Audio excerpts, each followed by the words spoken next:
Hey everybody, I think we're live here. If you guys could confirm that, as always, I would appreciate it. You should be hearing me and seeing me, and we should be good to go. While I wait for your confirmation. Hey everybody, I think we're live here. Coffee here. If you guys could confirm that, as always, I would appreciate it. You should be hearing me. And then I've got water, and and I've got another me. coffee sitting here. But We should be good to go. Yeah, do me a solid and just let me know if you guys can hear me. While I You wait are for live. your Happy confirmation. birthday. Hey everybody, We're I still think young. we're I'm live not. here. I am now If you guys free could Starbucks confirm 35, that, which as always, is I would basically appreciate it. halfway to death. You should be hearing Life me. expectancy Water, is and I've got another seeing coffee me. sitting here. This is But it. This is should the be good to 50% go. marker. Like I'm Done. do me a solid and just let me know if you guys can hear me.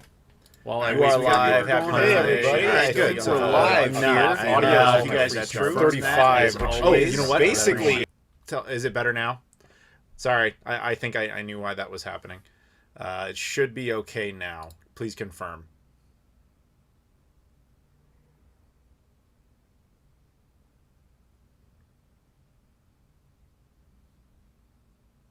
Is it still echoing?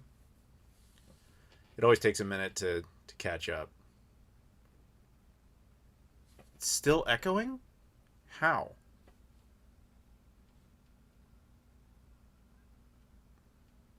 Now it's fixed? Now no echo. Okay, all right, we're good. Yeah, so what was happening is that the actual YouTube stream, I have to watch it. And its sound was on even though the computer itself is muted. Anyway, so yes, thank you. We're gonna get started here. So it's my birthday. Thank you very much, everybody, for joining. We've already got a couple of super chats, which I wasn't expecting, but we got Hugo M9270 says, "How would you rank Streets of Rage games and why?" And then we'll get back to that in 1 second. And Cax117 who just says Adam Echo Koralik, which fortunately is no longer the case. Although not that you spelled it that way, but I have a little Echo the Dolphin story that I'll include there in a second. Since we were talking Streets of Rage, why not? How would I rank the Streets of Rage games and why? Full disclosure, I can only give you part of that answer, which is the actual like Genesis trilogy. I did not play Streets of Rage 4 enough to have enough of an articulate opinion, although what I played of it was good. But I also never played like the Master System or Game Gear versions extensively enough to have a great opinion. So when you include just the Genesis trilogy, I would go Streets of Rage 2, like hands down the best. Then I would personally say Streets of Rage 1 and then Streets of Rage 3. 3 is like, it tried to do a lot of cool stuff, with the kangaroo and all that, but somehow it felt a little like overkill. I don't know. And it's the one I find myself revisiting the least of those three. Now, that said, what I did play of Streets of Rage 4 was fantastic, and I would bet that it's probably, if not better than Streets of Rage 2, it's at least the second best game in the franchise. And with what little I played, but considering I never actually got all the way through it, I'm not gonna say that I can definitely say that for sure. Anyway, thank you guys very much for the super chats. I'll tell you a little Echo story since you actually mentioned the word Echo.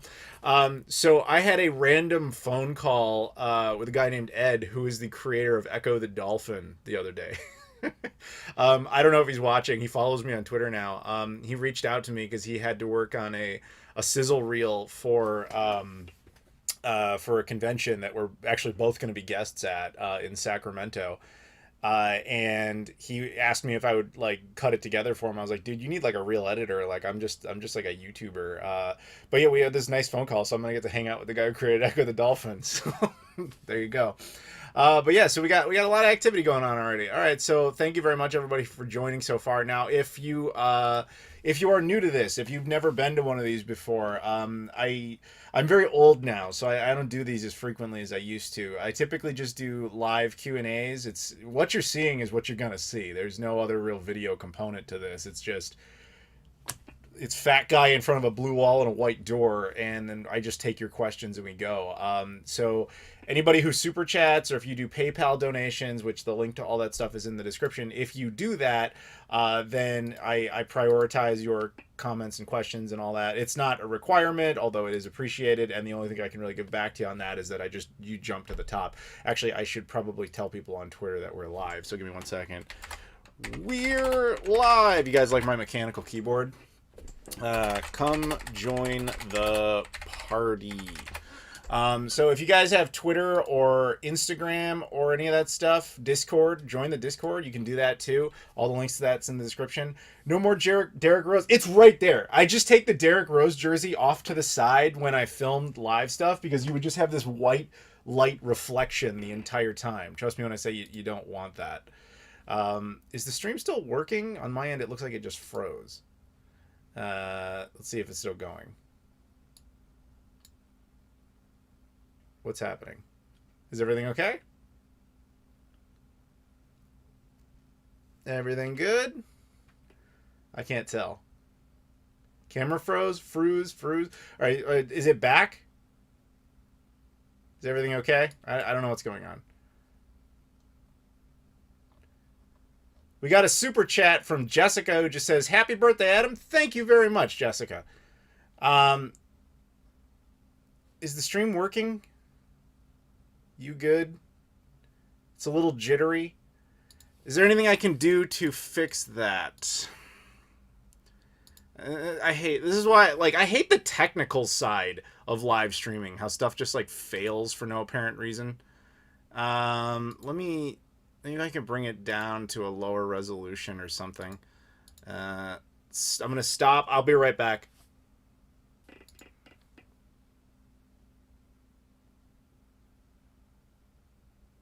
Please confirm if we're still good or not. Just not optimal. Now it's complaining about the resolution. Stream is perfectly fine to you. Okay. I'm sorry about the technical problems. It wouldn't be a live stream if it didn't have them. So let me know if that's doing any better. And I saw there were a couple of super chats. I'll take care of them. People are saying we're good. Oh no, we're good. Yes, we're good. Are we good? I hope we're good. I intentionally brought the resolution down to 720p thinking that might help a little bit, but then it was complaining about it, and it's still complaining about, what do you want from me? High encoding levels. Well, if anybody has any suggestions on how to fix this, I'm all ears. Otherwise, we might just deal with stuttering a little bit, because it shouldn't be doing this, but I don't know what else to have it do. The encoding profile is high. It seems like it should be okay. I don't know what else to tell you.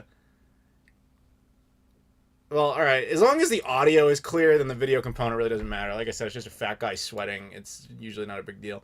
But anyway, so we got another super chat from Cax117. Any cons around Wisconsin soon? I'm hoping to go to Midwest Gaming Classic in April. So there's a little story about that. Dan, the guy who runs Midwest Gaming Classic, I was in talks with him to go there when it happened, like whatever it was, like a month ago or so. And we kind of had a little back and forth, and I was like, yeah, if you want me there, I'm game, man. You know, I don't live that far. I'd be happy to go. And he was like, yeah, maybe I'll get back to you. And he didn't for 6 weeks. And in that time, I just kind of assumed that that's kind of an industry way of passing. So I was like, okay, I assume that means he passed. So I had other plans. The evil Rob Thanos and I had plans to go down to Dallas, Texas, go to the National Video Game Museum and do the whole thing with the Sega Plutos and the Neptune and all that. And then as soon as we had confirmed for all that, Dan randomly messages me. He's like, yo, I'm about to announce you as a guest. Can I have like a headshot and all that? And I was like, too late, man. Like, I didn't hear from you. So hopefully, you know, there's no issues in that relationship or anything. So hopefully we can work on that, and I'll be at the next one. The stream's current bitrate is too high. What do you want from me, man? All right. How do you change this in OBS? Anybody know? We want to switch the maximum bitrate. The recommended bitrate is okay. Okay, I'm gonna try something, everybody. I'm sorry if this like makes it do something stupid. Excellent connection. Is it working now? So hopefully this is running now. So here's the thing. I'm running OBS, and OBS was set to 1080p at 1000 kbps. In his bit rate, and YouTube was just telling me like, hey, that's not even close to high enough for the bit rate. So I just adjusted it to its recommended setting. Maybe it'll be smoother now. Although as Cradley 1654 just super chatted and says three Firefox crashes. Let's go. We haven't had one yet. I expect that around the 4 hour mark. It's almost always at the 4 hour mark in a live stream. The Firefox just crashes for no apparent reason. So we'll see if this runs more stable. It's so far so good. Maybe it was just that it just didn't like the bandwidth was too low or something. But anyway, hopefully you guys got my story about Midwest Gaming Classic, CAX, and hopefully I'll be at the next one. Hopefully, the way that works, guys. If you ever want me at a con, that's easy. You just tell the con, hey, we want that dork. Get him. And if enough people do that, they'll reach out to me, and then we work it out. It's not that hard. And like right now, I've got the Sega Pluto and everything, so it's possible. You need a better computer, apparently. Does anybody have any? All right, warning: high encoding. What the hell do you want from me? Does anybody have any suggestions? I hate dealing with this side of things. Broadcast settings, encoding.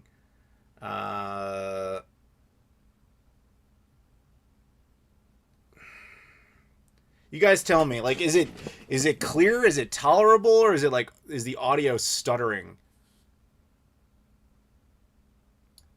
Should I bring it down to 4,000? All right, let's try this now. I brought it down a little bit. Where's Gary Katzer? Get online, dude.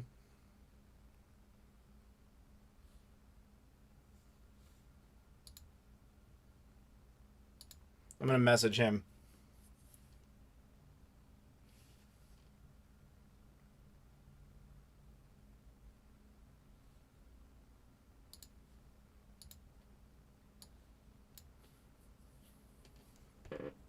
It's clear and perfect. Everything seems smooth to me. Well, I'm glad it's working on your end, because on my end, it's just like crapping out. But okay, if you guys are sure, then I'll just persist. Okay. I know there's super chats. I promise I'll take care of them. Is everything okay? Is everything working over there? It's working. Stop complaining. Everything's clear. Okay, if you guys are saying it's good, then I'll just... how about now?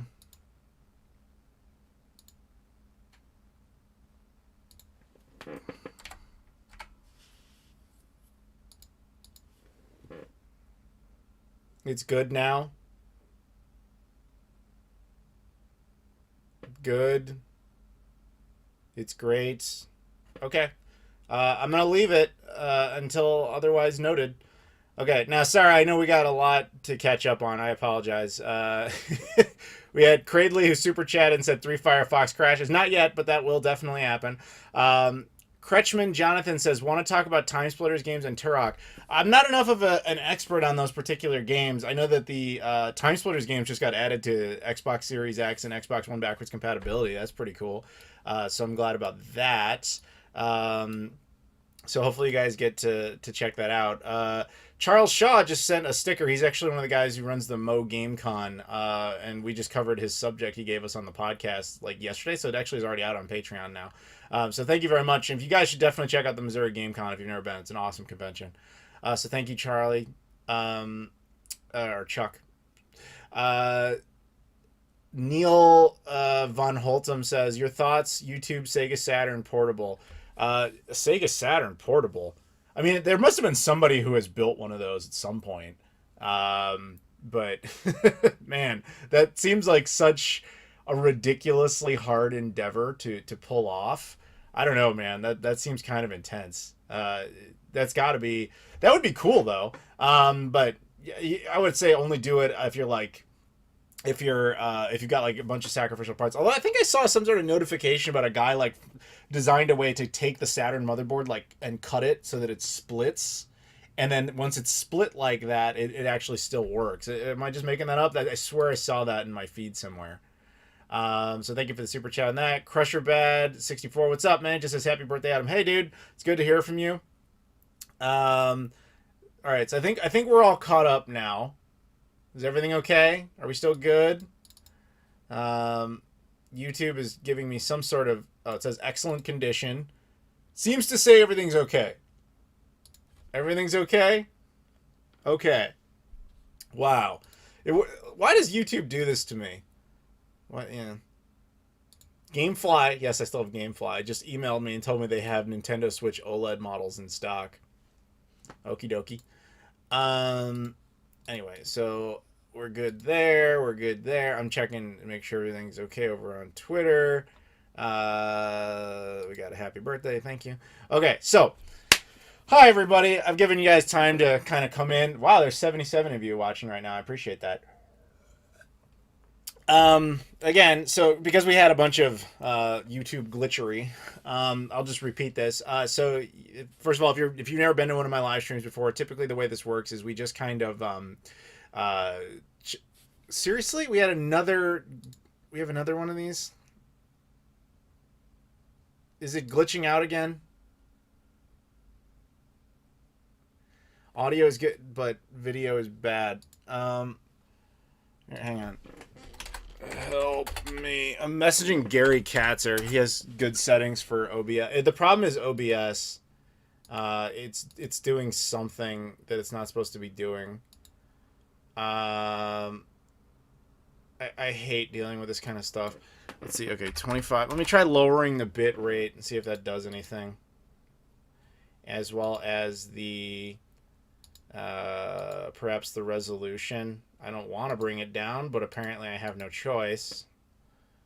All right, so I'm lowering it down to 720p and a lower bit rate, and hopefully it results in something more stable.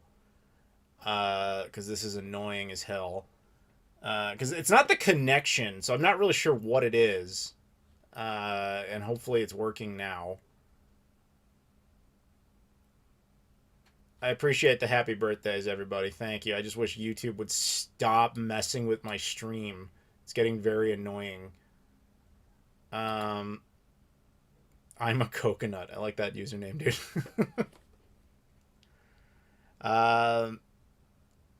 It was nice seeing you in Mesquite, Texas, my hometown. Yeah, Mesquite was cool. That fixed it. Hopefully it actually stays fixed, because it has done this a few times now where it's like, oh, dude, I'm totally fine, and then it shits itself. It's getting very annoying. Seems smooth, good. Okay, great. Oh, we got a super chat from Toe98. He says, important question. I bought an emerald blue GameCube controller. That's a rare controller. And as soon as I plug it into the GameCube, it completely shuts off. Are GameCube controllers region locked, or is this just broken? Also, happy 35th birthday. First of all, thank you for the super chat. Second, no, GameCube controllers are very much not region locked. You should not have any sort of problem like that. If you're having electrical failure in the console by plugging in a controller, that's like a serious issue that I don't know. I would reach out to, I don't know if he's watching, follow Rocker Gaming. He's another YouTuber. He's on Twitter, Instagram, and he's obviously on YouTube. He's the guy who like designed a new controller for me and everything. Like, he knows way more about the GameCube hardware than I'm ever going to, but I don't. That to me sounds like a legit, like, actual issue. Do you have a second GameCube you can try that on? Because that should not be a thing. So yeah, no, it's not region locked, to answer your question. Okay, so we're good. We're good. I'm tired of asking if we're good. I'm sorry, everybody. Technical problems, they are what they are. Warning, please check video resolution. Stop giving me errors, YouTube. Please, just let the stream work. Is it still working? Just froze up.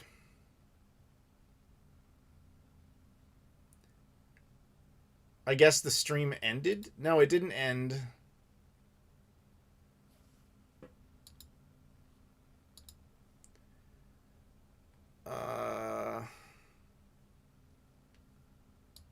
Let's see. 1280 by 720. That's not good.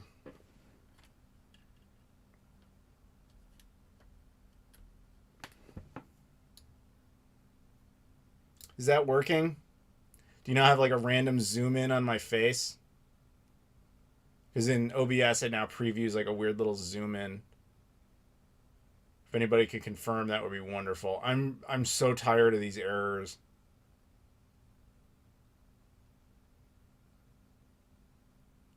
YouTube added a commercial in the middle of the glitching. Yeah, now the camera zoomed in. That's not surprising. Okay, I'm sorry, everybody. Let me see here what I can do about this. I don't think there's anything I can really do about the zooming. Like this is too much technical messing, if you will. Is that acceptable? I know it's zoomed in. I'm aware. But as long as it's stable. I just adjusted the resolution, and for some reason OBS says, okay, then I'll zoom in, which is not at all a thing I asked it to do. It's not all glamorous, guys. You have to deal with stupid shit like this. So I have the encoder set to X264. It's using CBR. Quality balance is at 8, although that's locked. It's not changeable. Max bit rate. YouTube wants me to use 4500, but when I do that, it just crashes. So I've done 2500 kbps. We've got CBR padding enabled. Okay. And then from a resolution standpoint, it was at 1080p. Now I've set it to 720p, hoping that results in more stability. The filter is bilinear, as in the fastest, which is what we're going to want, and FPS is 30. I can't make it any more basic than that, I don't think. I can try slightly adjusting the camera, but that's about all I can do. Yeah. Yeah, technology, man. Wonderful. It's great when it works. It's... YouTube is interpreting this resolution as 852 by 480. Yeah, I know. I agree with you. Low bitrate, it's fine. It's just a face cam. There's nothing really happening. I just want stability. That's all I want. I don't really care if it looks good. Is everybody we thinking it's good? Are we okay? We good with this? I apologize for all the it's OBS, not Streamlabs. Concurrent viewers 0. Somehow I doubt that's true.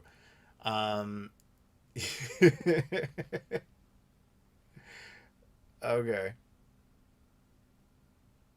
Yeah, YouTube is just giving me like a bunch of errors and stuff that's clearly not actually happening. Um,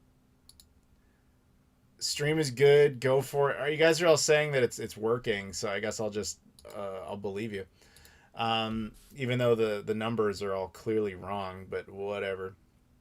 Anyway, yeah. See, it says no viewers, but that's obviously not possible. Now your sister. Whatever. I apologize for all the technical problems, everybody. It is what it is. I don't know how to make it any better. I'm trying, but it's not working. Okay, so... okay, never mind, Gary. YouTube's still giving you ads? Sorry. Okay. Everybody, all right, I'm going to ask this one more time. Everything's okay? Are we actually good? Are we going forward here? Cake? I've got cake in the fridge.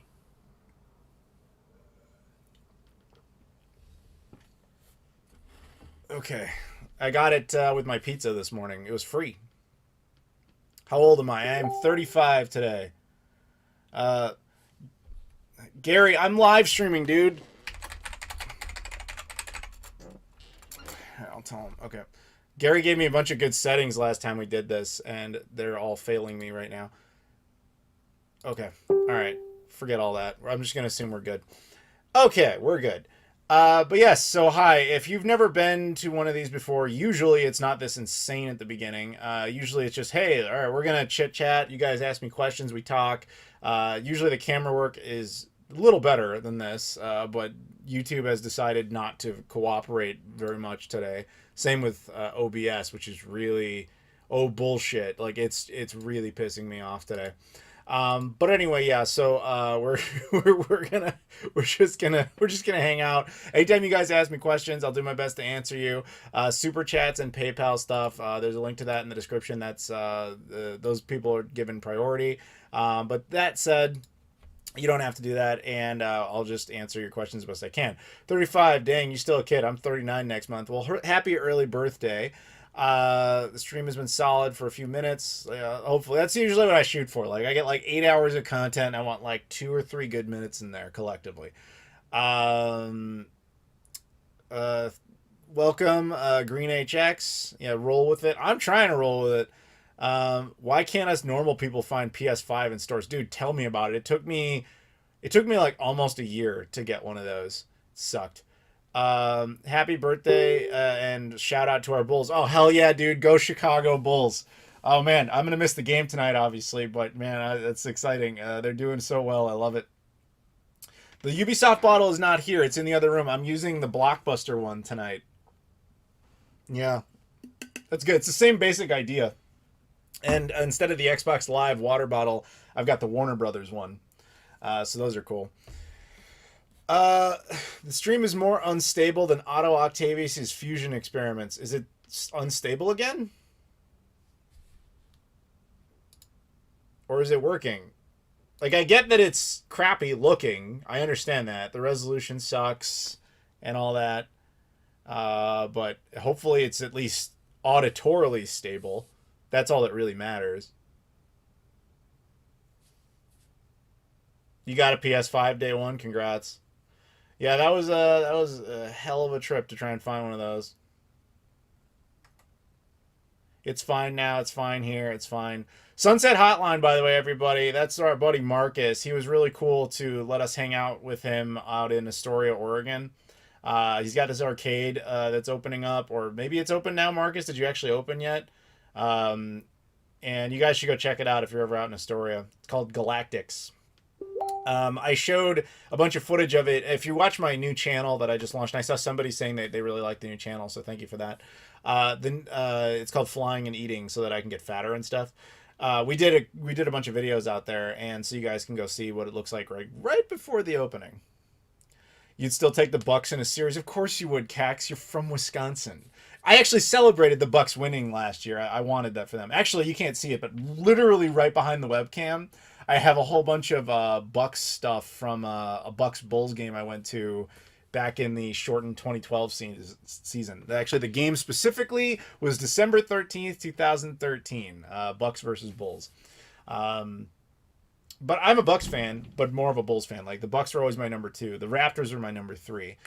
So it was actually a cool couple of years because you had the Raptors win in whatever it was 2019, and you had the Bucks win in 2021. But you also had one of the most evil teams in the history of sports, the Lakers, win in 20. I fucking hate the Lakers. I hate them. I hate the Miami Heat. I hate the Indiana Pacers. I hate the Thunder only because they stole their team. But yeah, this isn't about sports. But anyway, the point is you can ask me anything, so it doesn't really matter. It's up to you guys. You brought it up. You got an ad for improving internet speeds. Dude, the internet speed is not the issue. I have 1 gigabit down. That's not the problem. There's something... Firefox and OBS are really not having a good time right now. And Gary, yes, I noticed you just showed up. I'm having, as you can see, we're having massive technical problems. The stream was much worse. It's stable now, but it's because it's running at a very bad bit rate and a very low resolution. I don't know why. It was just crapping itself, and it was just unsustainable. I'm just leaving it alone because it's actually working. You're late. Gail's late. That's okay. Everybody's late. It's fine. You're probably better to be late in this case, actually, because of how glitchy the stream started off. Cax says super chats. I know it's both. We're both good finally at the same time. I gotta say, as much as I love the Bulls, I think the edge still belongs to the Bucks. They are the reigning champion. My upload speed is, last time I speed tested, it should be at least 25 MBS. But I haven't done that in a while. It's not the data rate. Trust me, that's not it. It's honestly, it probably is my computer just starting to show its age. But it is what it is. No, I'm not a Bears fan. I think hand egg is the stupidest sport ever created. Actually, a guy unsubscribed to the channel specifically because I said that. I'm like, dude, that's petty. But you do you. I heard about the Zelda 64 decompilations. No, I've not. Video went black. Is that true? Did that actually happen?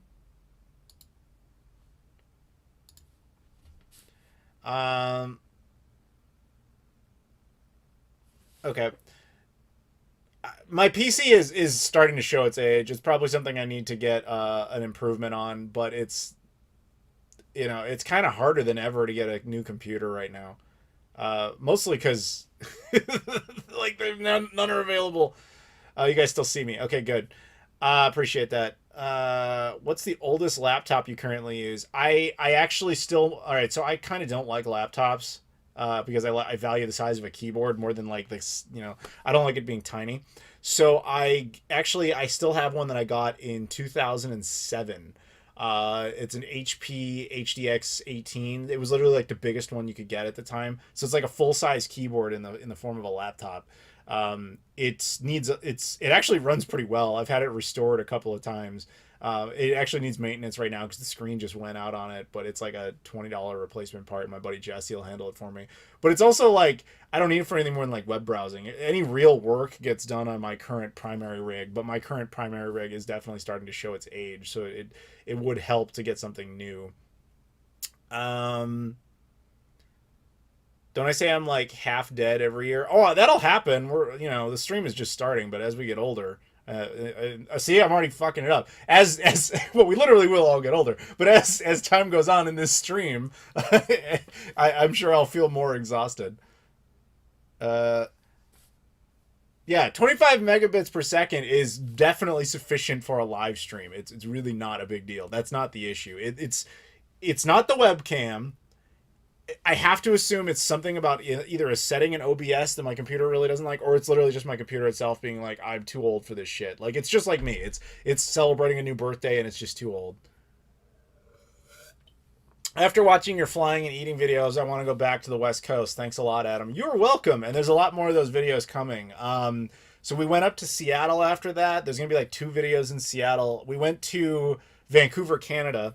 We also went to Point Roberts, Washington, which is an interesting one because it's this little enclave of America that's like totally forgotten. It's like this little glitch of geography that's only accessible by driving into Canada and then coming out this one little leftover fragment that probably should belong to Canada but is ours. It's weird. But we went there. What's the best thing you've eaten while traveling? Oh, dude, that's impossible. You have to narrow it down to like a specific location. Super chat from Ryuji Sakamoto. Thank you very much for the super chat. Have you had any problems with your PS5 installing games from disk? I got mine about a week ago and I had a problem with it well, the super chat just suddenly flooded. Thank you. I got mine about a week ago and I'm having problems with installing. Some games stop at about 99% and just sit there for like 6 hours. I haven't had that specific issue, but if you saw my review when it came out, I ran into a lot of problems initially, where games would just uninstall themselves like the next day. And it was just a total pain in the ass. And eventually I would have to reinstall everything. Then Sony did, to their credit, like right after that, they did a firmware update that largely fixed the problem. I think my timing was just, hey, if I had bothered setting the PS5 up in like a week later, it might have been easier. But recently I got a new external hard drive for my PS5. I was sitting on a 4 terabyte drive, which is more than sufficient for just archiving and storage on a PS4 slash PS5. But Black Friday came around and Best Buy had a really good deal on a 5 terabyte drive. And I thought, hey, I could actually use a new 5 terabyte drive. But then I thought, well, wait a minute. That would be an improvement for the PS5, even if it's not a massive one. And then it would free up the 4 terabyte it's got. And I could just use that as the spare hard drive that I need. So kind of everybody wins. But I didn't realize like how terrible Sony's process is for transferring data from one hard drive to another. So in the case of the Xbox Series X, you can plug in 2 hard drives. It'll recognize both. And then it'll be like, what, you want to move data from here to here? Go for it. I don't care. Because you have access to multiple drives. The PS5, unless I'm doing something horrifically wrong, and I pray that I am because this seems so unbelievably stupid to be set this way. If you have 2 hard drives connected, it'll recognize both, but you can't use them concurrently. It's just like, oh, here's one, but now this is the new dominant one, and we're going to ignore the other. And it doesn't allow you the option to transfer stuff. So in order to get data from one drive to the other, I had to plug one in and not the other, then transfer everything I could to the internal drive, turn the device off, then transfer stuff from the internal drive to the other drive, and back and forth until it eventually was all transferred over, which was like an entire day of tedium. And in that process, the reason I bring up that whole stupid story is in that process, there were multiple games where, and I still have one glitching out on the screen when I turn it on. It'll say like it installed an update, but it needs you to put the disk in to complete the update, which would be fine, except the system doesn't know what game it is. It literally says no name available. And when you click on it, it won't tell you what you're looking for. So I look at my PS4 collection, and I assume it's a PS4 game. I look at my PS4 collection, like, it could literally be any one of you fuckers. I have to go stick into the console and try to figure out which one belongs here. And until I figure it out, it's just a glitch that's going to sit on the screen. So the PS4 PS5 it needs a little bit of fine tuning. I agree with you on that, but not specific issue you've run into. That one I haven't run into. No. Thank you for the super chat.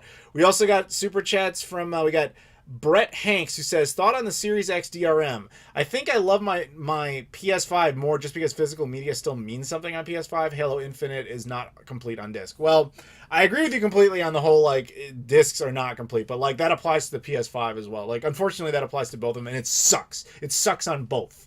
But the thing with the Series X DRM is I was one of the only people that talked about this. I mentioned this in my review, my day one review video, and people thought I was full of shit. They're like, no, that's not true. You can unlock it and blah, blah, blah. And I followed some of their instructions, and it's technically true. You can you can correct some of that problem, but eventually it is realized if you don't have an internet connection, a lot of that content simply doesn't function. And so my thoughts have not really changed since when I first said them. It sucks, and it doesn't get nearly enough attention. Thank you for the super chat. Green9227. Do you think that they didn't launch the Sega Saturn early? If they hadn't launched the Sega Saturn early, do you think it would have done better in sales? Tough call. I think that, well, okay, so it did very well in Japan, and I think if they had followed more of the Japanese model, then it probably would have worked better. Like, they wanted to get the jump on Sony, which I think was ultimately the wrong move. If they had launched in their original window with more content, more games available, I think they would have done better. But I mean, that's correcting one of a million problems that went wrong around that time. Like, if you could change anything with Sega in that era, it would have been like, okay, pick a street, either the 32X or the Saturn, don't do both, and either way, Genesis compatibility should have been built in. Like, that should have been a requirement. That should have been no scenario where whatever their 5th gen console was, that it didn't have Genesis support. That was the most logical way to bring a base over with you, and they didn't do it. I mean, I love Sega to pieces, but they made a billion mistakes. So in short, I think yes, that would have helped them had they, not jumped the launch like they famously did, and no console has done that since. In fact, I think the Nintendo Switch was the first console since then to launch in an odd time frame. It launched in March of 2017, which is abnormal. Almost always now, they always launch in November of a year. But in the case of the Switch, that didn't hurt them. But also, Nintendo prepped for that. They didn't say, like, oh, by the way, it's out today, go get it right now. Interesting sales tactic. Maybe it could have worked, but obviously didn't. Ring Fit Master super chats. Hi Adam, happy birthday. It's also my grandma's 81st birthday today. Happy birthday to her. And we'll see her tonight. Until then, I'm playing Pocket Fighter on Saturn. Want to join? Well, I appreciate the offer, but obviously my hands are a tad tied. But maybe later, if you stick around, I'll show you the Sega Pluto. Teaser. Thank you for the super chat. We also got one from Red031796. Did you choose that name? Or was that, like, assigned to you? Because I've always wondered that when people have, like, long numbers attached to a word, is it like, is that like your birthday? I bet it is. I bet your birthday is March 17th, March 17th, 1996, isn't it, Red? Okay. You said OG Xbox and 360 third-party controllers. Do you recommend? Actually, I never really used any with either of those. I learned a lesson as a kid after I got enough of this Mad Catz type of crap that would just show up. Or my mom would occasionally get me one of these like weird like racing wheels controllers for the N64, and I'd be like, these are trash. So by the time the original Xbox was around, I straight up just did not buy third-party controllers for consoles anymore. The only exception to that would be like I have a bunch for the Dreamcast I got later, but that's just because it's literally I like to collect Dreamcast stuff. But that wasn't actually play on. Though to be fair, Retro Fighters, which is definitely a third-party controller maker now, makes great stuff. But as far they haven't made an original Xbox or an Xbox 360 controller yet. So I would say maybe wait for them. I could see them doing an OG Xbox controller at some point. That'd be pretty cool. But I'm trying to think if there's anything else. Like, so I have a Street Fighter with Guile on it. It's Guile from Street Fighter. An original Xbox controller with him. I think ASCII made it. That's pretty cool. It's Japanese, I think. And then the Beretta. There was a Japanese light gun for the Xbox that looks like a Beretta like gun. I have that too, if you count that.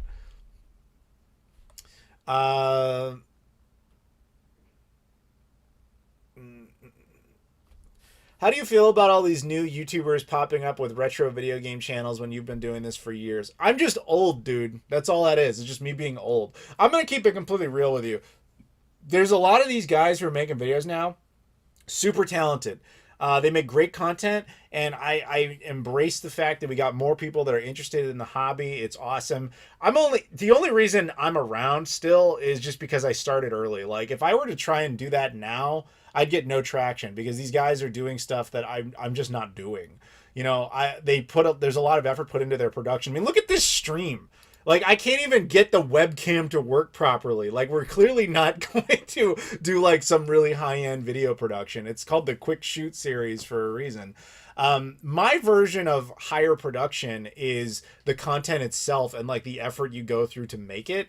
Meaning, what is the source material? Like I put out a video recently on the reunion of the Sega Plutos and the Neptune. That's my version of effort is like, okay, I'm going to arrange the logistics of getting a hold of the National Video Game Museum. I'm going to get the Sega Pluto. I'm going to fly to all these places. I'm going to bring all this together and I'm going to make unique content out of that. But the actual filming process, like my film teachers, because I did go to film school, would cry over the lack of effort. But sometimes you have to juggle that effort with like just logistics. Like it's just me and Rob on site. You know what I'm saying? So I guess I value doing more of the weirder and odd stuff, but that does come with some sacrifice, and that in that case is that type of production. But to focus more specifically on what you asked though, like what do I think of these guys? Like I said, it's great that we have more people going in there. The one thing I don't like, and I'm not going to name any names, but I don't like because there is a lot of gaming YouTubers now who are showing up who are basically just, I'm just going to say it, they're stealing footage of other channels to basically repeat content. Like stories of this console and that console. Well, we don't own those, so we'll just take footage from other channels and retell the same story. And I'm like, I don't respect that. Like, I guarantee, like, my Neptune footage that I shot is going to start popping up on other people's channels and being like, here's the story of the Neptune. Because the only footage that exists of it is mine. But no one's ever going to ask me for permission. It's just going to happen. I don't like that. But the general idea of more people doing the streams or more people making videos on retro gaming, I celebrate it. I say it's great. Have more people involved in the community. It's fantastic. Super chat from Brett Hanks. Favorite Xbox backwards compatibility or frame boost title? Star Wars Battlefront 2 would be my favorite compatible title, but they did more work on Star Wars Battlefront 1. I actually just replayed through that game again because it got like the full treatment, and man, did that game clean up well. I really wish they had given the same treatment to Star Wars Battlefront 2. But they still did a lot for that, including giving away all the DLC for free and everything, and that really made it such a nice experience. But yeah, that's my answer to that. Shave the beard, rock solid gaming. Thank you, Gary, for the super chat. But no, I'm obviously not going to do that. I will comb it for you, though. How about that? You like that? Is that good for you? Yeah, I got a little beard comb going right there. Okay, there you go. That's the best you're gonna get. Still alive. Super chat says, thoughts on the Steam Deck coming out next year? Will you do your yearly console review on that when the time comes? I don't have anything else to say on the Steam Deck that I didn't already say in my video about it, which is basically like, it's not for me, and I'm not that interested in it because I don't play on PC in the first place. Like, it's cool that people want it, I guess. I think it appeals to a very specific base, and I think it's going to drop off very quickly after that. But we will see. But yeah, no, I'm not going to get it, so it really wouldn't be part of my platform. I also don't really consider it a console, A, because it's a handheld, and B, because it's entirely digital anyway. But that's me.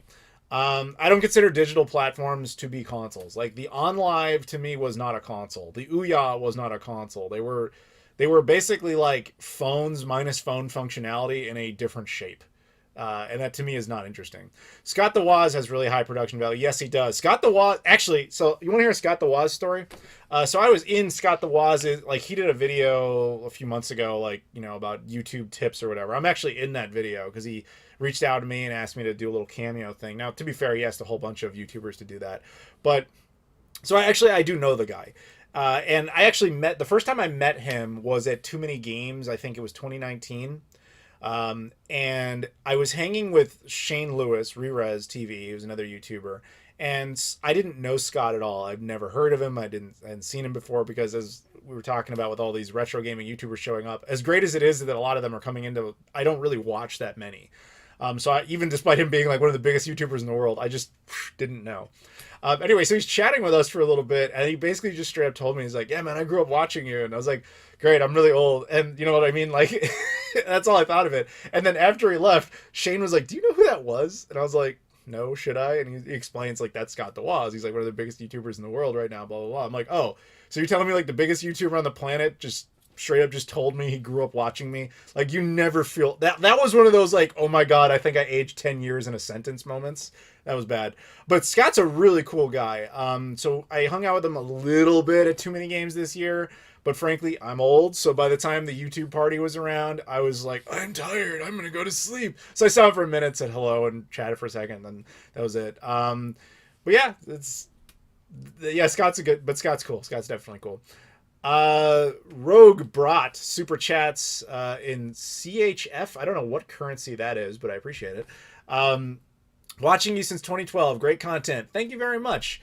Dude, that was in a couple of weeks. 2012 will have been 10 years ago. The end of the world happened 10 years ago, and we haven't caught up to it yet. That's a lot of lag. But thank you for the super chat. We got a few others popping up here. Cax117 says, detailed thoughts on the emo dumpster fire Amico. In my opinion. See, I'm old! I read abbreviations as words. No, okay. So, detailed thoughts on the, in my opinion, dumpster fire Amico. Actually, again, Amico is kind of like the Steam Deck to me. Like, I said everything I was going to say on it. I don't have that many opinions on it, which is, to me, the Amico is, I believe that at his core, Tommy Tallarico has good intentions and is very nostalgic for Intellivision stuff. And he probably believes it has more appeal than it actually does when he first set out to do this. And then I think he had noble intentions and all that sort of stuff. But then it became obvious that this really wasn't going to be this big successful thing. But he's already tied to it, and so he's going to keep working on it. And I haven't been following all the drama around that or any of that sort of stuff. I don't think the console itself is going to be all that great. But at the same time, like, I don't have a reason to hate it. It doesn't do anything to offend me. You have all the choice to not buy it and not support it. So I think you know what you're getting into at this point. So that's it. Thank you for the super chat. Rocco Sandwiches super chats. Happy birthday. Do you think Retro Fighters or another company will ever make a new OG Xbox controller for market, or do you think the OG wasn't popular enough for a new accessory? So it's funny you say that. Thank you for the super chat. So that echoes something I used to say a lot, actually, for those who've been watching my channel for a long time. I used to be always like, why does nobody care about the original Xbox? And to an extent, I still believe that. I mean, we just got HDMI boards for it. Like, it just happened. it's been out for 20 years. The retro market on it for its games is comically small. Like, the amount of people who, like, the amount of games on that system that are actually valuable, very small. And the value in those cases is defined as like $150. Whereas, like, if that's like the upper echelon, if that's your Panzer Dragoon Saga is $150, that's not that valuable of a console. That said, nostalgia for that console is finally starting to come around a bit. I mean, Hyperkin themselves essentially reissued the controller, except that they did it for compatibility with the Xbox One and Series X. I could see a scenario in which Retro Fighters does eventually do something with the original Xbox, but I imagine they would wait until they could do it without Microsoft's involvement in any sort of licensing or patent information. I think the expiration date on that is like 20 years. So we'll see. That's not my arena, but that's vaguely what I recall being the situation.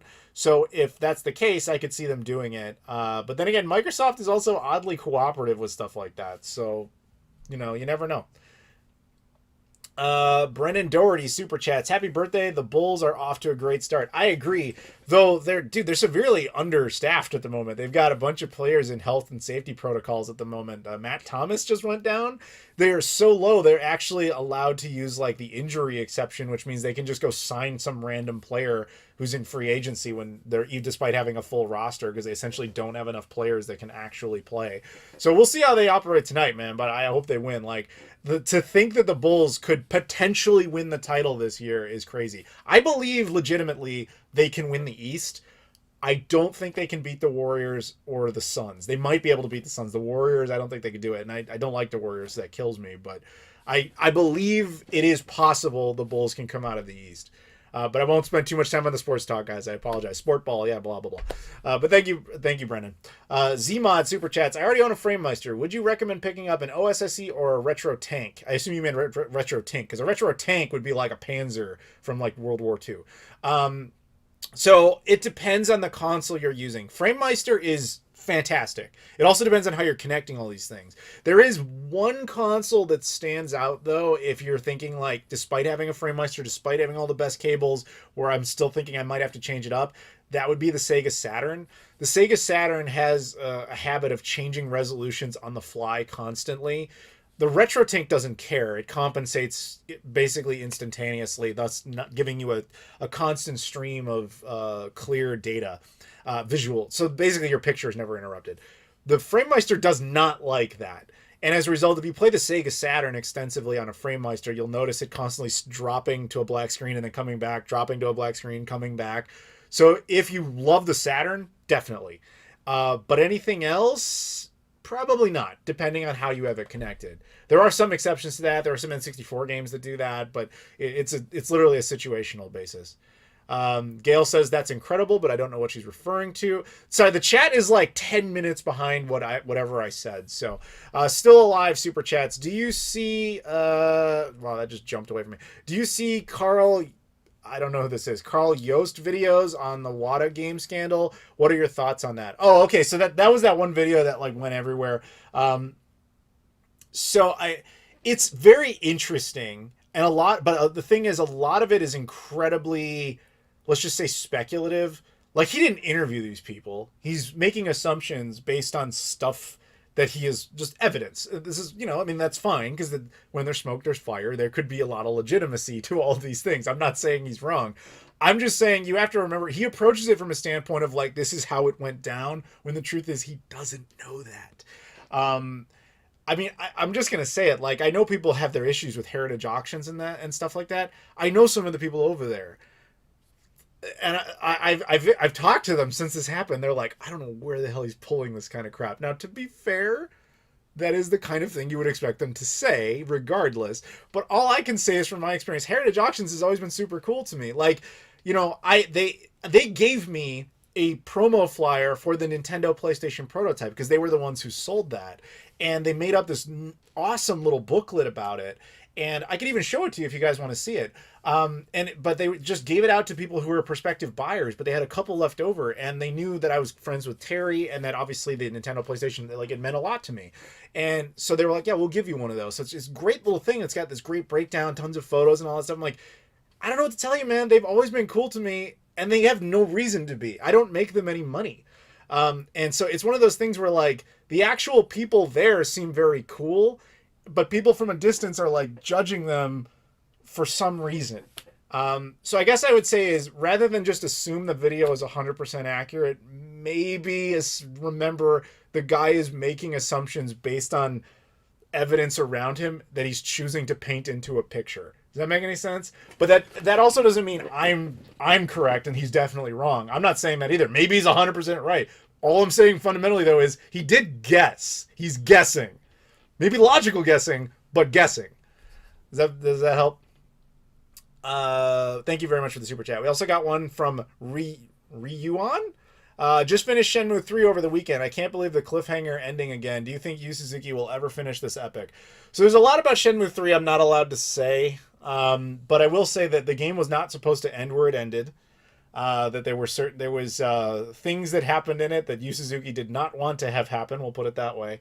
I fervently believe that Shenmue 4 will happen. When, I don't know. But I would say there's like an 80% chance of that happening, and I would say it's vastly more likely after the Shenmue anime comes out. It's Shenmue 5 I'm more worried about, to be honest, because Shenmue 4, it's kind of in a situation where Shenmue 2 was, which was, Shenmue 2 was largely done when Shenmue 1 came out. And so they were like, well, it makes more sense to release it than to not release it at this point. Shenmue 4, I mean, we have to assume that there's a lot of production of that already done. And I say we have to assume because that's true. But there's a lot of elements to that are already already just done. And so it wouldn't be too hard to say, like, look, this is how much of it is completed. This is how much value the franchise has right now. It's at an all-time high because of this anime, whatever. Let's bundle it into a package and just get the game finished. I believe that's possible. It's again, but after that though, Shenmue 5 is the one where I'm like, I don't know about that. So we'll see, but I don't know. But I'm glad you liked Shenmue 3 because a lot of people dog on that game, and I'm always like, why, man? Like it's unapologetically just more Shenmue. That's all it is. You know, it's literally just the next section of the game. I think it's people have an issue with it more because they believed in a thing that was never going to happen, which was, oh, it's meant to be a trilogy and this is like the big conclusion to the story. It's like, no, it was never supposed to be that. You just assumed that, and you're disappointed when you didn't get that. But it was never supposed to be that. Sorry, we're getting all more activity here. Super chat again from Red031796. Please confirm your birthday because it sounds like that's your birthday. If Sony was going to make another handheld, what would you suggest they do? Is there anything you want to see that would guarantee you purchasing it? So there's really two suggestions I would give Sony on that type of thing. Sony always approached their handhelds from, we need technological superiority and we need big console game experiences on the go, which is ironically completely the wrong approach. Nintendo figured this out a long time ago, which is people don't need upper echelon cutting edge technology in their handhelds for video games. They just don't. They want instant pick up and go experiences. And when you have, what was it, Gunpei Yokoi's thing about, like, you know, advancing weather technology or whatever, basically intentionally make your hardware weaker because you already know how to program on that and you can just crush it and just make game after game after game after game. You do that with a handheld, you follow that model, but at the same time, you have to eliminate these big, overly complicated adventure experiences because they don't do well in portables. People do not like things like, they didn't like the load times that came out of a UMD. Cartridges like that Nintendo was using with the DS and the GBA at the time didn't have that problem. And every one of their experiences was literally like, okay, just pick up, you can play it for 5 minutes, and it's just a simple experience. Whereas Sony, as ironically, was giving you these great, big, grand experiences, but it's like, dude, I can't play this on the bus right now. I'd rather focus on it and like see it on a television. And when that's your mentality, you're probably not going to actually keep playing it on a portable device. So my suggestion for them would be like, basically, maybe make something just slightly more capable than the Vita, and then focus your gameplay to be something a lot more simplistic, if they were going to do it. But I don't think they will. But that's what I would want to see them do for any sort of success. The man is a liar. I don't know who you're referring to. We got a super chat from Joseph Tamburino. What's up, man? We just did the podcast last night. He says, the big one too, $60. Thank you. Happy birthday. If gaming history had gone differently and Sega had been purchased by one or another of the other console makers in the 6th gen, which of the three would you have wanted to be the buyer and why? So the most people would want to say, first of all, thank you for that. That's very generous. Most people would want you to say Microsoft because they filled like the logical void. The thing is, that was never going to happen. First of all, American companies cannot buy Japanese companies. This is like a big thing that is not really that well understood. But in Japan, they have basically laws preventing corporate takeovers of Japanese companies by foreign investment, meaning an American company cannot just come in and buy Sony. Like they are literally legally shielded in Japan from that being possible. So there has to be all sorts of ridiculous workarounds to make that happen. Now, that actually could have happened in that one particular case because Sega was actually willing to cut a deal with Microsoft, meaning Sega would have had to legally relocate themselves out of Japan into another country, either the US or Canada is usually the trick. And then from there you can do it, but it's a whole big process. So in Sega's case, they had talked to Microsoft about some sort of partnership where Microsoft would agree not to release the original Xbox, instead backing the Dreamcast throughout the rest of that generation. Then when the next cycle came around, Sega and Microsoft would make the next platform together. And in North America, it would be considered the Xbox or whatever, and Sega would be essentially an official developer for it. And in Japan, the thing would be under the Sega name branding. That way, Microsoft would have a footing over there, but their name wouldn't be on it because we know that that doesn't usually work in Japan. That was the deal that Sega came to them with, and they rejected it, instantly. Now, that would have been an interesting version of history, although I'm kind of glad it didn't happen. So, but you have to take that out of the equation. So you're really only left with sort of three other choices. The other choices being Sony. Well, that I think would have killed a lot of us in that time to find out, like, not that I ever really subscribed to the theory that PlayStation killed Sega, because Sega killed themselves, let's keep it real. But it would have, I think, hurt a lot of people emotionally to find, like, the company that they blamed the most suddenly absorbed Sega. I think that would have been a tough pill to swallow. And any child of the 90s or the 80s finding out that Nintendo absorbed them would just be like, what? So so the only other option in that situation is VM Labs and the Nuon. I think that is the clear choice winner. Now, VM Labs Nuon 2.0 with Dreamcast backwards compatibility, the GOAT. That's what that is right there. No, I don't really have a serious answer for that because you kind of can't answer that question. But thank you, Joseph. Super chat from my buddy Jesse Perez. Happy birthday, dude. See you next week. Yes, we're going to SAC Gamer Expo in Sacramento, California. The Sega Pluto will be on deck. It will be there. People can see it. It will actually also be this weekend at Kansas City Retro in Kansas City, Missouri. I'm going to be a guest there too. So if you guys want to see me, or more importantly, the Sega Pluto, it'll be there. In fact, if anybody wants, the Sega Pluto is just sitting right there. I mean, I could pull it up anytime if you guys want to see it, but nobody's asked for it. But cool, Jesse. Thank you very much for the super chat. So how are you guys doing? Somebody says hi to Mrs. Claus. Yeah. Oh, she's here. Hi, babe. My girlfriend's in the chat. You entertain them while I drink coffee and some water, because she'll yell at me if I don't have more water. See, babe, I got water. It's in the Warner Brothers thing. I love that this is in 480p. I know. Tell me about it, right? The stream, if you were not here at the beginning of the stream, we were having all kinds of technical problems broadcasting this. At first, it was nice. We had like a nice, clean, wide shot stream in 1080p. It looked great. And all of a sudden it was chopping and going to hell. And this was the only thing we could do to get any stability, was to do this ridiculous zoom in and run it at a lower resolution at a lower bit rate. I care more about stability as opposed to high resolution in this case. But yeah, it is what it is.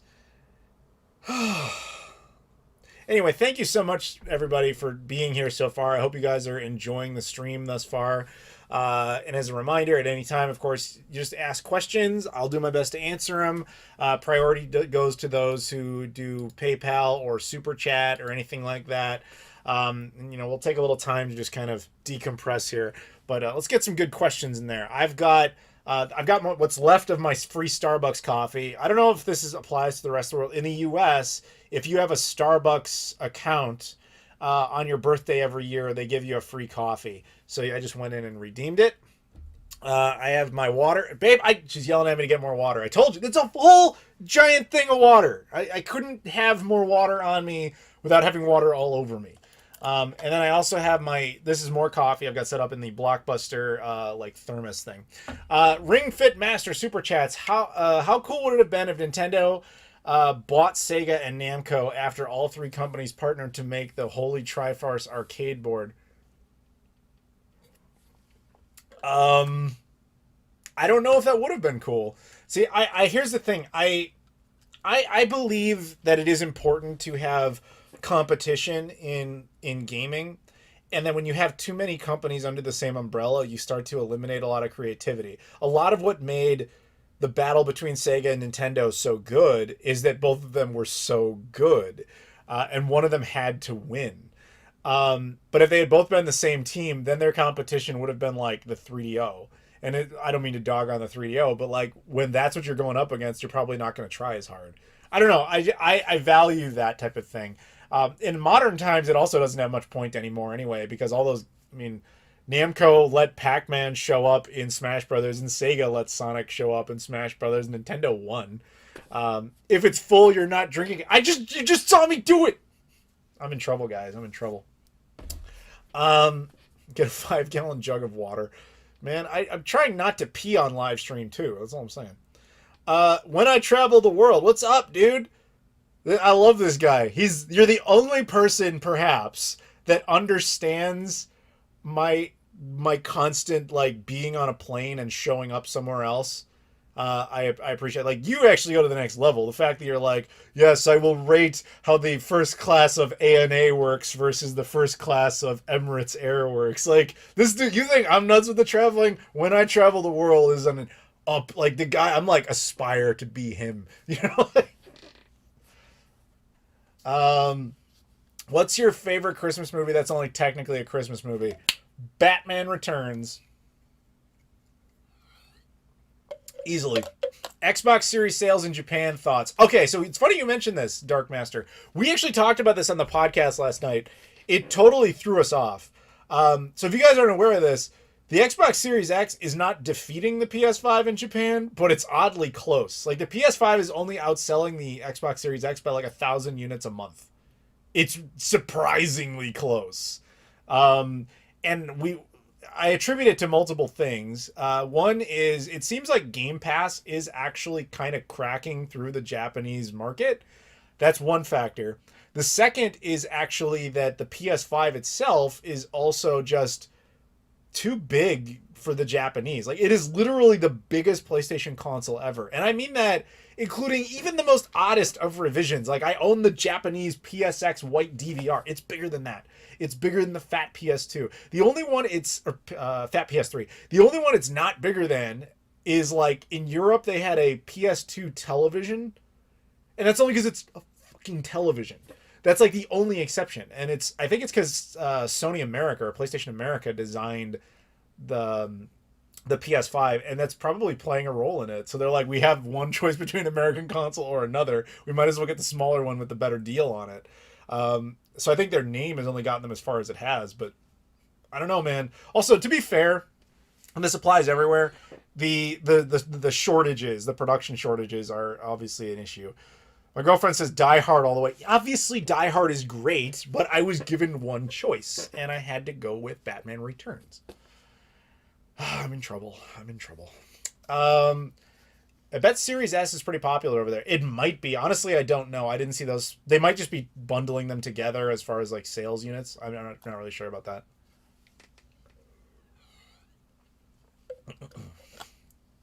Is PS5 also not able to produce as many units as Xbox still? I don't know those specific numbers. I don't know. The whole like production shortage thing, it really is messing with everything, isn't it?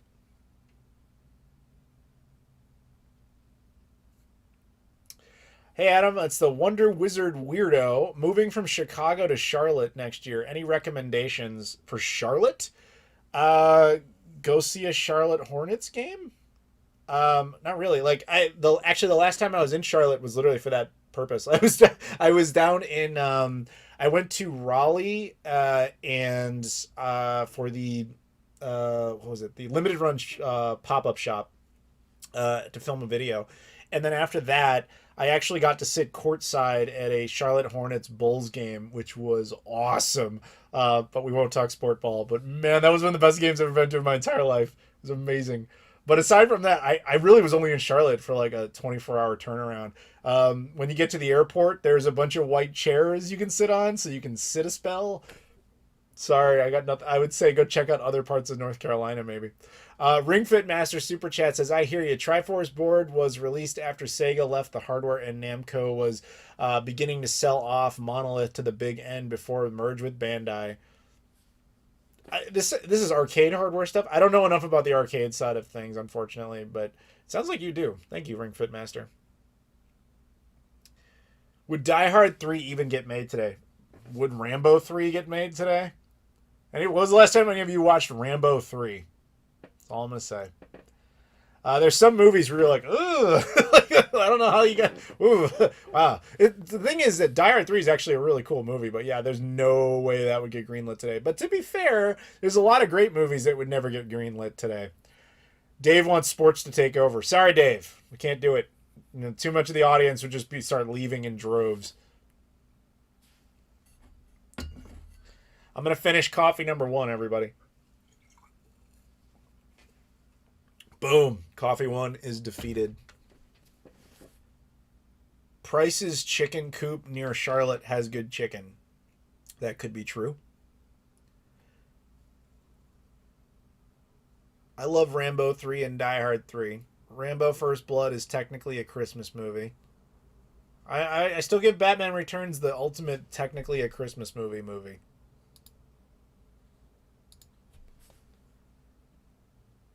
When I Travel the World. Jeremy Irons and Die Hard 3. Yes, sorry, I know you said something about how you love to be up in the air. I agree with you.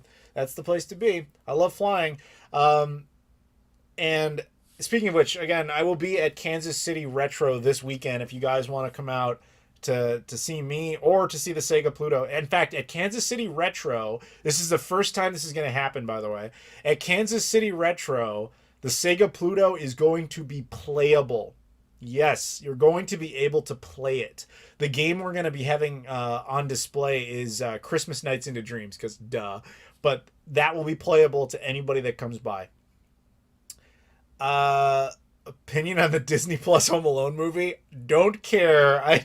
Nope. I remember seeing Home Alone 4 and just being like, well, that's the end of the universe right there. I liked Home Alone 3. I actually defend Home Alone 3, the one with Alex D. Linz. That one actually is not the horrible, terrible movie that everybody wants to believe it is. But Home Alone 4, holy shit. I never saw 5, and I will not see 6. What's weird about 6, though, is it's canon, because they got Buzz back. Anyway, Ray Penber super chats. Should I get a Sega Genesis? I don't like getting multiple systems in the same gen because of all the cross-platform games. I have SNES, N64, GameCube, PS2, and Switch.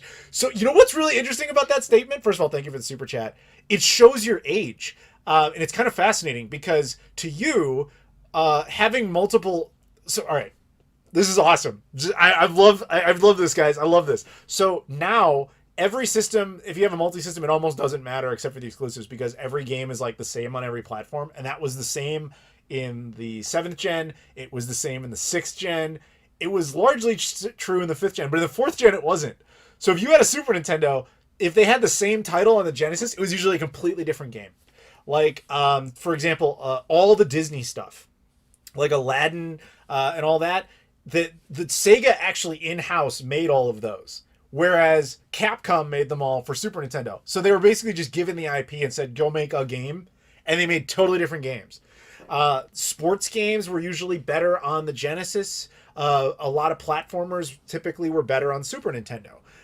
It was always just like, you never knew. That was the crazy thing. So if you got a game like a Toy Story, that game is actually basically the same game on the Genesis and the SNES. The SNES version of that is better. But in a lot of cases, totally different game. So yes, 100% you should get a Sega Genesis because there's going to be games where you think you know them already really well because of the Super Nintendo. Then you'll play the Genesis version and realize this is not even close to the same game. It's pretty cool. And sometimes for the better and sometimes for the worse. Dave just says, what? Home Alone 4 is so bad it's good. Gail, I'm sorry, but Home Alone 4 is not so bad it's good. So, all right. I actually have a story about Home Alone 4. When I first saw that and thought it was just a train wreck, it pissed me off. I hated it. One time a friend of mine and I got into a fight. And we were, at one time I was like, all right, we tried to make up. I had him come over and we were hanging out. And I was like, look, here's what I want you to do. Because I'm mad at you for something you did. I don't even remember what it was. And so this is what you're going to have to do to make this up to me. And I put on Home Alone 4. I'm like, you have to sit there and watch this movie. If you get all the way through it, we're good. And he was like, okay. And he sat there and he watched it, and I would come in and he was just like, and he's like, occasionally just see this, I'm like, what? And after he's like, dude, why? Like, what even just happened in that? So I actually made a friend of mine, like, to be good with somebody, I made him sit through that so that we were solid. Fuck Home Alone 4, terrible film. Ring Fit Master Super Chats. I think you did a Triforce Arcade, Adam. F-Zero AX. Is that the one that had like the GameCube memory card support? Is that what you're talking about? Thank you for the Super Chat. Zmod, what do you run for a video editing computer? Are you asking what the software is or what my computer is? Oh, Home Alone 3 apologist. Never thought I'd see the day. I'm not claiming it's a masterpiece of cinema, Dave. I'm simply saying it's a better movie than it's given credit for. Of all of the non-Macaulay Culkin ones, it is by far the best. I realize how ridiculously low of a bar that is, but it is objectively the best of those 4 films. But it obviously has a lot of stupidity in it. At least of those, that one was actually written by John Hughes. He phoned it in. I don't dispute that at all. And it's got elements of it that are just like, come on, did you not even try a second draft? But it's better than any of the others that came after it. Sorry, the chat keeps jumping around. Will you show the Sega Pluto? Yeah, I could show you guys the Sega. You guys want to see it? He doesn't need a Genesis. He needs an XI. You can get an XI. It's just a lot harder. The Butler guy is hilarious. No, he's not. We're talking about Home Alone 4, right? Like, the fact that I can still remember that movie only after having seen it, like, once. Man. Okay, yeah, you guys want to see the Sega Pluto? I can do that.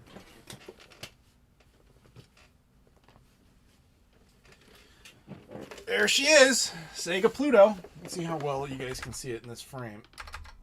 There it is, Sega Pluto.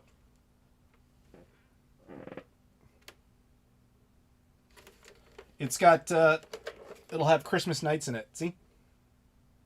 This will be playable at Kansas City Retro this weekend, specifically December 11th, for anybody who wants to come check it out.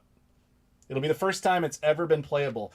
It will not be playable at SAC Gamer Expo in Sacramento, only because the convention itself doesn't want to do that. But at Kansas City Retro, it will be playable.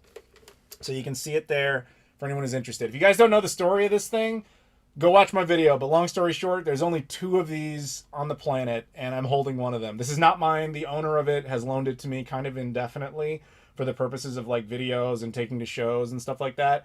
I will not say it yet, but there are other shows this is going to be making cameos at in the future in 2022. 2 of which, one is 100% is definitely happening, but I can't say what it is. One is, I would say, like 98%. And then there's a few where it's like, maybe. So we'll see. If this thing made a lot of cameos recently, I don't know if, like, some people thought this was funny. And some people thought I was just being a jerk or something. I don't really know. But we took this thing up to Canada. Actually, we took it out to Astoria, Oregon. And we found a Polybius arcade, and I put this with it, and I was doing jokes with that. And then we took it to the Goonies house. We took it to the Goonies jail, kindergarten cop school. And I was taking photos of it with all these things. And we took it to the original Starbucks in Seattle, to Pike Place, all these like touristy sites, the Space Needle, all that. And you're just like juxtaposing something really rare with something very famous that have nothing to do with each other, because I just thought it was funny. We took it to Canada and we put it across the border. We actually had it sit. So in the Pacific Northwest, there is a border point between the U.S. and Canada, between British Columbia and Washington, called Peace Arch Park. You can look it up.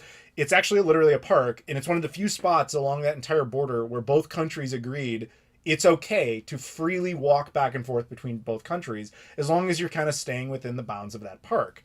So Jesse, who was in here a minute ago, he and I went up to that park with the Sega Pluto, and we were just taking photos of it being in both countries at the same time and stuff like that. So yeah, this thing has gone international. Why not? But yeah, so there you go. There's the Sega Pluto. I'm going to put it back down now, but it'll be here. It's not going anywhere. So if you guys want to see it later, there you go. It's got its modem, its hard drive, and all sorts of stuff. So there you go. Putting it back down. Will I take the Pluto abroad next year? Like I said, it made it to Canada. The thing is, I want this to be very clear to everybody watching. It's not really up to me. It's, first of all, I'm not the owner of it, although the owner of it has been very chill about it. But it's really like, if a convention wants it, then all they have to do is be like, yo, we want it there, and we'll work out a deal, and it's done. So if you want to see it, contact whatever convention is around you. Like, there was some interest from Game On in Phoenix, but nothing really has solidified there. You know, like, but that's mostly Americans. Like, there's not too many retro gaming conventions in Europe that, especially none. I've been invited to a couple, but not since I've had access to the Pluto. And most of the time, it's the UK specifically. But in the current traveling situation, it's kind of almost impossible to do international flights at the moment. Like, I could fly domestically, no problem, and you can land cross into Canada, but that's about it. Is the Pluto NTSCJ? No, it's NTSCU. It's actually region locked, and we can't get around the region coding. We're trying, but we haven't come up with a method yet. It doesn't read cards like Action Replay and stuff, so it's difficult. What's the 2% of that not happening? Joseph, what does that mean? I know you're referring to the fact that I said, like, there's a con that's like 98% sure. It's just because, like, the final things have not happened yet. Gail's heading out. Thank you. Have a good night. Well, I guess it's not really night, but she said she's leaving. Let's try to minimize the... The girlfriend is warning me, let's not damage the Pluto. Pluto's fine, babe. I assure you. I take care of it. I wrap it in a towel, and then I wrap it in bubble wrap, and I secure it. I assure you it's good. And that goes for everybody out there. I'm taking good care of it. Trust me, dude, I don't own it. The owner of the thing trusts me enough to take care of it. I assure you, like, it's good to go. I took it down to the museum in Texas, and we did that video with it so that it could reunite with their non-functional Pluto, as well as the Neptune that they have. Actually, you know what's really interesting about that? So the museum tweeted about the Pluto yesterday. They tweeted about their white one that they've got. And when they did that, there was like this chain of comments, and one of them came from the guy who donated that prototype to them. And I was checking out his tweets and his actual account, and it turns out the guy who donated the white Pluto to the Video Game Museum is now the vice president of Discord. Small world. By the way, if you have Discord and you haven't joined my server, you totally should. It's chaos in there, but it's fun. International travel really sucks. Yeah, you know, it sucks right now. All the tests and all that stuff you got to do. And then, like, I don't even mind the test that much. It's more so like the financial aspect of it. It's like, oh, if you want to take a test, it's like an extra $400 in most countries. It's like, no thanks. That's more than airfare. Not interested.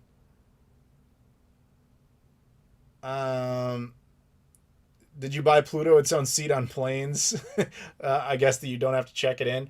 Obviously, I don't give it its own seat, but no, I would never check that through anything. That thing sits in a backpack that is strapped to me at all times. Like, I'll check my own stuff through, that's fine, but this thing, that's going to sit in a bag that I am constantly aware of the location of. Legend has it, if you insert a PS1 disc into the Pluto, it uploads a virus which will unleash a global pandemic. Then my bad, I guess. No, I didn't have access to the Pluto at that point. We put Virtual Hydlide was the first game we put in it for Saturn. That was actually right before the pandemic, though. It's kind of funny. You realize, though, the Pluto is just a Saturn. It's a unique version of the Saturn, certainly, but it is ultimately, it's a North American Saturn. But again, it will be playable this weekend.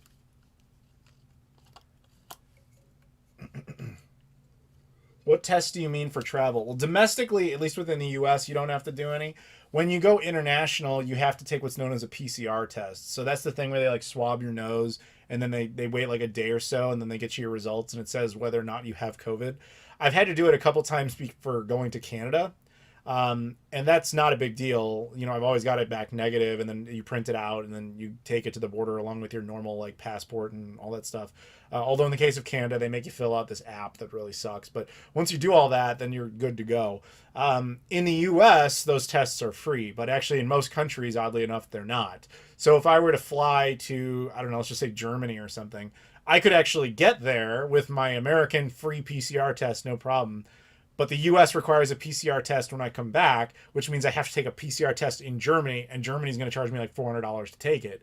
And it's like, dude, this trip isn't expensive enough that I have to do this too just to get home. That's the part that kills it, and that's really what's hurting international travel right now.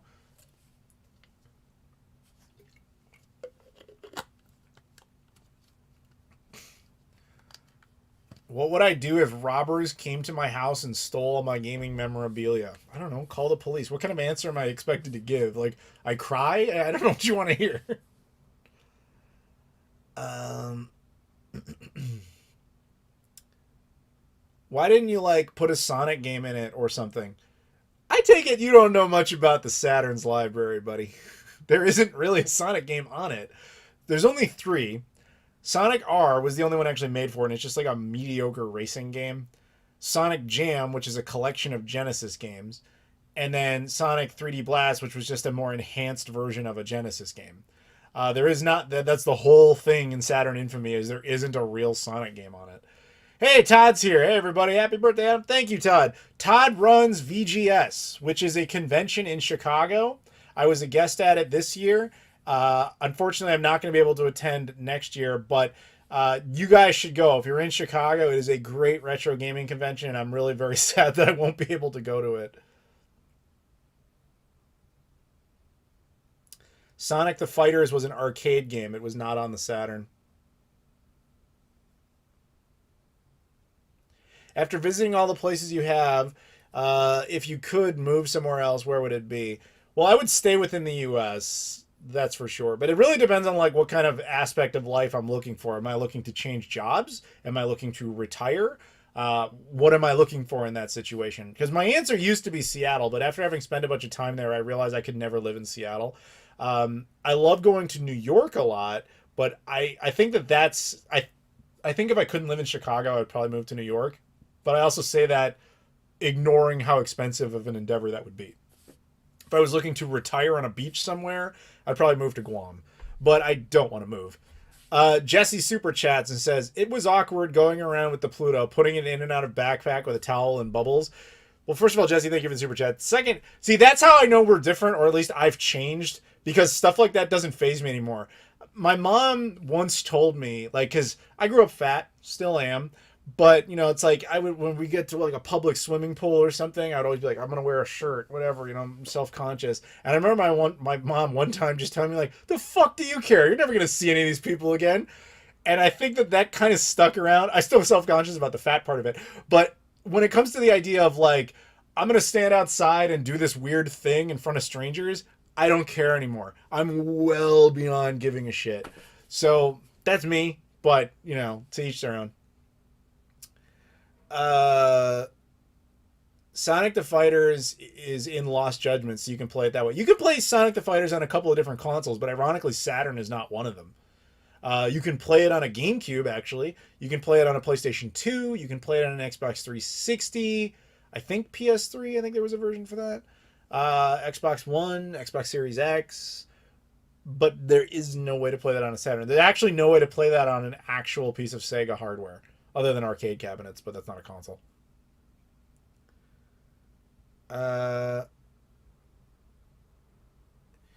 One console other than OG Xbox and Dreamcast you want a complete collection for. So I already have a complete Dreamcast collection, so I have to disregard that. But if there's no console I'm actively looking for a complete set for other than OG Xbox, that's it. I'm too old to care anymore. I'm not getting rid of anything. Sorry, babe. I'm not getting rid of anything, but I'm not actively looking for full sets anymore. Like, I'm kind of done with the ones that I'm more excited about. So at that point, it's more like sub goals. It's like GameCube, I have a sub goal of like, I want every game on it that wasn't on the Xbox, and that eliminates a ton. But that's like the closest up. N64 would be kind of cool, but not enough where I've actively pursued it. You know what I mean? I have a complete Wii U set, yes. So I'm done with that. I have a complete Jaguar CD collection. I guess you could say Nokia N-Gage, only because I'm only missing one game. If I had that, then I would have a full set. But I'm not actively looking for it because the game I'm looking for is like borderline impossible to get. And that game is the Warhammer game. Although apparently there was some weird pack-in exclusive game in Finland I've never even heard of for that thing too. So it's like, all right. We got a couple of super chats. Rock Solid Productions, a.k.a. Gary, a.k.a. The Whore. When people tell you to get in shape, remind them round is a shape. Hashtag shave the beard. When someone tells me to get in shape, I'm like, oh shit, when did this happen? Thanks for telling me. I had no idea I was fat. I never know what the expected response is when someone tells you you're fat.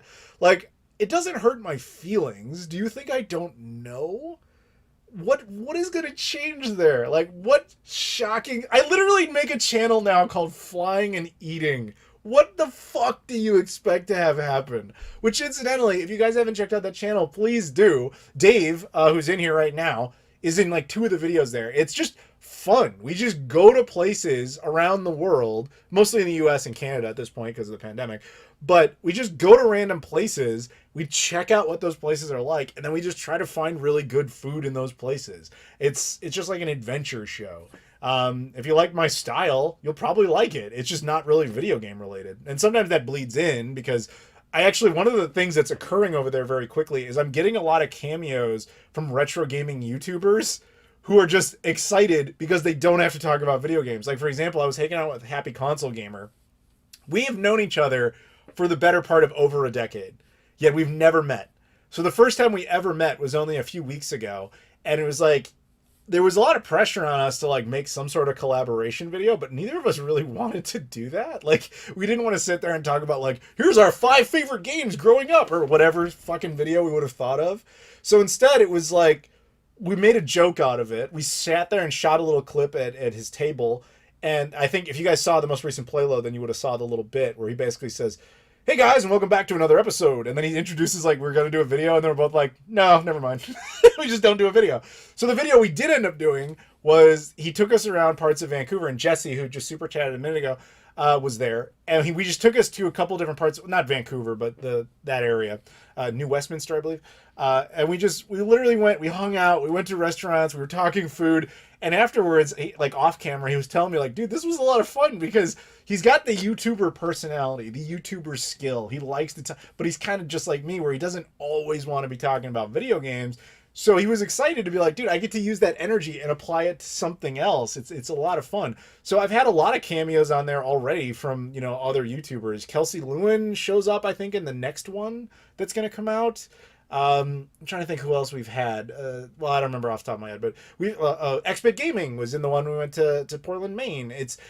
You're going to see a lot of people from YouTube hanging out over there on these other videos and other stuff. Because like I said, we're going to try and take you to places that you maybe would recognize or famous for one other reason. And you don't have to go there, like the Goonies house and all that sort of stuff. So I think you guys would like it. I think there's a link in the description. I'm not even totally sure, to be honest. Do I still have that turd weasel coffee? I've got tons of it. Rocks. Oh yeah, sorry. Got you. The evil Rob Thanos is here. Sorry. Chuck Norris fights Sagata Sanshiro. Who wins? It depends. Are they fighting in the U.S. or are they fighting in Japan? I think that defines the answer. I like Turtles 48. Hi Adam. I can't stay for long, but I wish you a happy birthday, and I still like Turtles. I Like Turtles is probably the single most committed to a joke person I have ever encountered in my life. Without fail. Every video I put out, it does not matter if it is this channel, it is the Flying and Eating channel I was just talking about, or anything. Even like a tweet, an Instagram post, doesn't matter. He will just respond to it in like 2 seconds and just write something about how he likes turtles. It's kind of stunningly awesome. And it's been like this way for like at least 5 years. He's super committed to it, and I appreciate it. Thank you, dude. Back Forward Punch super chats. Happy birthday, man. Been watching your stuff a long time. Particularly love the console generation series. Also, Batman Returns is definitely an underrated Christmas gem. Dude, fuck yeah. Thank you very much for the super chat. Yeah, I'm glad we're simpatico on that. I appreciate that. Batman Forever, man. Or Batman, not Batman Forever. Fuck Batman Forever. Batman Returns is the GOAT.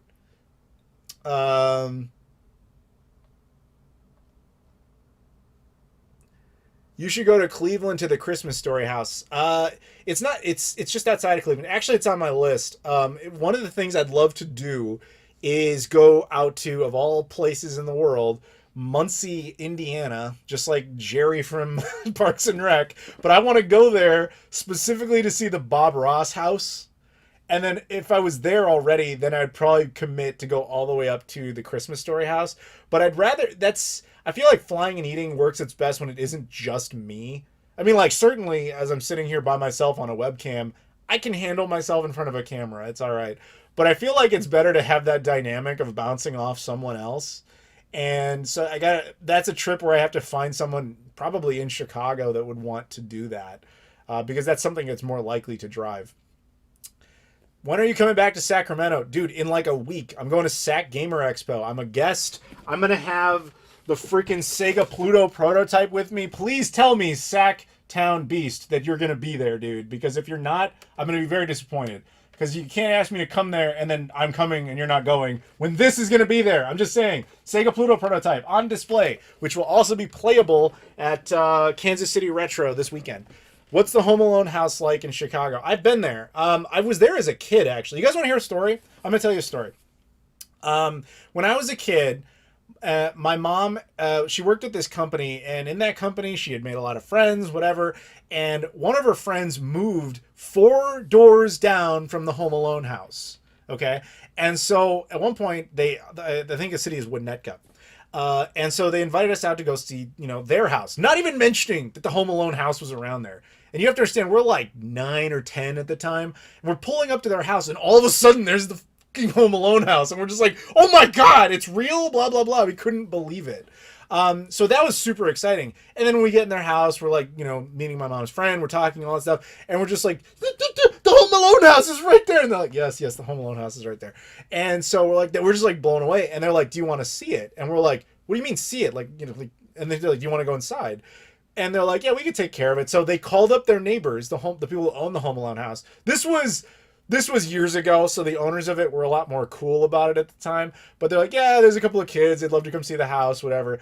And so we got to actually go in the house, just kind of like in the entryway. But here's the thing about the entryway: they didn't film the movie in that house. That the house that you see inside the movie was built inside of a gymnasium in New Trier High School. It's in a suburb in Chicago. They built it there, so the actual inside of the house is not at all the same as it is in the movie.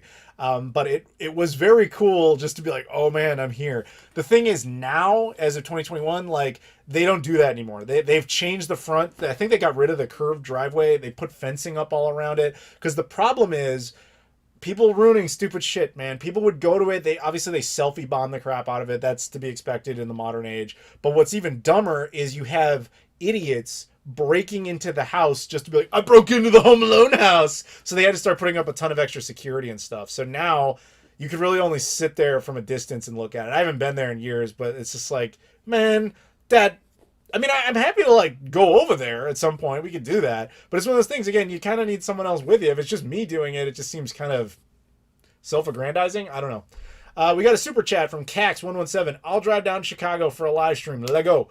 That's not a live stream. Like, we would have to drive essentially to Cleveland. Like, we're talking about like an actual endeavor. So you might want to think about that. But thank you for the super chat. I got the burps. I'm sorry. It's all the water that my girlfriend's making me drink. Babe, you're doing this to me, making me drink all this water. It's making me burpy. That reminds me. I have cake, by the way, because it's my birthday. I've got cake. I ordered a pizza this morning from a local Chicago chain called Lou Malnati's. Not Illuminati, as everyone who's not from here thinks. And they give you a birthday cake with it. Apparently, the Home Alone house is now available on Airbnb for one day. I saw that. I wonder what's up with that. Probably they're just trying to like capitalize on it. It's one of those things where I imagine the owners of that house now are just like tired of living in it, and they probably just want to make money off the fact that it is in fact some like iconic movie house. That would be my guess anyway. We got random comments all over here. A lot of activity. Sorry, a lot of activity all over the Twitters and everything. No, okay, we good.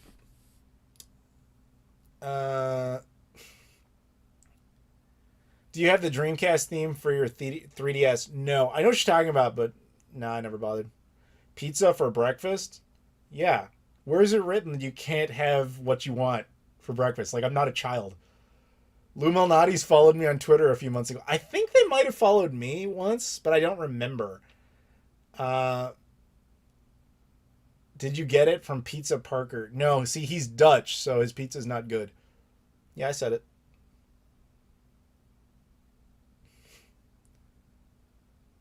Check out the Home Alone house for all-night live stream with the Pluto gaming there. Not in the winter, man. Not in a Chicago winter. A lovely cheese pizza just for me. The water excuses. Yeah, that's right, babe. It's all the water. Because I never drink water and I'm burping all of a sudden. What is that? No, I'm just kidding. Newell Nutty's pizza is pretty good, but not as good as Adam's all-time favorite, Nancy's pizza. That is so not true. And I know you're from here, Mr. Mustard. Mr. Mustard, Mr. Mustard, do you remember? You actually met my girlfriend. Like, the two of you, we were at the Star Wars celebration. Do you remember that? Babe, do you remember him? We met him, like, in the hallway by those Star Wars cars, like the full-size cars.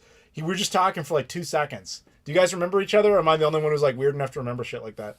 Generation X Gamer, Super Chats. Happy birthday. Thoughts on the Intellivision Amico. Thank you for the Super Chat. We kind of talked about that earlier. So, the thing I had to say then was that I didn't have much to say. I'll kind of repeat it, though.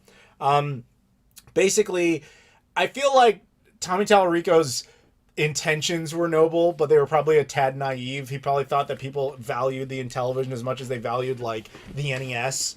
And they just kind of don't. And I think now that he's, like, really in it, he has to commit to it. But that's...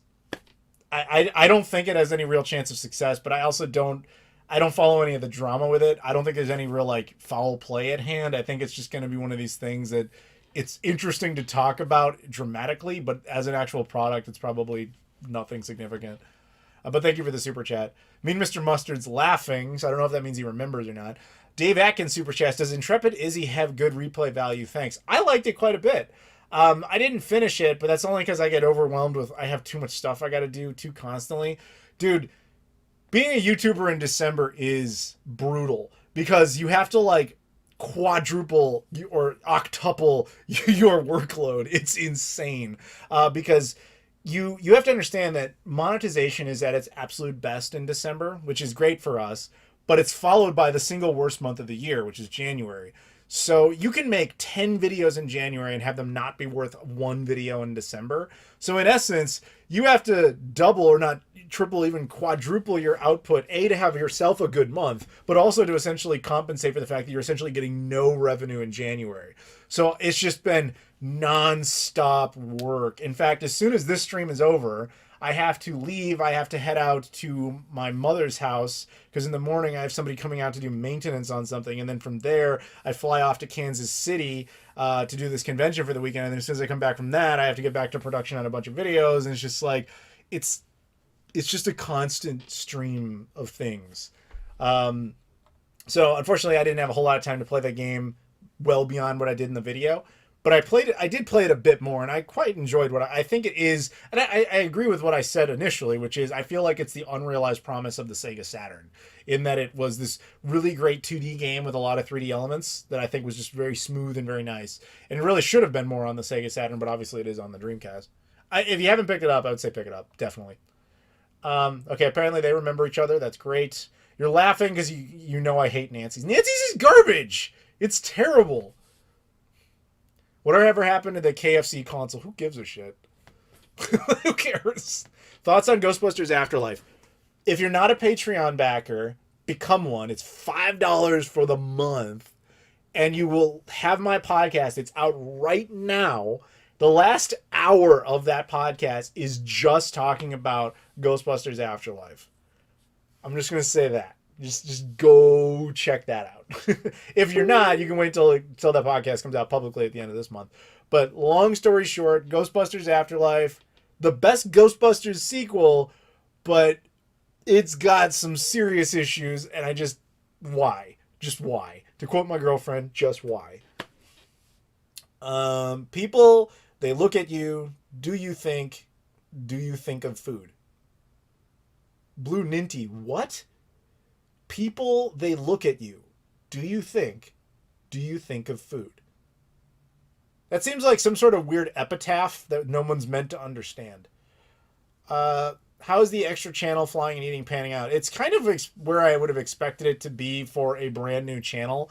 I'm very appreciative to everybody who's taken the time to actually go over there, subscribe, watch some of the content, and just kind of get those numbers up. The channel's not monetized yet because it has to meet certain watch time hour thresholds, which it's getting closer to. It's not there yet. So if you guys want to help me with that, there's playlists. Just go over to the channel, run the playlist, help me out with that. I appreciate it. But I mean, as I said earlier in this stream, I don't know if I would ever consider starting a new channel if I wasn't already in the shit. You know, I'm already a YouTuber.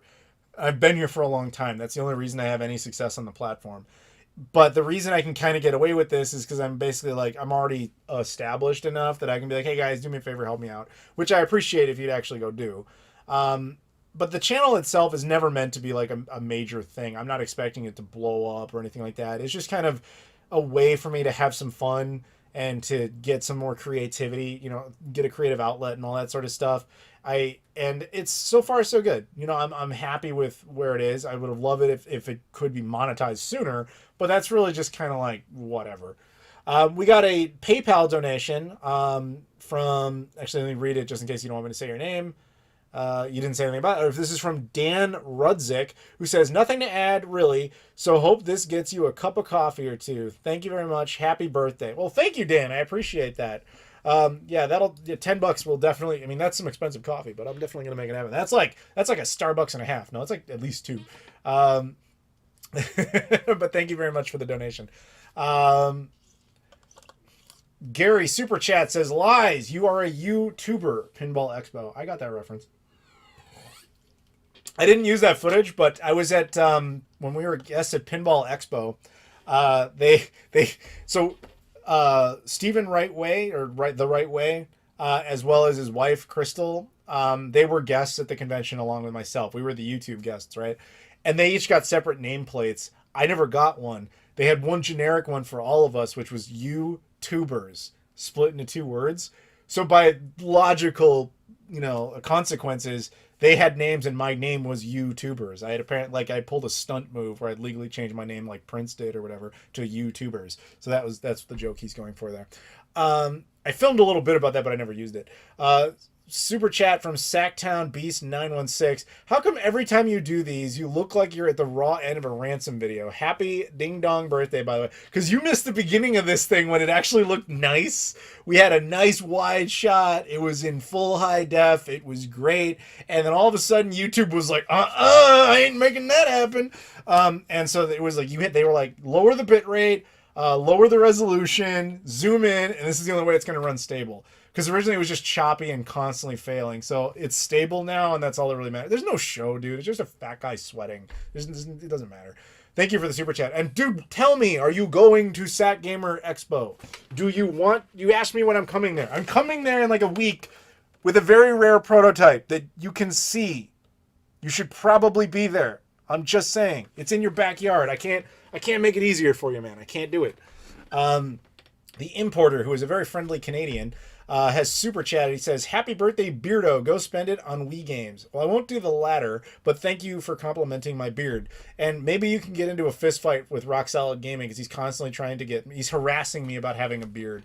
He's an anti-beardist, and he wants it gone. And I think he just does that because he's bald and he's afraid of hair. Follow the signs. Your alternative place to live is New York. The Knicks are in New York, but you'd never move from Chicago. The Bulls are in Chicago. The Bulls will win the NBA championship. Follow the signs.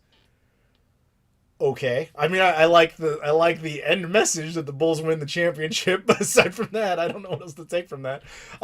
Still Alive super chats and says, was also wondering what you think the video game industry can do about the systemic sexual harassment going on, like with Blizzard, etc. So I'm going to be, first of all, thank you for the super chat, but I'm going to be completely honest with you. This is not my arena at all. I really have I've never really worked in an office. Like, I don't understand that environment. On the surface, from a distance, it's easy enough for me to say, like, don't sexually harass people. But I also don't know in this situation what people are interpreting as sexual harassment. So this is not something I can really comment on, because at least not from an educational standpoint. All I can really say is, like, don't harass people. But that's comically simple and probably not accurate. Like, there's got to be more to it than that. There's no way it's just that simple. Does that make any sense? I'm sorry that I can't give you a better answer, but that's really all I got on that. So you said, yes, you are going to the con. Good. You better be there. If not Saturday, then at least Sunday. Okay.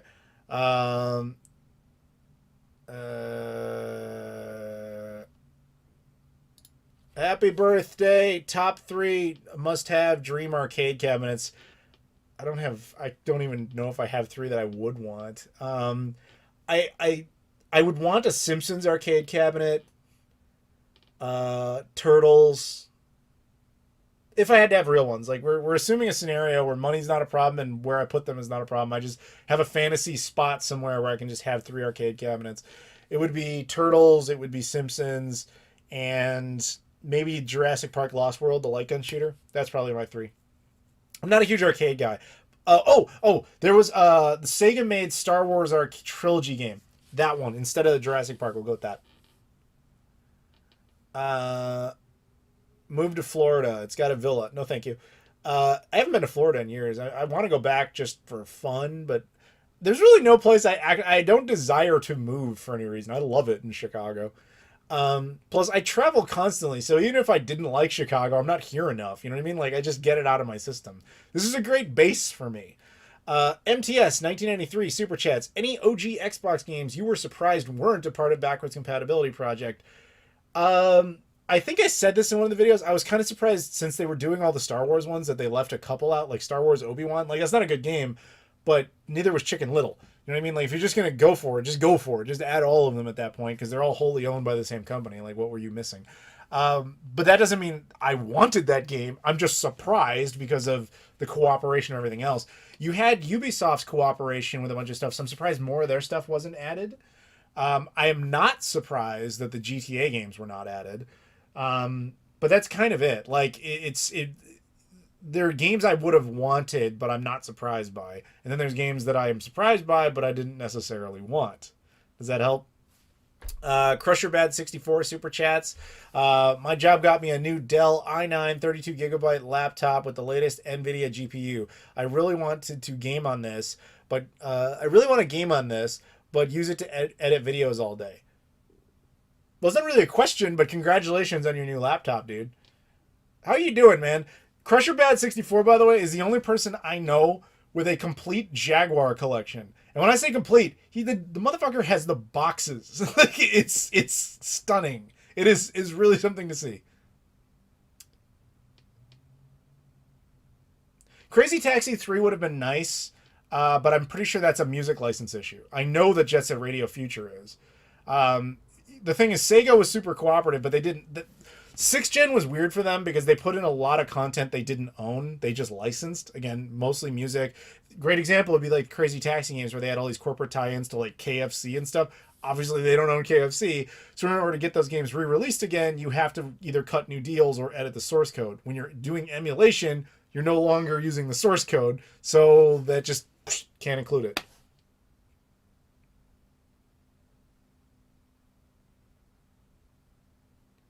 Why didn't they add Bloodwake? I don't know enough about the game to be able to say. Longest marathon of any Shenmue game. I never really did a marathon. Like the closest I've done to that was I remember a couple of times I just felt like playing the games all the way through. So when I got up, I started my day. I had my coffee. I did my work. I had, water, all that sort of stuff. Definitely for the girlfriend, I had the water. I did all of that. Then I sat down and just played Shenmue until it was time to go to bed. And then you just repeat that practice. If that is included, then that until I beat all the games. But that's never like, all right, man, we're an hour 48 and I haven't slept yet. And here we go. All right, where's Shenhua? I gotta find her. I got the flowers and like I never did that. David Rice Super Chats. Do you have any recommendations for the best TVs for retro gaming? My M Classic does not play well with the Samsung Smart TV from 2020. Happy birthday. So this is obviously an opinionated question because, well, first of all, thank you for the Super Chat, but it's a very opinionated question because a lot of people will swear by CRTs and I am not a CRT guy at all. So the only answer you're going to get from me is more modern television setups.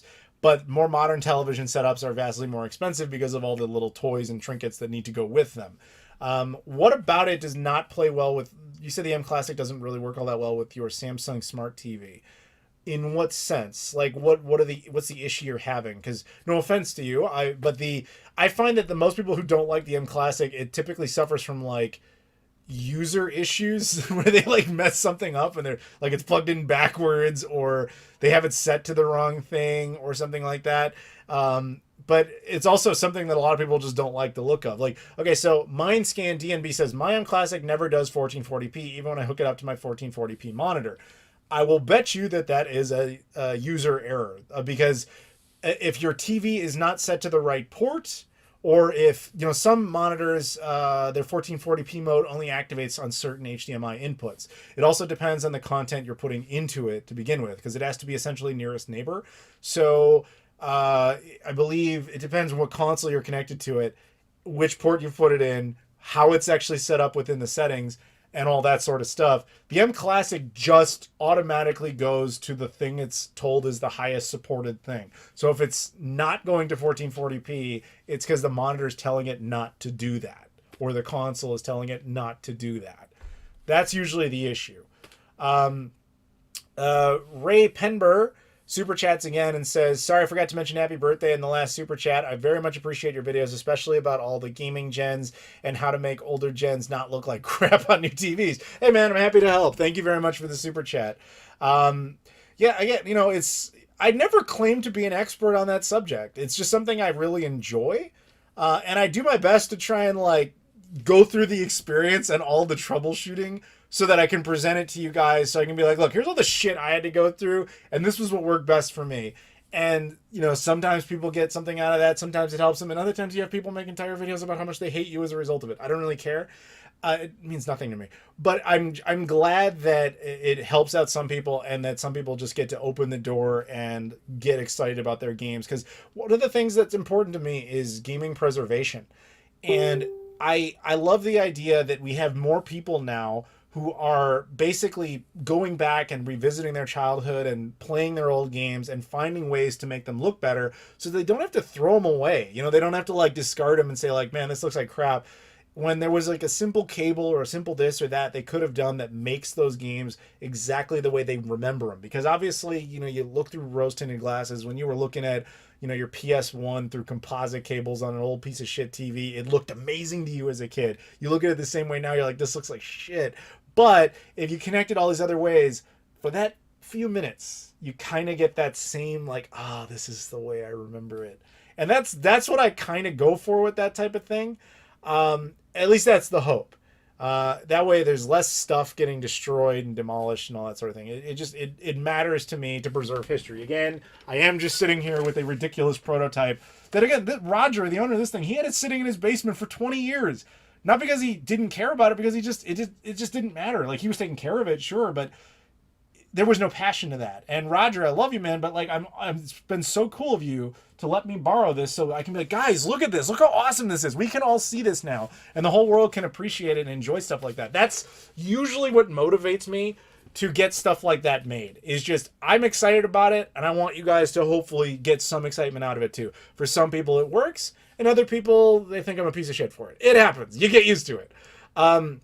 We got a few other super chats. My buddy Matt, super chats. Happy birthday, Adam. Sent you some extra on PayPal. I just hadn't a chance to click on it. Great seeing you, man, and glad to see you're traveling again. So Matt super chatted. He didn't leave a message on there, but thank you again for that. Actually, my buddy Matt here is the guy, he and I went down to Cuba together. We went there in that there was a brief minute there, not to get political here, I'm really not trying to, but right at the end of the Obama administration, they made American travel to Cuba very easy, and during the Trump administration, they started to make it harder again. Matt and I just happened to go in there for that hot minute where that it was easy enough, and we had a great time down in Cuba. And we made a friend, our friend Eloy, we still talk to. We actually have a group thread together on Facebook Messenger called Cuba Libre. He's a really good friend of mine. And dude, literally Matt and I met at O'Hare International Airport. Like, the two of us, we were trying to get up to Toronto and our flights kept getting delayed and all that stuff. And I fly so much that I was like, you know what? This is an international flight. I have the option to go into the lounge. And I remember, Matt, hopefully you're still watching it, you remember this. At one point, like, we were just like walking to the next gate because our flight kept getting bounced around and it kept getting delayed. And I just got fed up with it. So I was like, gonna go to the lounge. And I was like, you know what? this one guy and we've been just kind of semi hanging around, going from gate to gate. I'm gonna do him a solid. So I walked over to Matt. I was like, "Hey, I know we barely know each other, and this is kind of weird. I have access to the lounge right now. I get a +1. You want to go?" And he's like, "All right." And we go into the lounge, and then we just hung out in there. And I was like, yeah, I don't know if you've ever been in a lounge, but you get all the free coffee and free food, go nuts, have a good time. And I was like, you don't have to like hang out with me or anything. You can just have all this stuff. You just do your work, whatever you got to do. Just, I thought I get a +1. Why not? And Matt, I don't know if I ever told you this, and my girlfriend is watching, so I think it's really funny because I told her what was going on, and her response was, Adam, does this guy know you're not trying to hook up with him? And I was like, yes, I hope so. I hope he knows that. But that's how I met Matt. Like, you can hang out with people and make friends from the weirdest things. That's one of the many reasons I fucking love traveling, is you get to meet so many cool people and you make real legitimate connections and friends out of it, and you just get to experience that. That's all the more reason I love doing that flying and eating channel now. It's literally just me hanging out with cool people I've met in different circumstances, and we just go and experience the world together, and I want to show that to you guys. Not because I give a shit if you're watching me. That's not what this is about. It's about showing you, like, because I know, I'm just going to be real with you. There's a lot of people who watch the channel who are very insular, and they're like kind of, I see it all the time in things like my Discord. There's a lot of people who are just kind of afraid to go see the outside world. And I'm like, dude, I feel for you, and I want to show you the outside world, and I want to give you that confidence of, like, it's not all scary murderers and stuff that are out there. You can see really cool things. I'm going to show you how to do that, work those bugs out for you. You can go have the same experience. You can go have these adventures. You can go have fun. You can have a good time. And here's a bunch of recommendations in all these places you're going to like. And you make real legitimate friends out of that. You try to improve other people's lives. And I like to think that happens from time to time, that there are people that think that's actually doing something for them. And then, a lot of the time, you get people who make videos calling you a fucking asshole for existing. You can't always win, but sometimes you do win, and one of those wins is my buddy Matt. Thank you for being my friend. We got another super chat from a Genoa Vien, who just says, Haps B-Day. Well, thank you very much. I'm gonna have some water while the chat catches up. Actually, is there something wrong? It seems like the chat stopped.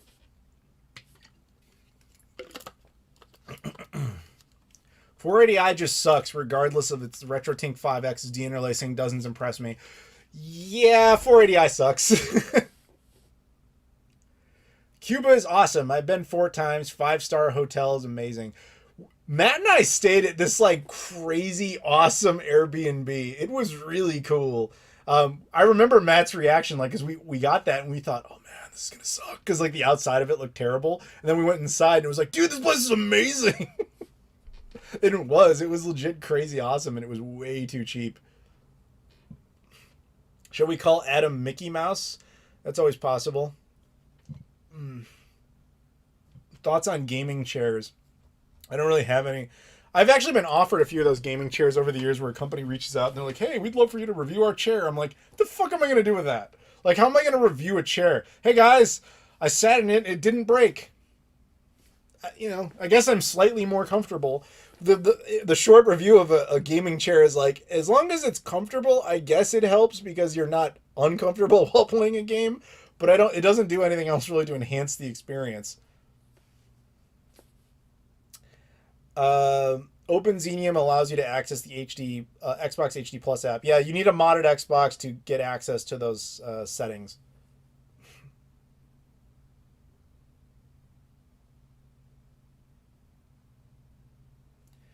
In your Xbox HD Plus review, you stated the OpenXenium mod chip was necessary to take advantage of the features present. However, couldn't you simply make your own presets with the M Classic? No, that's not how that works. First of all, I didn't say the OpenXenium itself specifically was needed. I said you need a modded Xbox. Now, how you go about doing it, you could soft mod it, you could use a different hard mod. OpenXenium, I think, is just the current most abundant thing. You need that because you need it to run custom software. The custom software is specific to the Xbox HD Plus, and internally tells the console what settings to optimize to. Once those settings are optimized, I'm simply saying that the M Classic married to that is amazing. But if you don't optimize those settings, then the M Classic has less to work with. I always liken this to like food examples. Like if you were to make, I'm going to use the omelet again. If you were to make like a good omelet, you'd have like fresh eggs, fresh meat, fresh all vegetables, and all that sort of. Oh, babe's going to sleep. Good night, babe. Or she's leaving anyway. I think she's gonna go to bed soon. Time zones. Anyway, good night, babe. You have all these fresh ingredients or whatever, and that makes up your omelet, right? But if one of those ingredients is instead of fresh eggs, you've just decided to pee in it, I'll bet you that omelet doesn't turn out very well. And so that's essentially the situation there. Like, you need to do all the right steps for everything to really work. You can't just cut out one and expect the same results. It doesn't work that way. What do you consider a retro console? Where do you put them in line between modern and retro? Retro, simple definition, is anything that's not current. So I hate to break everybody's hearts here, but the PS4 and the Xbox One are retro consoles. And people hate hearing that, but I'm going to tell you this. So I was at a convention. I was in Pinball Expo, and we did a live stage discussion about what defines a retro console. And I said exactly that. And Mr. Rightway, he responded by saying something like, "There's no way PS4 is a console because you can still buy them new in box." And I'm like, "You can buy them new in box from eBay. You cannot go into a Target or a Best Buy or whatever and buy a new in box. You can buy a new in box PS4 the same way you can buy a new in box Sega Genesis. Some guy on eBay, but they're no longer manufactured. They both have that in common. They're no longer sold at retail. They have that in common. They are retro. You just don't want to believe they're retro because it makes you feel old." And I don't mean that specifically as him. I mean that to anybody. People do not like hearing that the most recent thing that they consider recent is retro. But it's how it works. Lest we forget, the Xbox One and the PS4 launched in 2013. They're closing in on 9 years old. Just saying.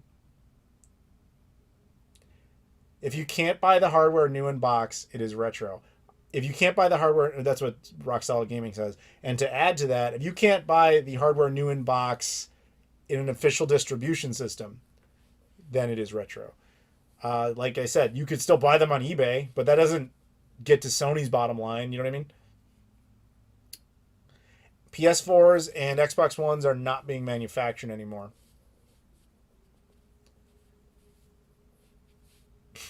By that logic, PS5 is retro because they're only available on eBay. Funny, but they're still in production. PS4 Pro and Xbox One X count as retro? Of course. The same logic applies. They're not in production and they're not sold at retail. In Europe, you can only find new PS4 in retail. PS5 is on eBay. That's true, but they're not in production anymore. That's just new old stock. Kyle super chats, happy birthday. I got terrible luck and used games working. I get terrible luck with used games working. Also shout out from the Chicagoland area. Hope Luminati's was good. I love it. Yes, I had it earlier, and I have my cake, and I can eat it too. Get it? Yeah, that's funny. I'm hilarious. It's in the fridge right now. Whenever we get enough votes or whatever, I will go and get the birthday cake, and we can eat that on stream. When we have someone to take over for a minute, like maybe I'll call the evil Rob Thanos and have him amuse you guys for a few minutes or something while I go to get the birthday cake. Thoughts on Amiga? We've talked about it a couple of times. Cax117 super chats. The Wii U has been dead longer than it was alive now. Yep. The Wii U was only around for like 4 years. Am I going to live stream your Pong console through the RetroTink 5X Pro and an M Classic? Unlikely. I don't even know how you would get that to work. It depends on the Pong guns. You have to go from like Devil's Pitchforks to RF to composite to RetroTink 5X. Tiffany says happy birthday. Thank you, Tiffany. Jesse was in here earlier. I don't know if he still is or not. He's very elusive.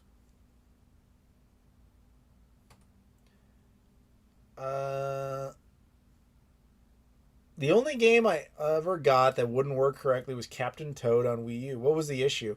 I will say this. Wii U discs are very finicky.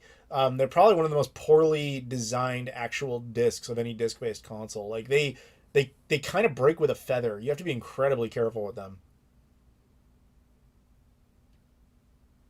Like, what was the game I had? Fist of the North Star. Japanese exclusive game. Never played it. never took it out of its case. And when I went to go, I got a hacked console, and I was finally able to start like ripping my own discs. And that one I remember buying brand new, sealed, and the disc was dead. It just straight up was dead, even though I had never touched it. Have you ever? Do I have thoughts on the Evercade versus upcoming systems? Not really. Yeah, sorry, I have nothing to say on Evercade. Can the PS5 be considered current gen if it's unobtainable? Of course, it's still in production. It's rare, but it's current for sure.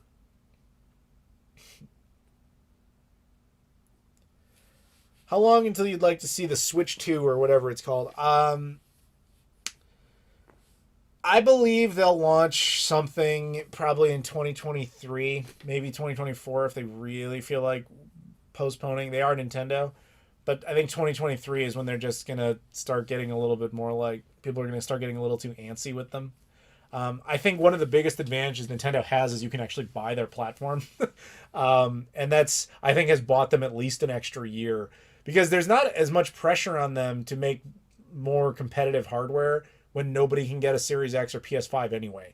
You know what I mean? It's been over a year since both of those consoles came out. And like, show of hands, which you'll have to say in the comments, but how many have actually been able to get one of those systems? And not because they can't afford it. I mean, because they can't afford it and actually are like, I fucking want one, and I've been trying to buy one, and I can't get it. How many of you are out there? All I'm saying is, I bet that delay in their competition is going to allow them to have an extra year. So I guess normally I would have said 2023. Now I rethink that statement. Maybe 2024. Hey, I'm planning a trip to the States, and I will be attempting Route 66. Any good game shops or arcades? Route 66, you realize how long that road is. That goes from, like, fucking Ohio to California. Like, that's a long road. So that's very specific. You'd have to narrow that down substantially to, like, specific cities or something. And then maybe we can help you out.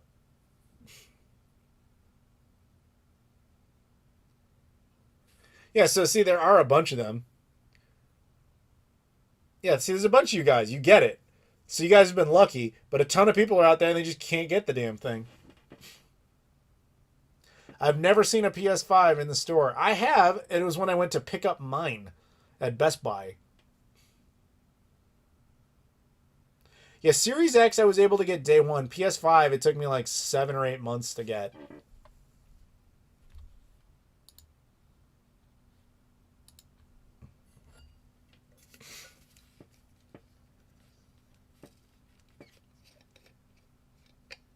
Actually, one second. Gary, where are you at? There you are. I'm making Gary a moderator. I'm just doing it. Everybody will learn to fear him.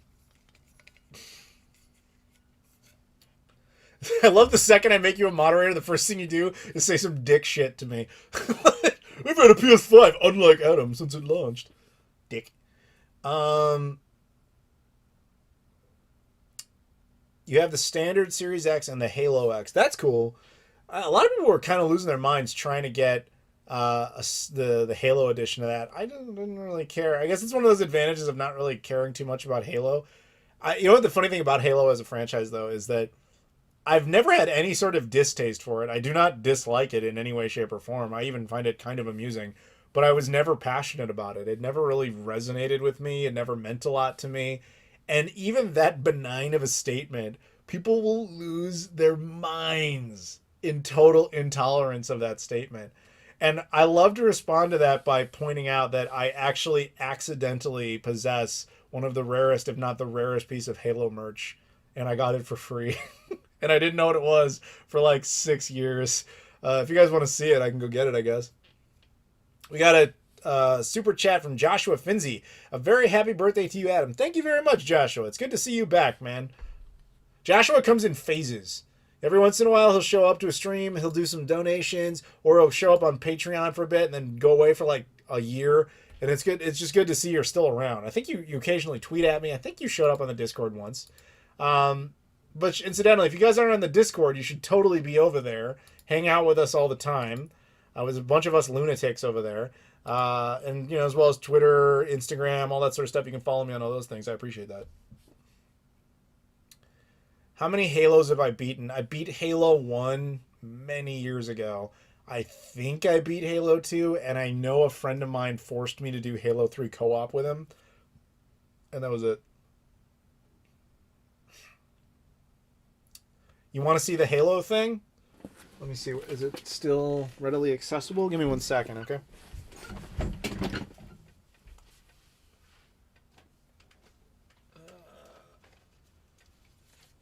Okay.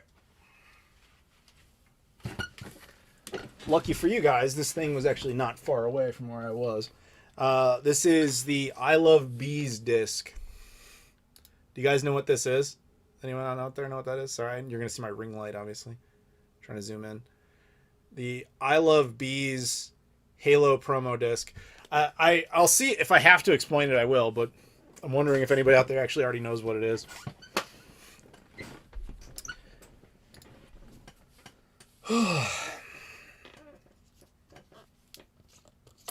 A bunch of peanuts in the Discord. Yeah, that's unfortunate. Peanuts. It's a term for less than intellectual people. We'll go with that.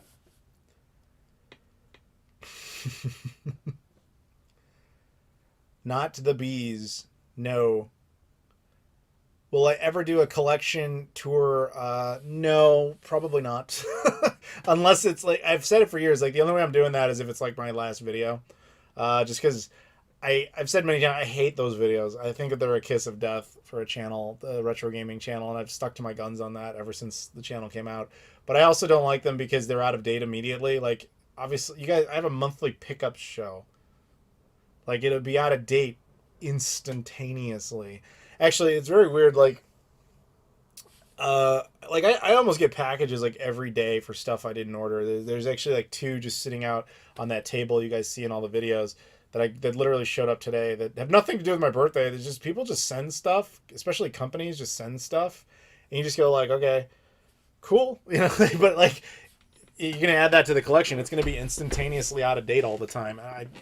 That's why I always said, like, last video, that it would be my last video if I did that. If you ever see an upload that says like my game collection tour, that's the goodbye video.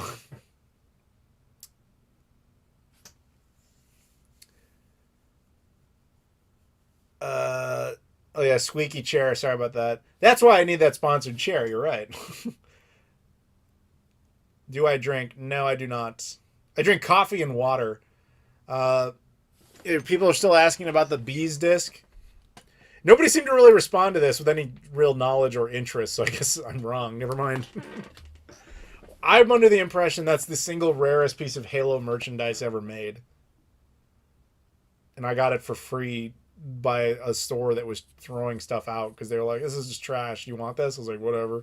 And I thought it was garbage for years. And then my buddy recently was like talking about it. And I'm like, yeah, I have that. And he's like, no, you don't. Nobody has that. And I'm like, pretty sure I do. And then I came back and I verified. I'm like, yeah, I got it. And he was like, I'm gonna fucking kill you and steal that. Like, I actually contacted like Kelsey at the video game museum. She's like, yeah, no, we don't have a copy of that. Like, or sorry, she's the Video Game Foundation. She's like, we don't have a copy of that. I know the National Video Game Museum in Texas doesn't have a copy of it. Like, nobody has it. I do. It's just sitting there. It's like, here, you want to see something really weird? We got the Sega Pluto, and I guess we could put the I Love Bees Halo disc in it. Maybe somebody would care about this image. You're never going to see this again. I'll move Christmas nights out of it. Put I Love Bees in it. There you go. There is something you will never... This has never happened. No one has ever put a rare Halo Promo 2 disc, one of only maybe a couple hundred, if that, in existence, maybe a few, in a prototype Sega Pluto. This has never existed before. Yay, I am the first person to do this. For all its splendor and glory. Boom, there you go. I Love Bees on the Sega Pluto. There's like even one person who's like, what the hell's going on? Alright, let me swap that back out though. Put the Sega Pluto back down. Put the Halo prototype, well, it's not prototype, but the Halo promo disc. You guys seriously don't know what this disc is? How is it possible that I'm the only one that knows what this is? Like, I'm not even a Halo guy. You guys really don't know? Like, do you want me to talk about it? Like, I'm no expert on this disc. I just kind of know, like, the basics of the story, but I'm happy to tell you if you're like, what are you even doing? Anyone? No one has a copy because it's not a real disc. Gene. Yes, it is. And you know it is. Do the Pluto. What is that? You didn't watch my Pluto video, I take it. I love that the Discord is all screenshotting photos of me with the... You know, you guys realize I can take like a high-res photo of that, you know, if you want. Okay, so here's the long story short with I Love Bees. Again, I'm no expert on this particular disc, but I guess what happened is in 2004, Microsoft did this AR, like an augmented reality game where they put like a puzzle on the internet trying to get people to solve it. And the puzzle would take you from one thing to another thing to another thing to another thing.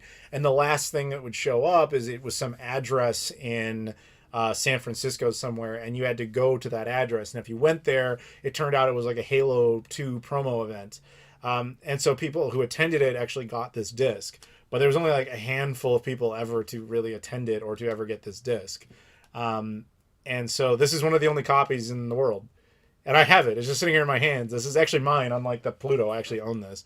And the reason I got it is when I went to... I used to go to a store in Chicago called People Play Games, which no longer exists. And one of the guys... Like, one day I was just hanging out in the store, and one of the dudes was just going through inventory, and he had, like, this pile. He's like, here, look at all this Xbox promo stuff we got in. And I was like, oh, that's cool. He's like, yeah, it's junk, man. We can't do anything with this. He's like, I was just literally about to throw it away. Do you want any of it? And I was like, I didn't even look what was in it. I was like, yeah, whatever. I just took it. And this was one of those things. And along with like a Fable disc, which is nowhere near as valuable or anything. The disc has been ripped. It's just a DVD. Like the data exists online. It's been ripped. It's just this is actually one of the original discs. Is right here in my hand. Apparently, there's a guy who did a video on this recently. And he said like no copy has sold within like the last decade or so because like nobody's ever got it for sale. So it's kind of hard to be like, what is this thing even worth? Kelsey speculated it might be a $6,000 disc, maybe, but that's you have to find the right buyer, and that's completely just maybe. It could be like somebody might be like $20. That's the best offer I can do, or whatever. You have no real idea. But there you go. But you guys got to see it inside of the Sega Pluto. No one in the history of our species has ever done that. It's just a series of DVD footage of like bees and Halo stuff or something from what I remember. Again, I'm not even a Halo guy. It's really not that fascinating to me, and that's why it makes me come off like a jerk because obviously this is like if there were like some weird Shenmue promo thing and a guy who didn't give a crap about Shenmue like had it and I'm like, what the hell? I want that. He's like, oh, I just have it. I don't care. Like I get it. I understand why it makes me come off like a jerk.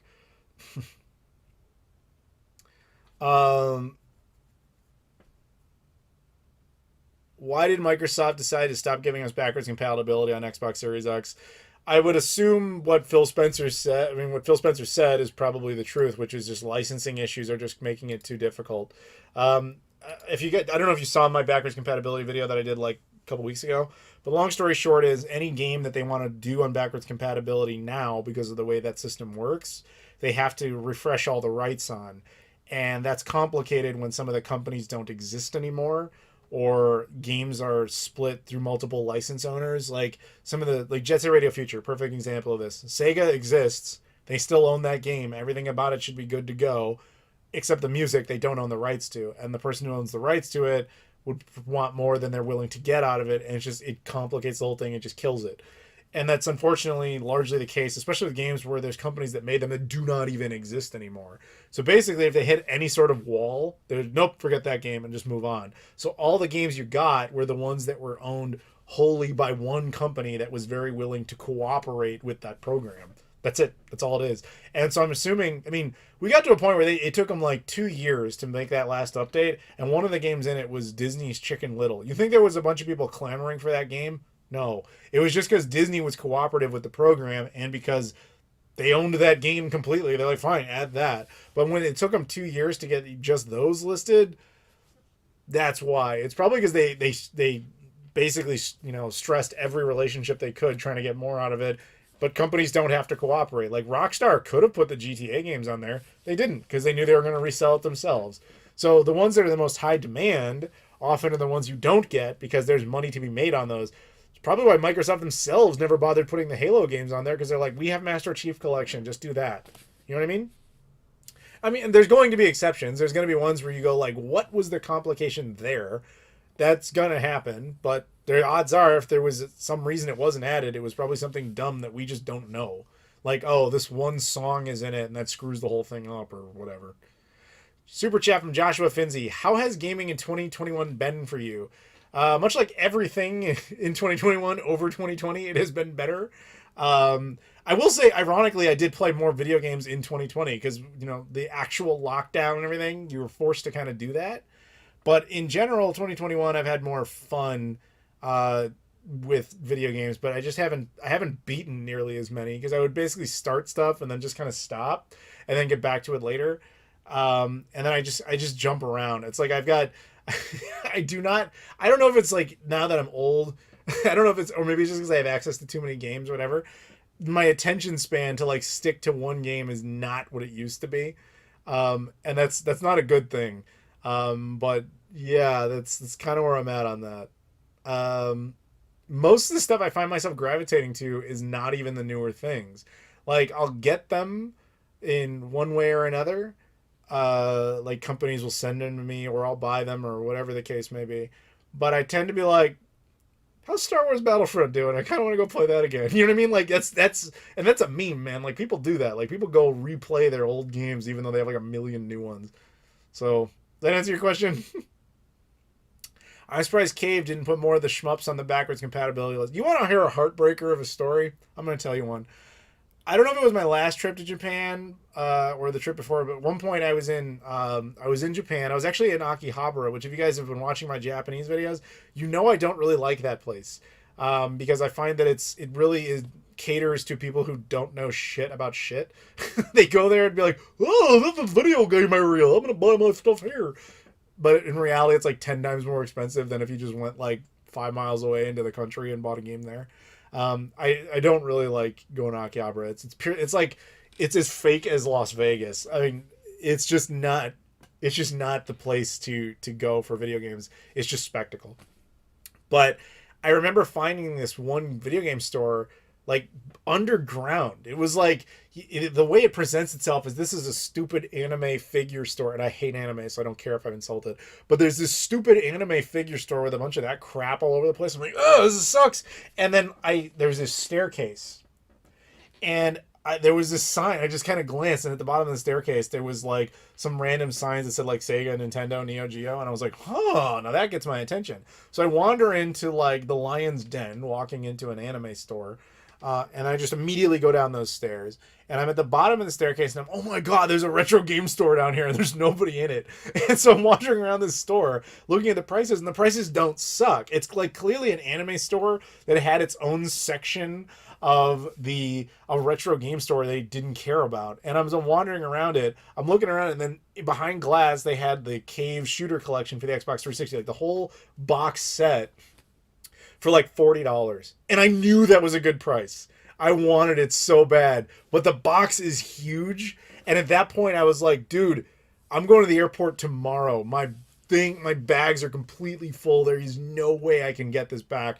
But I really, really, really wish I had bought it anyway and just been like, that's tomorrow me's problem to figure out, and I had to come up with some sort of solution. That was a huge regret. But aside from that, like, yeah, that's my Cave Shooter Story collection, which I guarantee that stuff's not there anymore. Why do I hate anime?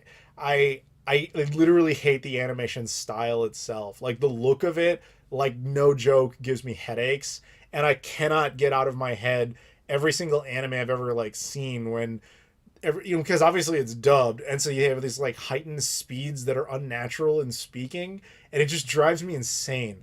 Like I legit can't stand anime. I just can't stand it. But it's actually awesome because, especially in Japan, do you realize how immune that makes you?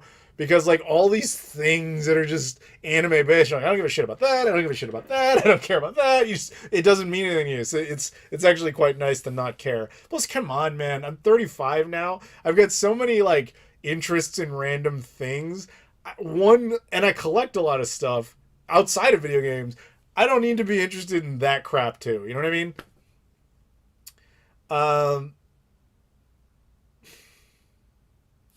How often do I visit Galloping Ghost Arcade? I've actually never been. I'm not really an arcade guy. Plus, every time I go to a convention around here, whether it's like VGS, which we talked about before, or Pinball Expo, guess who goes? Galloping Ghosts brings all their stuff. The only game I really wanted to play at Galloping Ghosts was that Beavis and Butthead game they've got, because that's an unreleased game. And they brought it to Pinball Expo, and I played it, and it was garbage. I'm like, I get why this wasn't released. Kind of want more pizza, but I'm not going to do it. Maybe I'll get my cake. Watch One Piece. 0% chance that's ever going to occur. I mean, I appreciate that you guys try, but there is no force in the universe that can make me watch anime. And I mean this, like, you guys are going to bring up the Shenmue anime. Yeah, do you know how much pain that is for me? Because that's like my favorite thing in the universe colliding with my most hated thing in the universe. It's literally, to me, a paradox. It's what happens when an unstoppable force meets an immovable object. It's just pain. What about Cowboy Bebop? It's an anime. I'm not interested. That's all there is to it.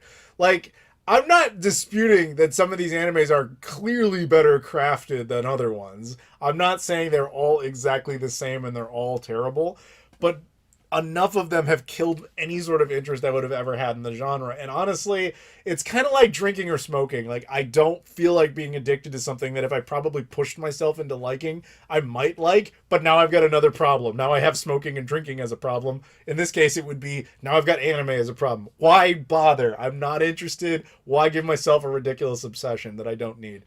Because, I mean, let's keep it real. You guys have seen my personality pretty clearly over these years.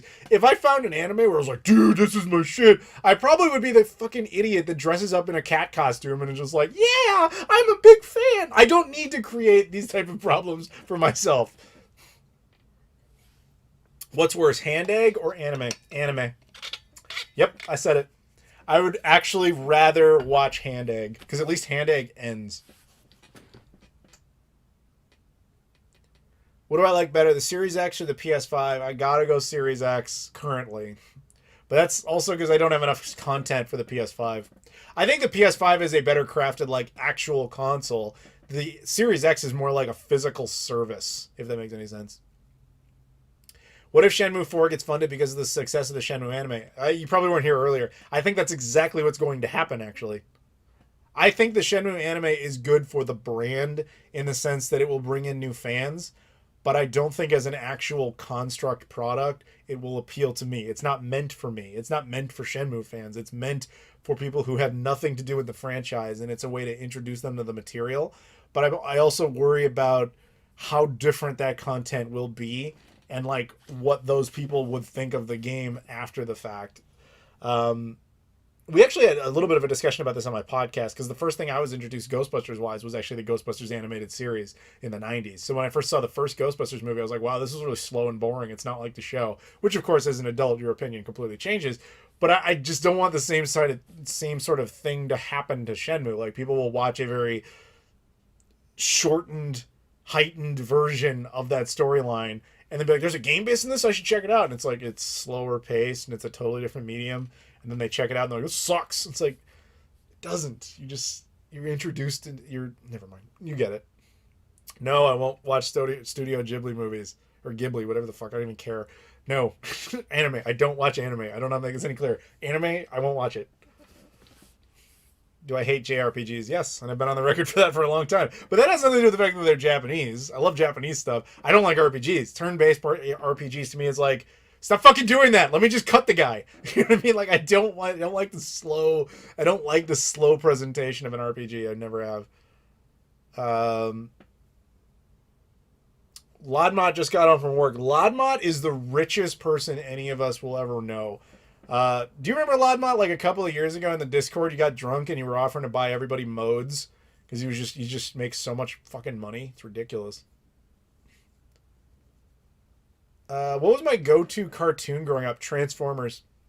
Ironically, Transformers predated me. Like, when I say Transformers, I mean Generation 1 Transformers. But that show ended, like, right as I was born. Like, so I didn't see it until later. So I saw it more as G2, and then I was seeing, like, reruns and stuff like that. But I loved that show and that movie. But as in, like, if you can't include that, then it would probably be like Teenage Mutant Ninja Turtles and maybe Beast Wars.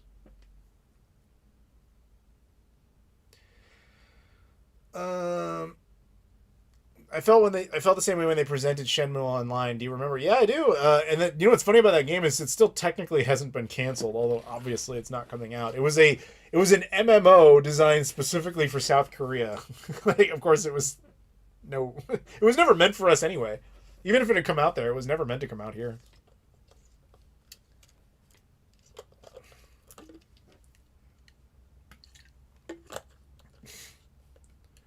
Oh, I got one for you. Mariah Carey Christmas CD or anime? Mariah Carey Christmas CD all day, man. Like, I would easily pick that over. And you know why? Because I have no musical retention skills aside from orchestral music. Like, orchestral music will stick with me, but like quote unquote real music, I can't retain it. So it just washes over me like clapping. It means nothing to me. There's even a term for that, but I don't remember what it is. But like anime, I would have to see, and it would hurt. I would be in physical pain from watching it. Mariah Carey noise is noise. It's like hearing a truck backing up somewhere in the distance. Like my brain acknowledges that that's occurring, but I don't retain it. That's how like lyrical music is to me for the most part, unless it's associated with something I already like. Like if it's music I like from a movie I saw or something like that, then I can retain it that way. But then it's just making me think of that movie. Like if I hear Michael Jackson. All right, so here's a great example. So the song "Just Beat It" by Michael Jackson. I'm sure most people who have some sort of association with that song think of it for Michael Jackson, and they think of it for all those reasons. I like it because it was in Zoolander, and when I hear it, I just see that scene in Zoolander. That's how my brain works with music, which is why I gravitate towards orchestral music. So if you put on Mariah Carey Christmas music, that's like I'm walking around Best Buy and there's just something up on the speakers I'm not paying attention to. So yes, I would gladly listen to that over watching anime. Not even a competition. Anime or pickles? Well, here's the thing about these type of ridiculous scenarios is there has to be consequences for not doing one or the other. And in most of these scenarios, I'd rather go with the consequence. So if you're saying anime or pickles or death, shoot me now.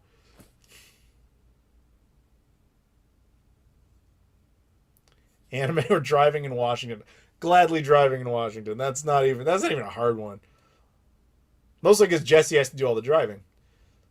Thanks, Gene. What about Back to the Future 2? What about it?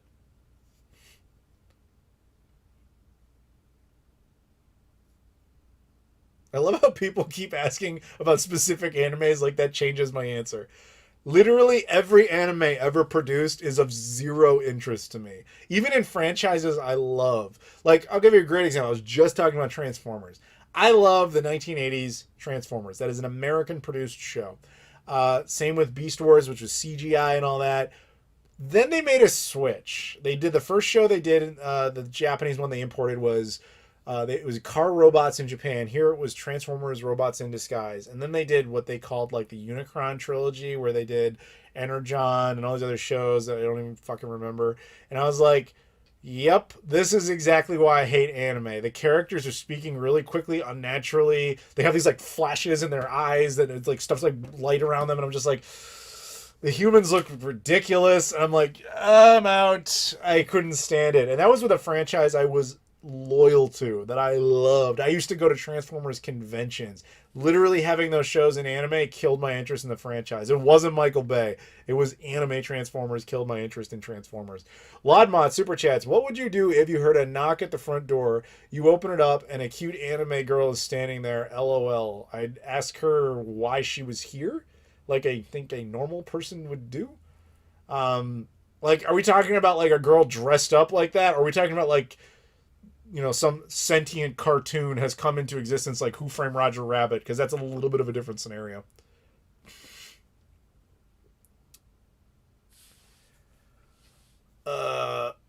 Watch 1 minute of anime or destroy the Sega Pluto. And what's the consequences for doing neither? So obviously the Sega Pluto isn't mine to destroy. Nor would I do that.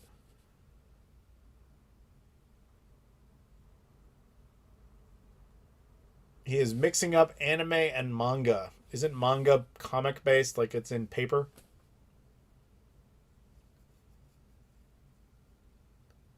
Adam doesn't care about anime. I think he has proved it. Yes, thank you. I appreciate your sanity. A sentient cartoon. I don't know. Call security. I don't know what to tell you with that one. That seems a little unlikely to occur.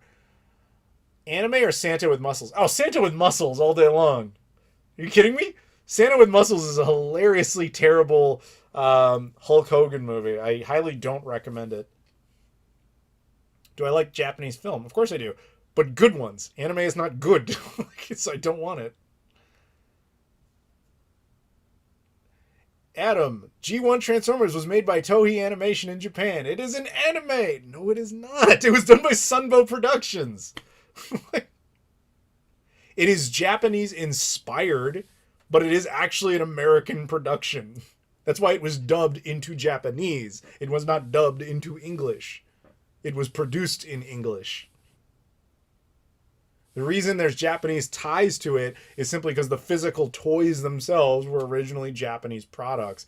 But Hasbro created the entire concept of the Autobots, the Decepticons, and Bob Budiansky wrote out the entire storyline. Like, that had nothing to do with the Japanese.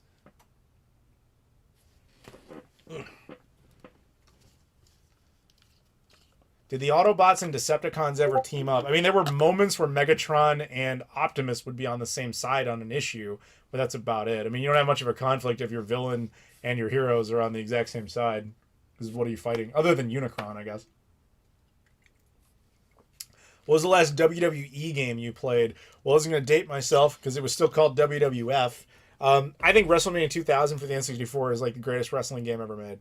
I love that game. Like, I could turn the stream off right now and just go play the shit out of that, like, all day. That's fun. I could do that. But that's like my wrestling game. I think I played a lot of SmackDown and stuff after that, but that one was my, like, yep, this is my game. Thoughts on medical cannabis? I live in a state where weed is 100% recreationally legal. I can go buy it right now on a street corner legitimately. And it still doesn't mean anything to me. Like, I've had edibles. I've never smoked it. It doesn't, it just makes me a little sleepy. So it doesn't mean anything. I don't get any like, oh man, this is awesome. Like, I've never had that. It would be cool, but I don't care enough. Like, what if I got addicted to it? And I'm just like, oh man, I want to do this all the time. It's an unnecessary expenditure. But I'm not like morally opposed to it. And if somebody's like, here, dude, here's a free edible. Like, fuck yeah, I'll do that. But I'm not going to go out and buy that shit. Do I actually have a collection, or did you sell it all for EverDrives? I take it you don't watch my videos all that much, buddy. For someone named The God, you would think you'd be a little bit more observant.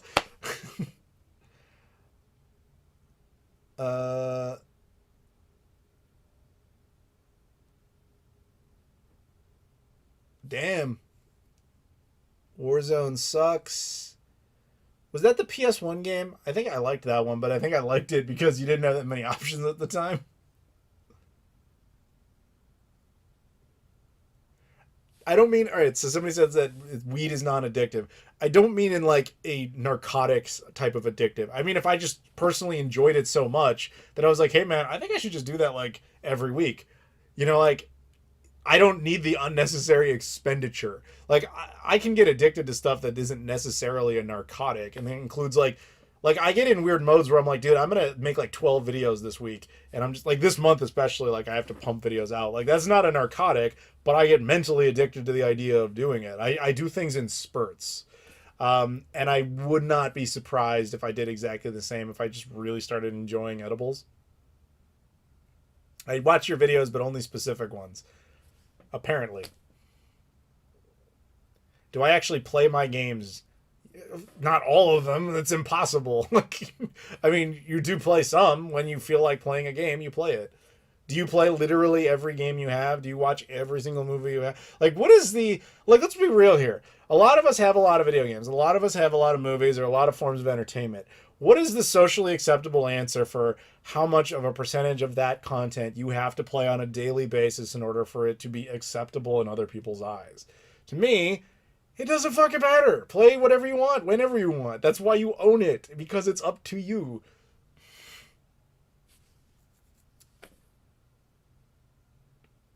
Am I watching the Game Awards tomorrow? I didn't even know it was tomorrow, so I guess not.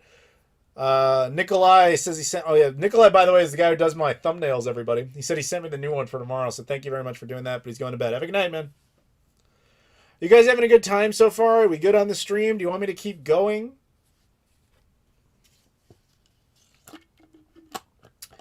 Have I played the Simpsons game? Which one?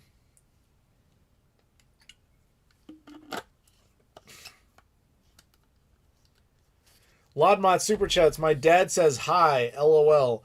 Hi, Senor Lodmot. I don't know what to call you. But thanks, Lodmot.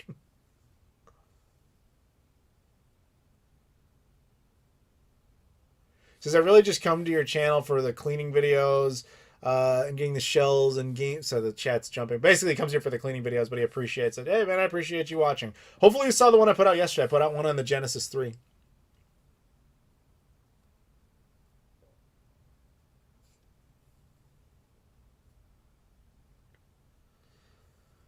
Keep going, shave the beard. Obviously not happening. Is there any video you actually play?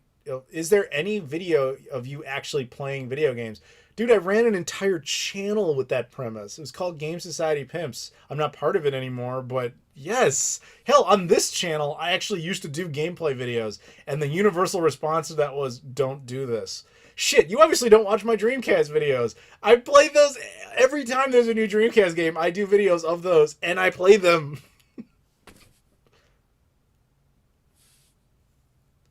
What do you want me to do? You want me to just start making, like, hey guys, today we're going to randomly start playing this game? I tried to do that for a minute, and people's response was, what the fuck, don't do this. People do not actually want to see me play video games on the channel. I've learned that. So the most you get out of me now on the channel is like within the context of the Dreamcast. And that's just because it's a new product and it's interesting to me. Gary has footage of me playing games at conventions. Yeah, it's not like I don't play video games, man, but just because you're not seeing it all the time doesn't mean I don't do it. I don't see you taking a shit, but I imagine you do.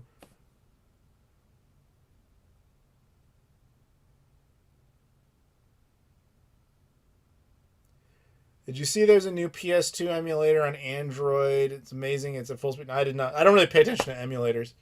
You guys, you're going to see a video come up in your feed soon from me, unless YouTube hides it because they love to hide my content now.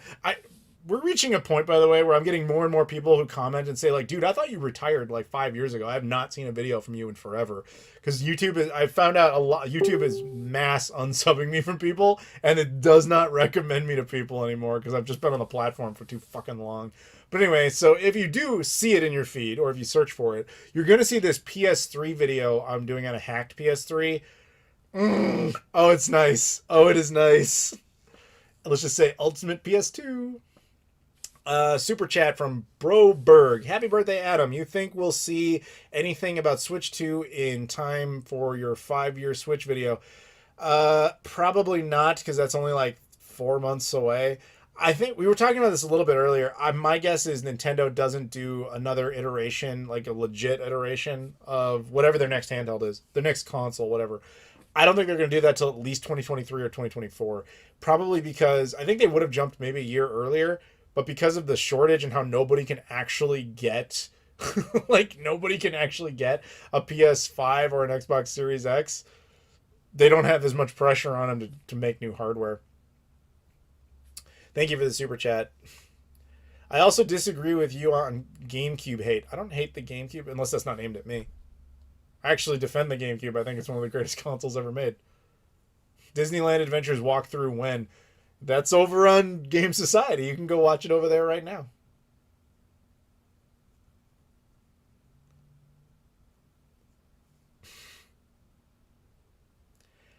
I remember when YouTube was just a hobby and for fun and not to make a living or have sponsors and make millions, etc. So 2006. So I'm going to keep it real with you. Like, my job is to make YouTube content. That's what I do. But you might have noticed I don't do sponsorships. It has never come up. And it's not like I don't get those offers. They come in a lot. And I'm just like, I don't want that.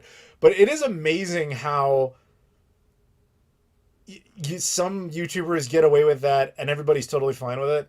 And others of us, like, we even try to scratch that surface and our audience hates us for it. So I'll give you a perfect example of what I mean. Like, there's YouTubers I'm sure a lot of you guys watch where you've watched them long enough that you're just used to it. Or like, this episode is brought to you by like Dollar Shave Club and blah, whatever. And you just wash over it and you can wait for the content. The only change I have made like that, even remotely recently, was you'll notice a lot of my videos now at the very beginning, I'm asking people to comment, to like, to subscribe, and to follow me on all social media stuff. Like right there at the beginning. And I do the whole routine in like 10 seconds. And the amount of people that have been just fucking yelling at me for it is unreal. And I'm like, really? Really? You can't, you have to have an issue with that? You don't have to do anything you don't want to do on this. I'm asking for your support. And the truth is the numbers require it. If you look at your analytics, if you're in YouTube, you'll notice the difference, because when you like a video, if you interact with the video, it's vastly more likely to share it. Like I got comments from my management over at YouTube, and they were just like, you need to start doing this because like your analytics are kind of crashing, and it's because you're not doing this. Engagement is vastly more likely to make the channels thrive. So if you want me to stick around, just fucking hit like. That's all you gotta do. And that would apply to this. Watch the video, like the video, check out the new channel. It's not hard. We spent more time explaining it than all of that promotion, if you want to even call it that, has been combined. I did get yeah, you didn't sell your soul to get a Raid Shadow Legends sponsorship. They reached out, I just ignored it. I don't want to do that. It's not like I'm even opposed to the concept of sponsorships, but I appreciate when they actually like make sense. Like fucking, I would never play Raid Shadow Legends. How could I make a sponsorship about that? And how could you ever legitimately trust my opinion on anything ever again? You know, the closest thing I've done to a sponsorship is just when companies send you something and you're like, this is cool, I would actually use this. And I'll give you, I'm not a hypocrite. Do you guys remember I did a playload a couple of months ago where Toner, a company, sent me a microphone? And I was like, yeah, this is great. I'm going to use it on live streams and I'm going to use it in my podcast. Well, guess what I'm using? I'm actually using their mic. Have I brought it up? Have I talked about it? Have I been like, you should go check out all their products? No, I actually could use it. So it's like contextually relevant to what I actually do. That's the closest I've come to sponsorships, is just the idea of like, if somebody has a product they're offering to me that I would actually make sense, that is within my wheelhouse, that I would review it. I guess the way I look at it is, if I could afford to just buy this thing and talk about it, would I do that? If the answer to that is yes, then yeah, I'll take the free one and we'll just do the same video I would have done anyway. That's it. I don't want your Raid Shadow Legends money because I would never fucking play that shit anyway. Does that make sense? I think that's a pretty reasonable position, but apparently to some people, that makes me a piece of shit. We got a super chat from Tristan Wilson who says, happy birthday, Adam. Been watching your content since 2013. Also, thanks for giving me my crippling game console addiction. LOL. I'm sorry. Yeah, that one I'm known for. People, I get that a lot. We're like, dude, you made me buy all this shit. And I'm like, I didn't mean to. But I'm glad you at least seem happy about it. You know what's hilarious? You want to talk sponsorships and weirdness? I literally just got an email from Spreadshirt saying like, hey, did you know you can tell your audience to buy stuff? So yes, I have a Spreadshirt, guys. It's in the description. You can buy merch of me. That's the most you're going to get out of me as a sponsorship right there, because they don't pay me anything. That's fan service, by the way. Like, if there's Spreadshirt merch and all that stuff, like, I appreciate it. That's mostly for you guys, so you can go have stuff of me if you want it. And some people do that, and some people don't. But I make like a comically small amount of money on any of that. It's really just more about, well, frankly, it makes Spreadshirt money. But for it's really just for you guys. It's like, because there are occasional people like, dude, I'd love to have like a Keep Dreaming hat or whatever. Okay, it's there now. Help yourself. Coffee.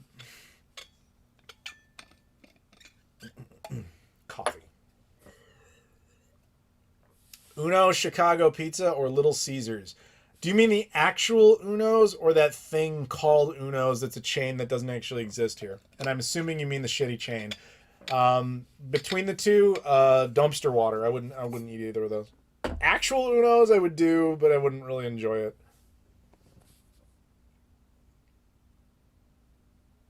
I always thought you were sponsored by Casio to push the loopy. That is true. That one is true.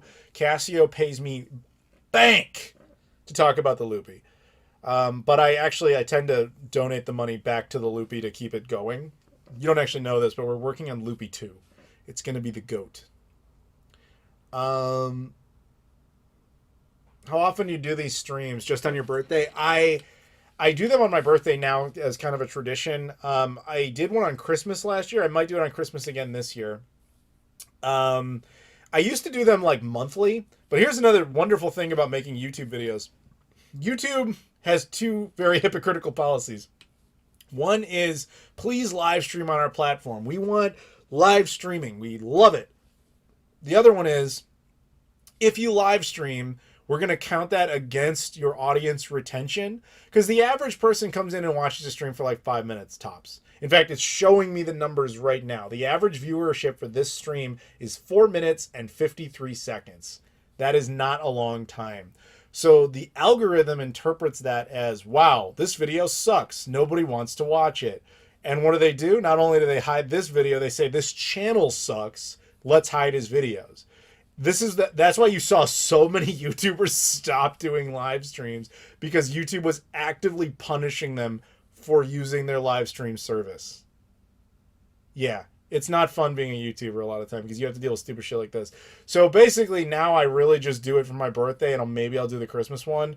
I'd love to do it more frequently, but I don't feel like killing the channel for it. You know what I mean? And I know people are like, well, why don't you go to Twitch? Let's keep it real. If I open this up on Twitch, I don't have any Twitch followers. There's nobody over there. People do not want to just jump over to another platform to watch something like that. Like, I don't have the kind of pull to make that happen. So it's either here or it's not happening. Hence, it mostly just doesn't happen. Laudmont Super Chats. It's funny how you were working on the Loopy 2, but you're the president of Sega. You guys want to hear an amusing story?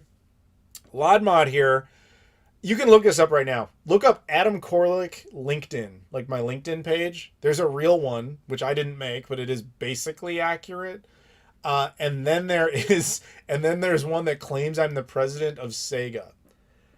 And Laudmont made that. Now, the funny thing about that is I just thought it was weird.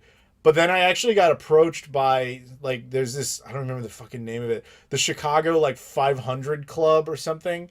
And they approached me based on that LinkedIn page. And routinely I get an email from them, like, once every couple months being like, would you like to come and give a presentation at our 500 Club about what it's like to operate and control Sega? And I'm like, Jesus Christ. Because obviously it's not true. Like, but I'm just ignoring this. But, like, that is a real thing that happened.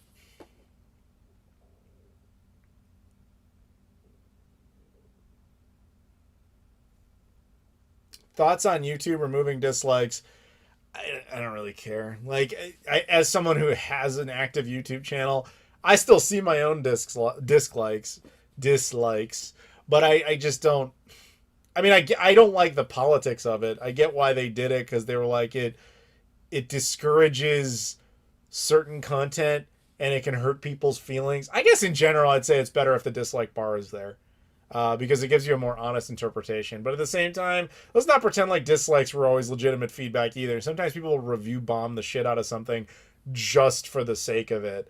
That only happened to me like once, and I don't really want to talk about it, but there was like one time I made a video where some guy hated it so much that he sent like his whole base over just to dislike the crap out of the video. And I was like, that's called being petty and childish, especially because it had nothing to do with this person. But so don't assume dislikes are always actually valid feedback either. Sometimes they're just people being assholes. But in general, yeah, I'd say it's more of a positive to have it there than to get rid of it. We got a super chat from Manic Mania. Who do you work with to make your money? I'm just wondering, because I don't think you could live off the views on this channel. So I kind of do a mixed bag of random things. Like, I've always kind of said that my YouTube channel is more of a business card than it is in of itself the revenue stream. But the thing is, it's kind of like we were talking about before. Like, just because you don't see me doing it, like playing video games, that doesn't mean I don't do it. Like, I have to do a lot of stuff. That's part of why I'm flying around all the time, is I've always got like a gig here, a gig there. And basically, like, your channel gives you certain levels of credibility to be like, hey, would you do this like mock review for us? Would you check out our product in advance and tell us if we're doing this right or wrong? And stuff like that. You know, and it's like, okay, I'm happy to like write you up feedback and all that sort of stuff and get you guys on the right direction. It's gig based. I don't know how else to put it, but that's pretty much all I do. And everybody looks at it like there's some crazy secret to all this. Like, I must be hiding something. But it's like, I could not be more open and honest about this. Like, I just fell into it kind of cobbling together and kind of working. Like, and every month it's the same thing. It's like, shit, okay, well, there's an opportunity. Let's go do that. Gene knows. Like, Gene's right there in the chat. Like, we hung out. He's seen me enough times show up in Seattle. Remember when I was there for PAX and I was like, I gotta go do a bunch of crap at PAX first and then we can hang out. It's just, there's certain things you just have to accomplish. It's okay. It's the job. I'm okay with it. Have I ever thought about live streaming on Reddit or Discord?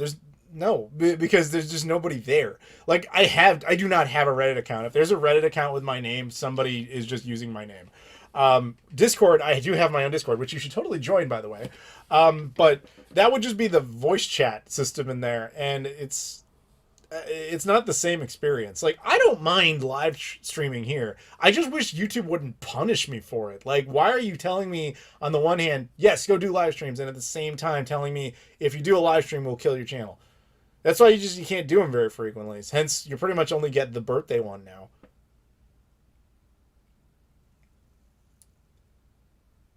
Which Dead or... Oh, happy birthday. Thank you. Which Dead or Alive game is your favorite? I think the one I sunk the most hours into is Dead or Alive 4 on the Xbox 360. I love that game. Absolutely love it. Although, I will admit, Dead or Alive 2 was the game that made me understand that Dead or Alive was a great franchise. But Dead or Alive 4, man, did I put time in that game. Loved it. I thought you were considered to be part of game media and that's your real job. I don't know if you call it a real job, but yes, I'm definitely in game media, but it's not like game media is a company. Gaming media is basically like, it's basically a lot of hopping around. And the thing is that the only people who truly understand it are the other people that do it too. I'm a little bit unique because most gaming journalists, and I do not consider myself a journalist, but a lot of gaming journalists do the same type of job I do, but they're not known for YouTube. And a lot of YouTubers are not known for gaming journalism. I've kind of found this weird blend of like, I do a lot of stuff in gaming journalism, but I, again, do not consider myself a journalist. I want that very clear. I do a lot of that type of thing while simultaneously being a YouTuber. So you cobble it together. Hence, I keep saying I use my YouTube channel is more like my business card. Like, if I'm going to introduce myself as like, what do you do? There's my channel. That's what I do. I rarely do voice chat in the Discord. That is true. Mostly because I only do it when I'm driving. Because if I'm at home, I've got other things to do. I don't really have time to go in there. I work too much. I work a lot. And that's what you have to do when you're essentially cobbling together different revenue streams.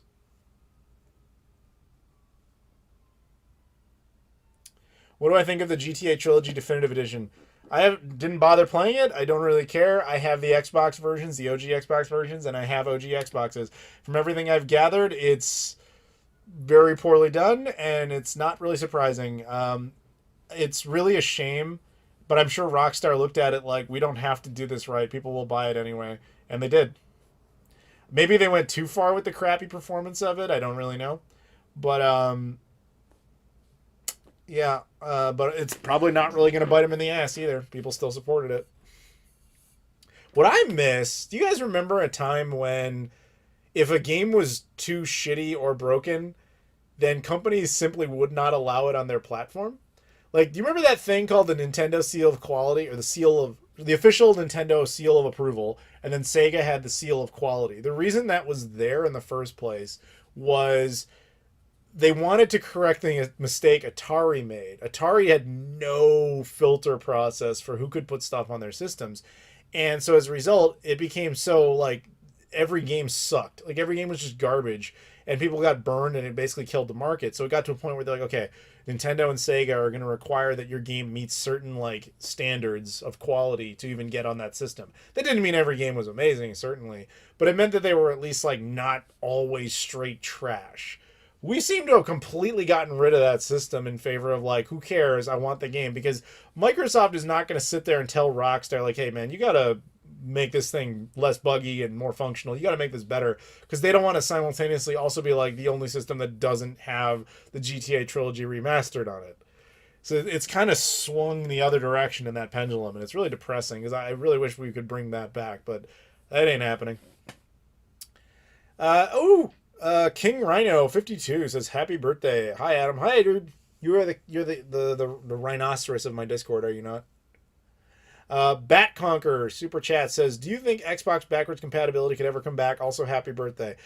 Thank you for the Super Chat. Thank you for the birthday wishes. And it's not impossible, but I'm pretty sure Microsoft's pretty much done with it. Like, I think the only reason they even did this one was just because we were at the 20th anniversary of the original Xbox, and technically it satisfied a somewhat of a light promise they had made a few years ago where they had talked about, I think it was when they originally killed the backwards compatibility program, and they were talking about what then was Project Scarlet, aka Xbox Series X, and they were talking about expanding on backwards compatibility, but technically they never did it. So by doing this, they sort of fulfilled that, but then they're kind of done. I think they would personally love to continue that. I believe they would, but I think the licensing problems are just, it's too overwhelming to deal with. And it's not worth the money to deal with it because backwards compatibility does not actually really yield money for them. It's purely PR. Like, I'm one of the biggest proponents of backwards compatibility, and of all the games they just added, I've played like 0 of them since they actually added them.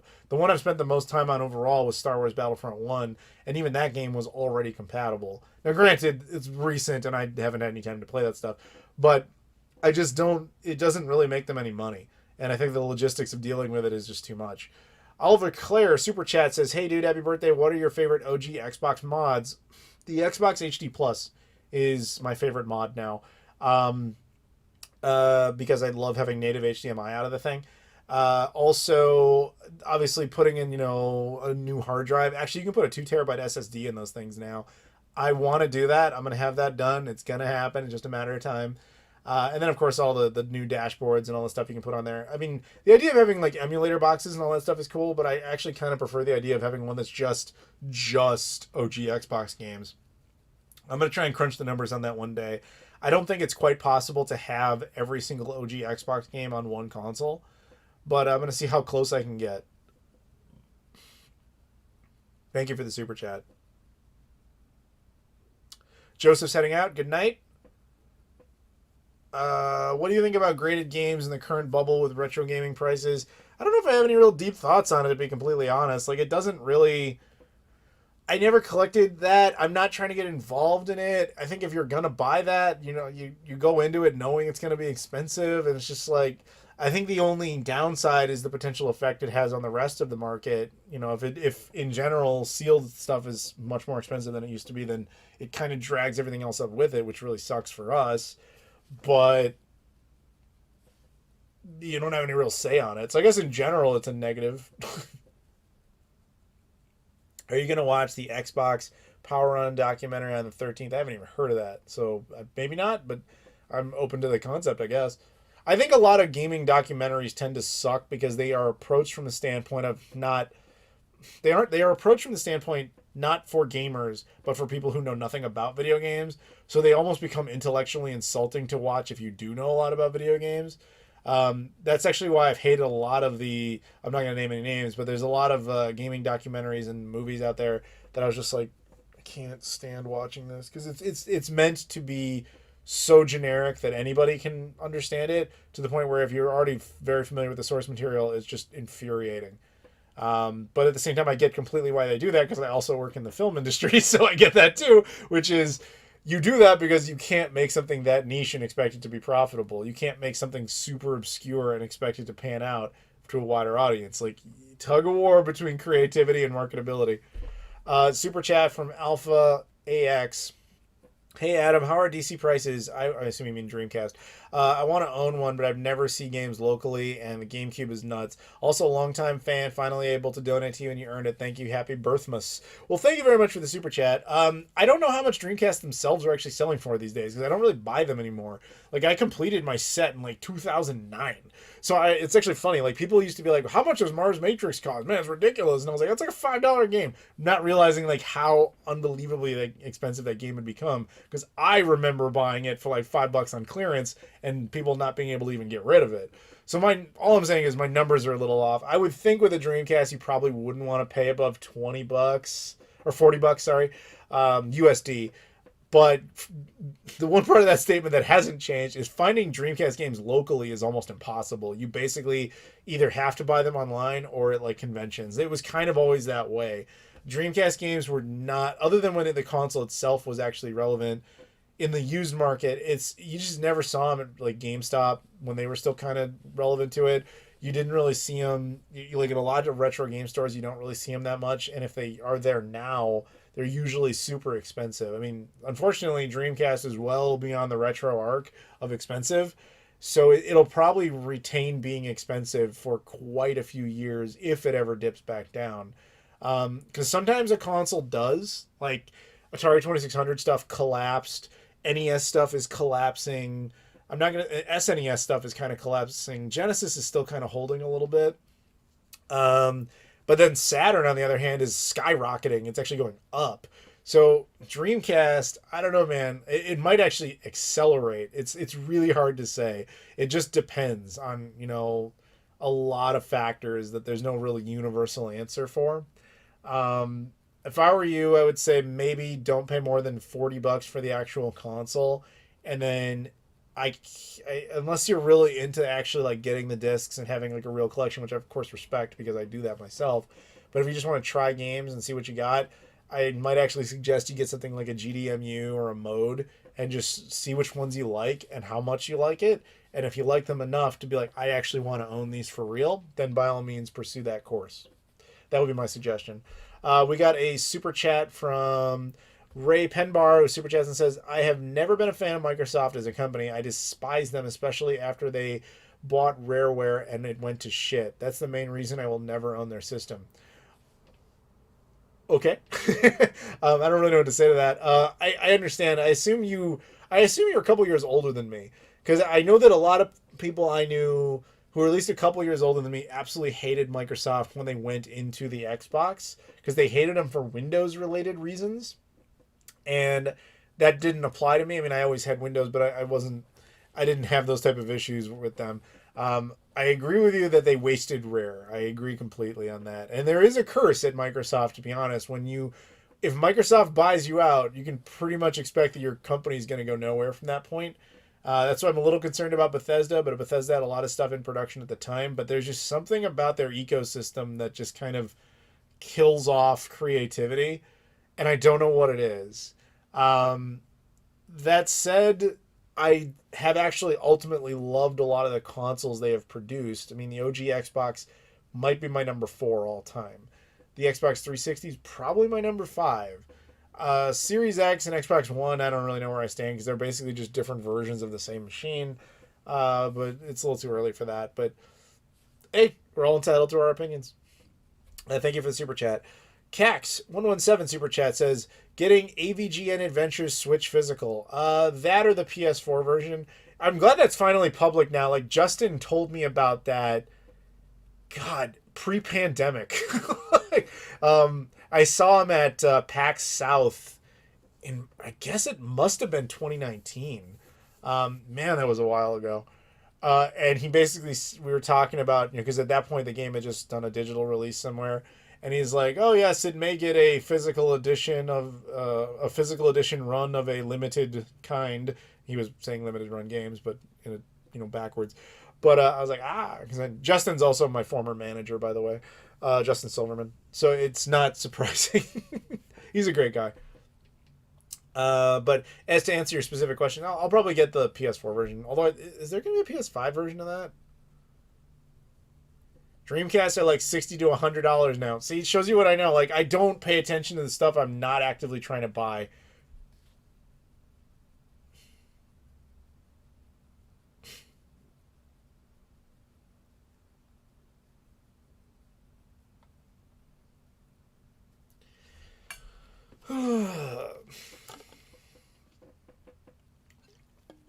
Why do people spend $1,000 plus for Rage Wars Grey Cart? The game is horrible. So here's the story. Like, not that I would ever do that, but Rage Wars the Grey Cart is unique because Rage Wars came out. Turok Rage Wars came out on the N64, right?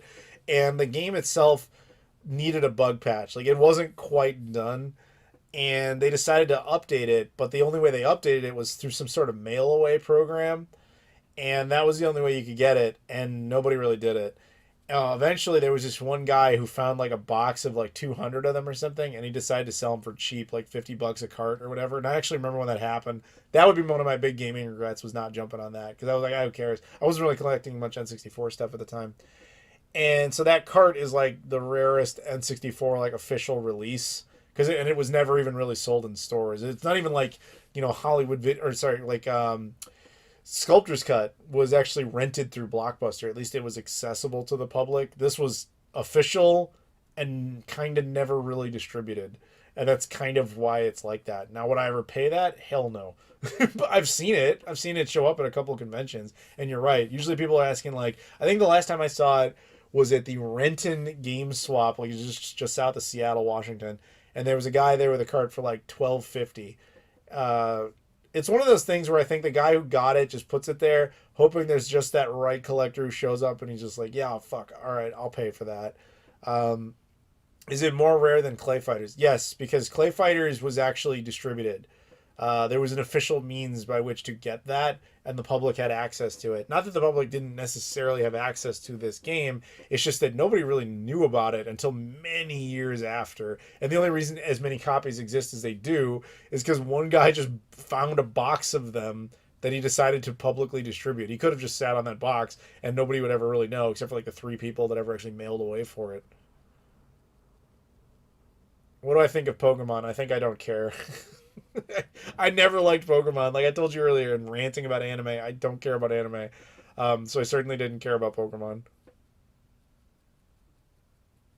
Even at its height, like when I was the right age for it too. And everybody was playing it on Game Boy and Game Boy Color and everything, blah, blah, blah. I was like, oh my God, guys, I so don't care about this.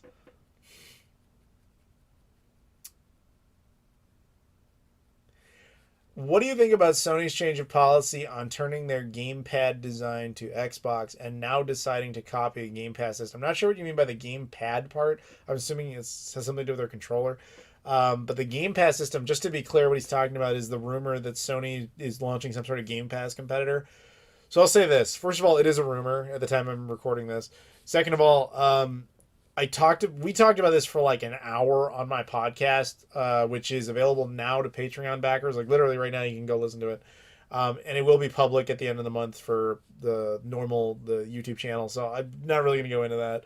But long story short, I hope they don't fuck it up.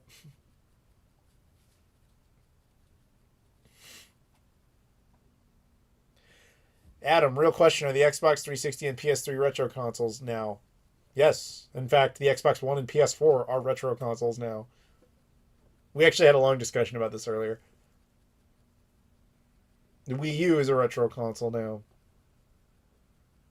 The PS4 Pro and Xbox One X are retro consoles now. What defines that is pretty much that they don't make them anymore. You cannot buy them brand new anymore unless you do it the same way you would buy it off of eBay and get a brand new Sega Genesis. Like, it's just what's available still is what's available still. Cax is going to have a nap. Good night. Anyone think the new Lego Skywalker Saga game will ever come out? I can't believe it's been delayed like 2 or 3 times. Dude, I remember seeing them display that for it. I went to E3 like 2019 or whatever it was, and I remember actually them showing that to us. Like, we had a private screening of it, and they showed us all the gameplay, and they explained like how the story was going to work and how the worlds would change based on what order you played the movies in. It was actually kind of neat. And it was supposed to, like, if you guys remember, it was supposed to, like, release around the time of Rise of Skywalker. That was 2 years ago. I don't know what's going on with that. I mean, dude, that game was pre-orderable so long ago that I actually pre-ordered it with my own Best Buy Gamers Club Unlocked membership, which was years ago. And it's still sitting there waiting to be fulfilled. So that tells you a lot. If you found a copy of Rage Wars for $5, would you keep it or get rid of it? Keep it. Why would I get rid of it? I assume you mean would I sell it?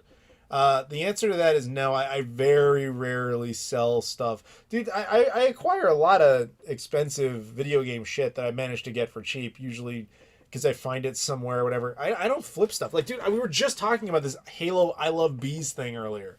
I got this for free. Apparently, it's borderline priceless. I've made no attempt to sell it because I value the idea of having it more. Now, if I like had a really horrible month and like the channel failed and I couldn't get gigs or whatever, yeah, maybe I would have to do that. But fortunately, thanks to generosity from you guys, we're keeping it afloat. Like we're still in there. So thank you very much for the super chats and the PayPal stuff. I appreciate it. I really do. Like, I mean, I know you hear this from me a lot, and you hear it from a lot of other YouTubers, but this is not an exaggeration. You realize, like, your support is the reason that we can do this. The reason that guys like me can actually exist and be around to provide content for you. Like, I think like any of us, we would love to do it just out of the passion of it. Like, if I didn't have to worry about money, like anybody, it's like that question you got like in high school when you're like guidance counselors, like, what would you do if you had like infinite money? And the idea is to teach you. I mean, there's a whole speech about this in the movie Office Space, where they basically teach you like, what would you do out of passion? And that's supposed to give you some sort of career direction. And honestly, if I could do this just for fun and just talk about retro games and just celebrate that love, that's what I would do anyway. But that's not financially viable. You have to actually like get money out of it somewhere to be able to pay the basic bills that come with existence. And so I appreciate your support because you allow me to fulfill that. And so I try to make that as worthwhile to you as possible, not only with this, but now with the new travel channel so that you guys can see those type of adventures and hopefully get more out of that too.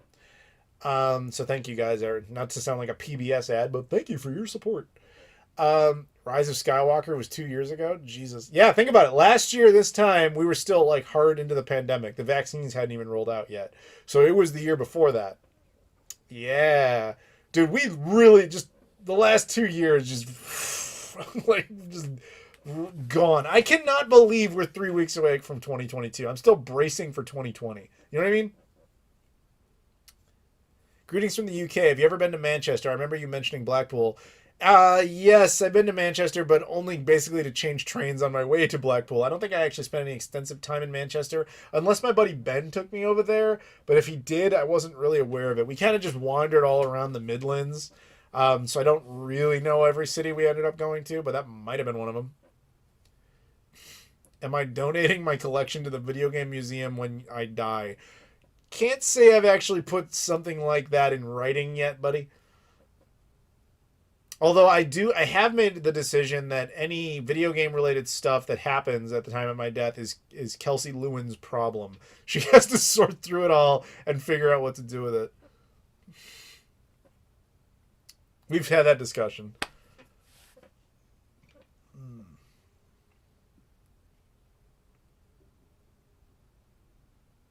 I was about to say you sound like a PBS ad. Well, like I said, I'm not trying to. I'm just being honest. I'm being appreciative. I appreciate you guys. That's all I'm trying to say. Anyway, do you guys want me to keep going? Are you still into this, or have we gone for too long? Am I excited for Book of Boba Fett? Yeah, like I want to watch it. Like it's a non-Kathleen Kennedy Star Wars property. I'm sure it'll be good. Fuck Kathleen Kennedy. She sucks. Like they should fire the shit out of her. The fact that they keep renewing her. Like I understand all the behind the scenes of it. I know why it has to happen for PR reasons, but man, she fucking sucks. What's my favorite Star Wars character? You know what's weird? I don't know if I have one. Like, as much as I love Star Wars, I sit there and I think, like, I've never really cared about its toys. And you typically buy the toys of the characters you like the most. I guess, by default, I would have to say Darth Vader, but just within the context of how he is applied in the OG trilogy. Like, I feel like the prequels, and I don't even count the Disney movies as canon, but the prequels kind of mutated his character less from being like this noble fallen Jedi who, was lured into the temptation of the dark side, and he's just a pained figure. The prequels kind of repainted him as just a dumbass who was tricked into joining the Sith because he didn't have any choice after he burned his bridges with everybody. It's a little bit like, oh, he mostly did it because he's like, oops, I screwed shit up, didn't I? I guess I got to commit to this one. Do I appreciate smartphones to flip phones? Of course I do. I actually just got a Pixel 6 Pro right here. I love my Pixel 6 Pro. And apparently I missed a bunch of phone calls and text messages. I better get back to some people. Wow, a lot of people called and texted. Maybe they thought I was dead. Let me respond to a couple texts.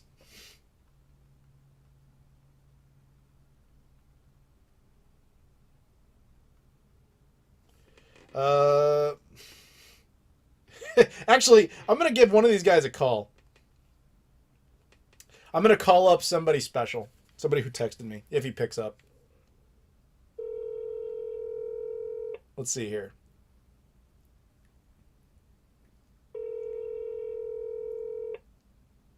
Shake and bacon. Yo, you are just so you're aware, I am currently live streaming on my channel, and you are audible. People can hear you. I'm just gonna introduce who you are, and then you can say a little bit. Guys, I'm sitting here. This is Roger. He is the owner of the Sega Pluto prototype that I've been showing you guys during the stream. Okay, that's me. How's it going? There you go. Can you guys hear him? Like, is the sound quality decent enough that you can actually hear him? I'm gonna hold up the Pluto while we talk. You guys got any questions? Do you have any questions for Roger while I sit here with the Pluto? Roger, you and I will make small talk while they catch up. So first of all, thank you for the birthday wishes. Yeah, no problem. Second, are you excited knowing that, I don't even know if you're aware of this, like, so the Pluto is going to Kansas City this weekend, and this is the Oh, shit. yeah, this is the first time the public is going to be able to play it because we have that wireless controller for it now. Maiden voyage, huh? Yeah, man. See, this is how cool Roger is. Like, I'm telling him now about it. He's like, oh, it's whatever, it's fine. I know, right? It's like, okay. Now, to be It's fair, shit that I'm never gonna see. yeah, to be fair, he knows. We've talked about it before.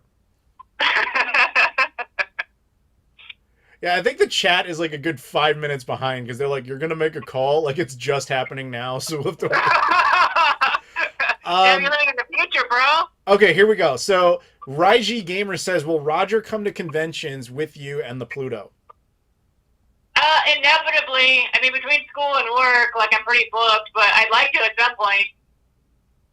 I think the most likely cons Roger would go to are probably, like, in his backyard. Like, you live, I'm going to just say that you live in the San Francisco Bay Area, which is a very vast area. But I assume pretty much any con you'd be going to would probably be in California somewhere. Yeah, most likely. I don't travel too far out of state most of the time. Like, That's mostly your thing. yeah, it's my thing. I'd love for Roger to go. I want him to go. I want that to be very clear. I'm just trying to be honest. Like, I feel like Roger, hey man, we got invited to a thing in Florida. You want to go? No. You'd probably be like, yeah, let me just stop everything I'm doing and go to Florida for a week. yeah, see, it's a little different because, like, it's really my job. Like, I'm tied into it. Whereas for Roger as an adult, he works a real job. So, do you have the Pluto insured? No, I do not. Don't worry, I'm gonna keep it safe. I'm good. As I sit here holding it with one hand and people are freaking out. Who would I call? Geico? I mean, how does that work? I'm sure you could get it actually insured by some sort of insurance company, but they probably wouldn't let you do it while I'm touring with it. They'd be like, that's an insurance nightmare, so no. Right? Yeah, you have somebody else carrying it around state to state. Anyway, so anything else you want to say to the folks while you're here? No, that's it. I'm Roger. Hi, how you doing? Hey. All right, man. Well, thank you very much for joining us, and thank you again for letting everybody see the Pluto, man. That's really cool of you. Yeah, no problem. Happy birthday, bro. Thank you. Talk to you later. All right, bye. Bye. There you go, guys. I hope you got a little kick out of that. The owner of the Sega Pluto prototype right here. For those who are like, what's the Sega Pluto? It's an unreleased console that the guy who was just on the phone, Roger, he found in a flea market 20 years ago for a whopping $3. Well, $5. He offered the guy $3 and the dude took it. And then he just kind of put it in a shoebox for 20 years until we started working on it together. So I've done videos on it. You can see it in action, all that sort of stuff. But now he let me borrow it so that I could take it to cons and do videos and stuff. Because as he just said, he's not really going to do any of that stuff. So yeah, it works out for both of us. So it's fun. But yeah, the thing will be making the rounds at a few different conventions. It's going to be at Kansas City Retro this weekend. It's the first time it's going to be publicly playable. If you go to Kansas City Retro this weekend, you can meet me, which I know you don't really care about, but you could. But you can also play the Sega Pluto. You'll be one of a handful of people at this point in time who's ever actually done that. Actually, the amount of people who've ever actually played the Sega Pluto, I could probably count on one hand. I did, Ben Heck did, Roger did, think Jesse did. I think that's it. I think those are like the only 4 people who've ever played it. Because the thing is, when we found it, or when he found it, the controller port didn't work. So that was one of the first things we had to have fixed. So like, and he had it for 20 years in a shoebox. So like, other than people at Sega, I guess, nobody ever really played it. It can play Saturn and Genesis games, right? No, it's a Sega Saturn, dude. It doesn't play Genesis stuff. What was my inspiration for the new channel? Referring to flying and eating? If I'm honest, I thought about doing that for a very long time. But I kept thinking like, do I want to take on this workload? Are people going to want to watch this? And I think what eventually happened is that while I was considering doing it, I started trying to experiment with that concept a little bit. One of the experiments I did was the evil Rob Thanos and I. Yes, Sega made the Sega Pluto. It's in the name. The evil Rob Thanos and I went to Montreal, and we did like a game hunting video up there where we went to like every game store we could find. And I kind of liked the concept of doing like an adventure video. And I had been thinking about it for a while. And actually who I had talked to was John Riggs. Because he kind of is the only YouTuber I know who travels anywhere near as much as I do. At least retro gaming YouTuber. More of the YouTubers I know that do the travel that I do are more industry side. I kind of do both. You guys just don't see as much of the industry stuff. But he and I would talk, and it's like we have a lot of the same interests. Like we like to travel, we like to eat stuff, we like to make videos about these things, and we also have a lot of passion to talk about things that aren't just video games. So we had hung out in St. Louis, and we had actually talked about maybe making a channel together. And I think for him, he thought we were just waxing inane, like it wasn't a real project. But in my mind, it was. So I knew I had to fly, like literally a couple days later. I was like, I'm going to film this trip and just make a proof of concept video. And that's literally the first video that's up there. I had to fly from Chicago to Madison, Wisconsin for like all of 10 minutes to meet up with Ben Heck, get parts for the Pluto, and then bring it back to Chicago on the same flight. So I filmed that experience, and I edited it. I showed it to some people. I'm like, what do you think of what I'm thinking about doing?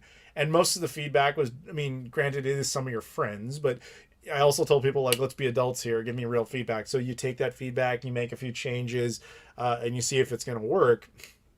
And then you decide whether or not you're seriously getting into this, because if you're committed to this, like, this is a major endeavor. You know what I mean? But given the amount that I fly and I'm just going to say it, my natural desire to like want to throw a camera in my face and be like, what's up guys? Like the fact that I constantly feel like doing that, why not just do it? The only downside to it literally is the editing production time. Like as Jesse was in here earlier and he was the one saying it was awkward to take the Pluto around and film stuff. To me, that is not awkward. I have no problem standing in the center of Times Square holding the Pluto and be like, what's up, bitches? I have no problem doing that type of thing. But that's not always good for everybody else. But the downside with all that is amassing that footage, knowing you need certain shots to create something that's narratively cohesive. So like if you watch those videos in that channel, you'll notice they typically have a beginning. They have little points where I have to kind of update on what's going on. And then I have to have some sort of narrative conclusion. Plotting that out is almost impossible considering anything can happen on the adventure. So you kind of have to shoot little bits and just kind of hope they're going to work. And then kind of cut it together in editing. So the editing part is actually the worst part because it takes a fuck ton of time to cut all those things together. But that's the only downside to it. So I hope that people appreciate it. I don't want it to be like some failed channel where it's like my version of New Coke where it was like, man, that was a mistake. Can't believe we did that. So far, so good. People seem to enjoy it. I would have liked it to get a little bit more popularity, but at the same time, I recognize that probably won't happen because it's not about specific things. So when I travel the world is a perfect example of what I'm talking about here. You could probably do a video specifically you could probably review what is it like to fly the Emirates first class cabin going from like Dubai to, fucking Berlin. and here's that experience specific. It's a very specific subject. Whereas I'm like, here's all the shit we did when we went to Seattle. It's a little too vague to be popular. So essentially, it's just people watching your travel vlogs, which there is an audience for that. But it's like everything I do. It's kind of intended to be niche. I would rather have the audience that's like interested in what I'm doing personally than just like the concept of what I'm doing. Meaning, I want people who are interested in what I have to say about something as opposed to the thing I'm saying. Does that, you follow me on that? I don't like news for views, nor do I like the idea of doing, hey guys, today we're going to rate the United Club in Dallas, Texas. Like, I don't want to do that. Like, I'll include that in a different video. But does that make any sense? Are you guys following my logic? That's just kind of the way I operate. So it makes the content a little unique, but it also is niche and doesn't fundamentally give it the widest possible berth. But again, that's not what I'm in it for. I like the fun of it, and I just hope it, generates a little bit of interest from here and there. And I hope you guys enjoy it. That's really the biggest thing. I hope you guys enjoy it. There's a link to it in the description. Check it out. There's a bunch of videos up there already. There's a bunch more coming. I think there's already like 5 episodes that are done that are just like waiting to go live. I think one comes out tomorrow probably. I have to double check. I don't even remember. I love the new channel, and as I follow another YouTuber who exclusively does that. Well, thank you. Am I doing well by that standard? Because I didn't watch anybody else's travel vlogs. I jumped into the middle of this. Are you talking about flying and eating? Yes, I am. Hey, Adam, excited to see you in Kansas City and get some 360 games. Happy birthday. Hey, Zesty. Dude, we miss you in the Discord. I hope you will come back. I don't really know why you left, but I hope you come back.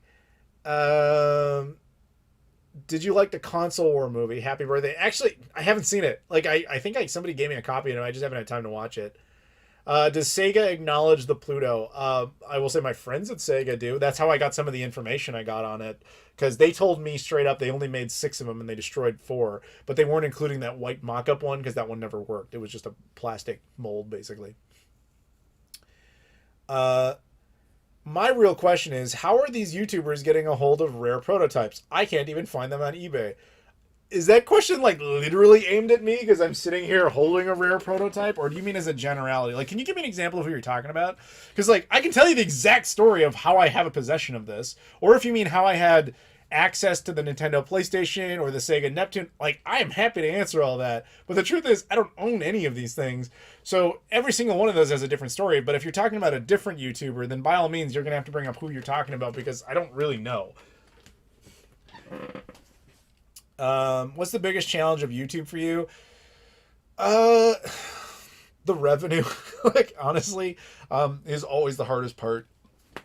Because I think I suck at marketing. I'll put that out there. Like, I'm good enough at like, hey, I'm going to tweet about myself or I'm going to post something about myself. But finding mass appeal traction content is difficult to do when you kind of specifically don't want to do that. Like I was just saying, I don't try to make, I know what will and will not have mass appeal. I'm very aware of it. Like I could get a way more views if I sat down right now and made a video about like, you guys will never believe the Nintendo Switch Pro rumors that are coming out. That video would fucking kill it.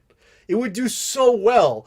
But it's like, I wouldn't respect myself because I'm not interested in that. I'm trying to make niche things more popular, which is a very difficult thing to do because by the nature of something like this, there's only 2 in the world. And even you guys who pay attention, a lot of you are looking at this chat like, what the fuck is that thing? And we've had even people say, I'm not trying to insult anybody ever. We've had people be like, well, doesn't that play like Sega Genesis games or something? Did Sega make that? Is that even real? Did you make that? Like, it's hard to introduce niche stuff and make it popular.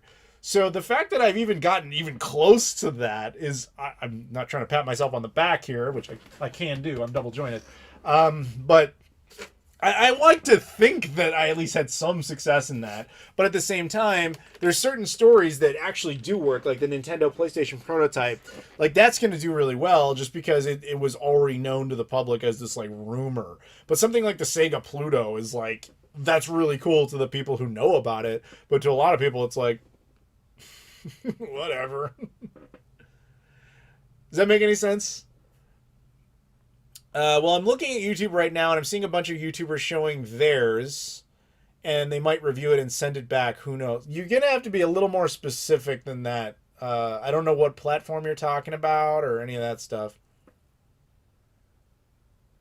Zesty has rejoined the Discord. I don't know if you're still a Patreon backer, dude, but you're going to have to relink with that and get your name and status all back. Yeah, Adam apparently just found out. Adam, I apparently just found out they made a 32X in Genesis and one called the Neptune.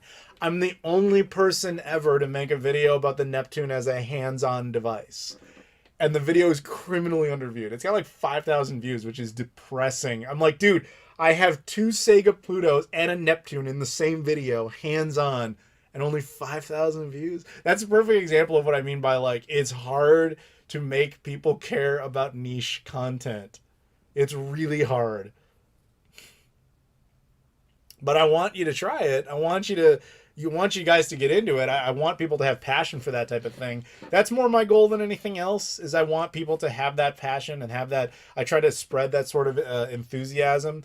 But while you will certainly get people that are into it, and that's you guys, you're already in here, it's hard to have mass appeal that way. So that's where you get into the, like we were discussing before, that's where you get into the financial side of things. Like, that's all well and good. Those are great intentions, but it's not necessarily a financially stable model. So I appreciate actually Lodmont there, for example, who just super chatted. Thank you very much for that, because you guys keep the lights on. I appreciate that. Or in this case, well, you know, to be fair, Toner donated that light ring, but Lodmont's paying the energy bill. Lodmont super chats and says, have you had any instances where you almost dropped the Sega Pluto? No. If I thought I could not physically handle it, I would not be holding on to it.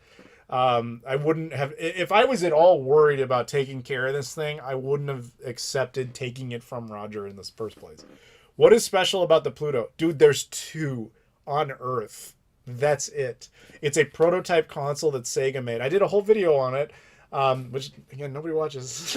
It's hard to get people to watch stuff about niche things. Basically, it's a prototype console Sega was working on. I'm happy to show it again. It's obviously a complete redesign of the Sega Saturn.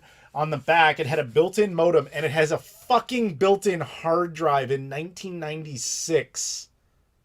This exists. This predates the original Xbox having its own built-in hard drive by 5 years. This is the first console ever to have a hard drive.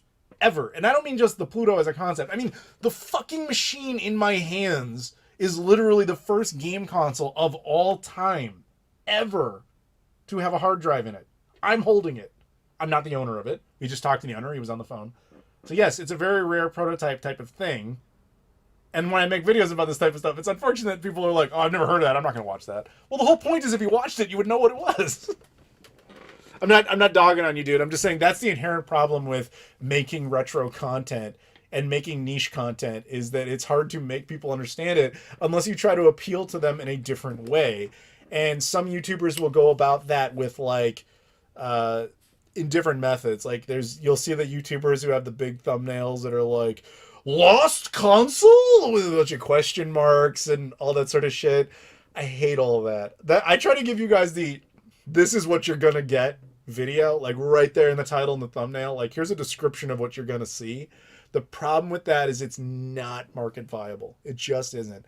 But I cannot, in good conscience, do the clickbait thing. I just can't make myself do it. I wouldn't respect myself. Adam, your answer for most questions should just be, please just go watch my video about that. I kind of agree, Billy. I kind of agree. But to be fair, it's not like I expect every person to watch every video. I mean, I don't watch every video of every person I'm subscribed to. I get that completely. It's just, I'm just kind of waxing about the problem that's inherent to the channel because somebody asked about that.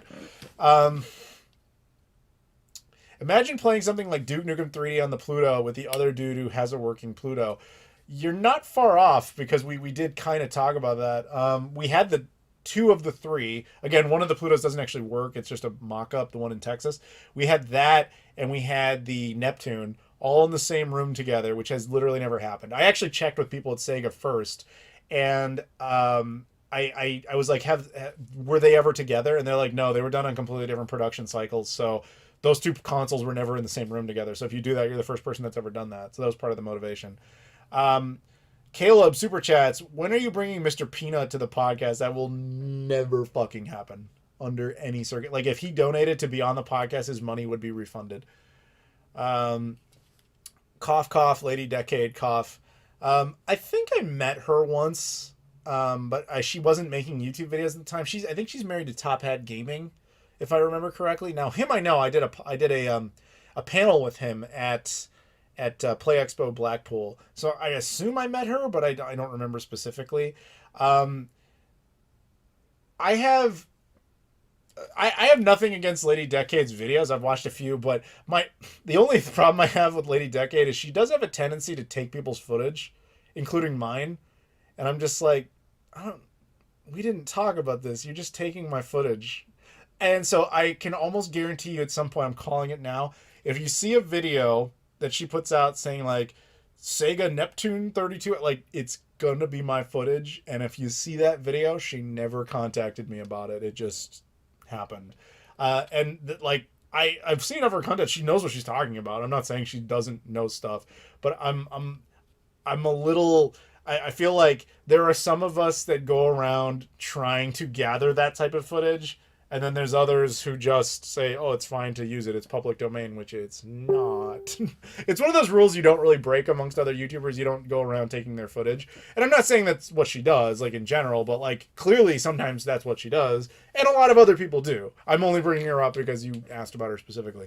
But I will bet that if that happens, because I'm the only person who has shot actually had hands-on footage of the Neptune. So if you see it suddenly start popping up, it's literally footage of me and footage taken from me that I did not give consent for. Now, in general, I'm not really a hard ass about that type of thing. My footage has been taken by Watch Mojo. Like, it happens. I don't really care. Like, I'm actually okay with it. I prefer to be credited, like I think anyone would. But I don't file, like, claims on that stuff. Like I said, I do this for the passion. I want people to be excited about these things. It only just kind of irks me when it's like, dude, I was the one that put in all the work on this, and you're getting all the credit for it. And again, that's not about her. That's about, like, anybody doing it. That's just a personal pet peeve. But at the same time, at least people are getting something out of it, and they're excited about it, and that's what's cool. Only Pluto. Sorry. No, there's two functional Plutos. There's the one that's just sitting right there, and then there's the one that was in Japan. Actually, I told the story, but I'm happy to tell it again.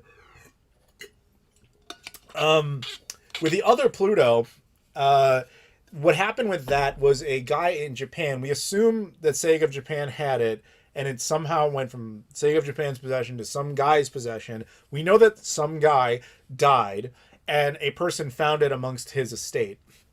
And that guy who found it basically posted it online saying, like, what the hell is this? Because he couldn't find any information on it. That's when, you know, that story blew up. People are like, what is this thing? It's another version of the Saturn. Blah, blah. Roger saw that and was like, oh, I have one of those. And that's how the two of them became the publicly known people to have them. And so they decided to stay in contact with each other because they're like, we're the only two people who have these things, so we should probably know each other. And after Ben Heck and I and Roger did our video initially of restoring the Pluto, that guy in Japan contacted Roger, and he's like, hey man, everybody's talking about the Pluto right now because of the videos you guys did. So I think I'm going to sell. I think I'm out.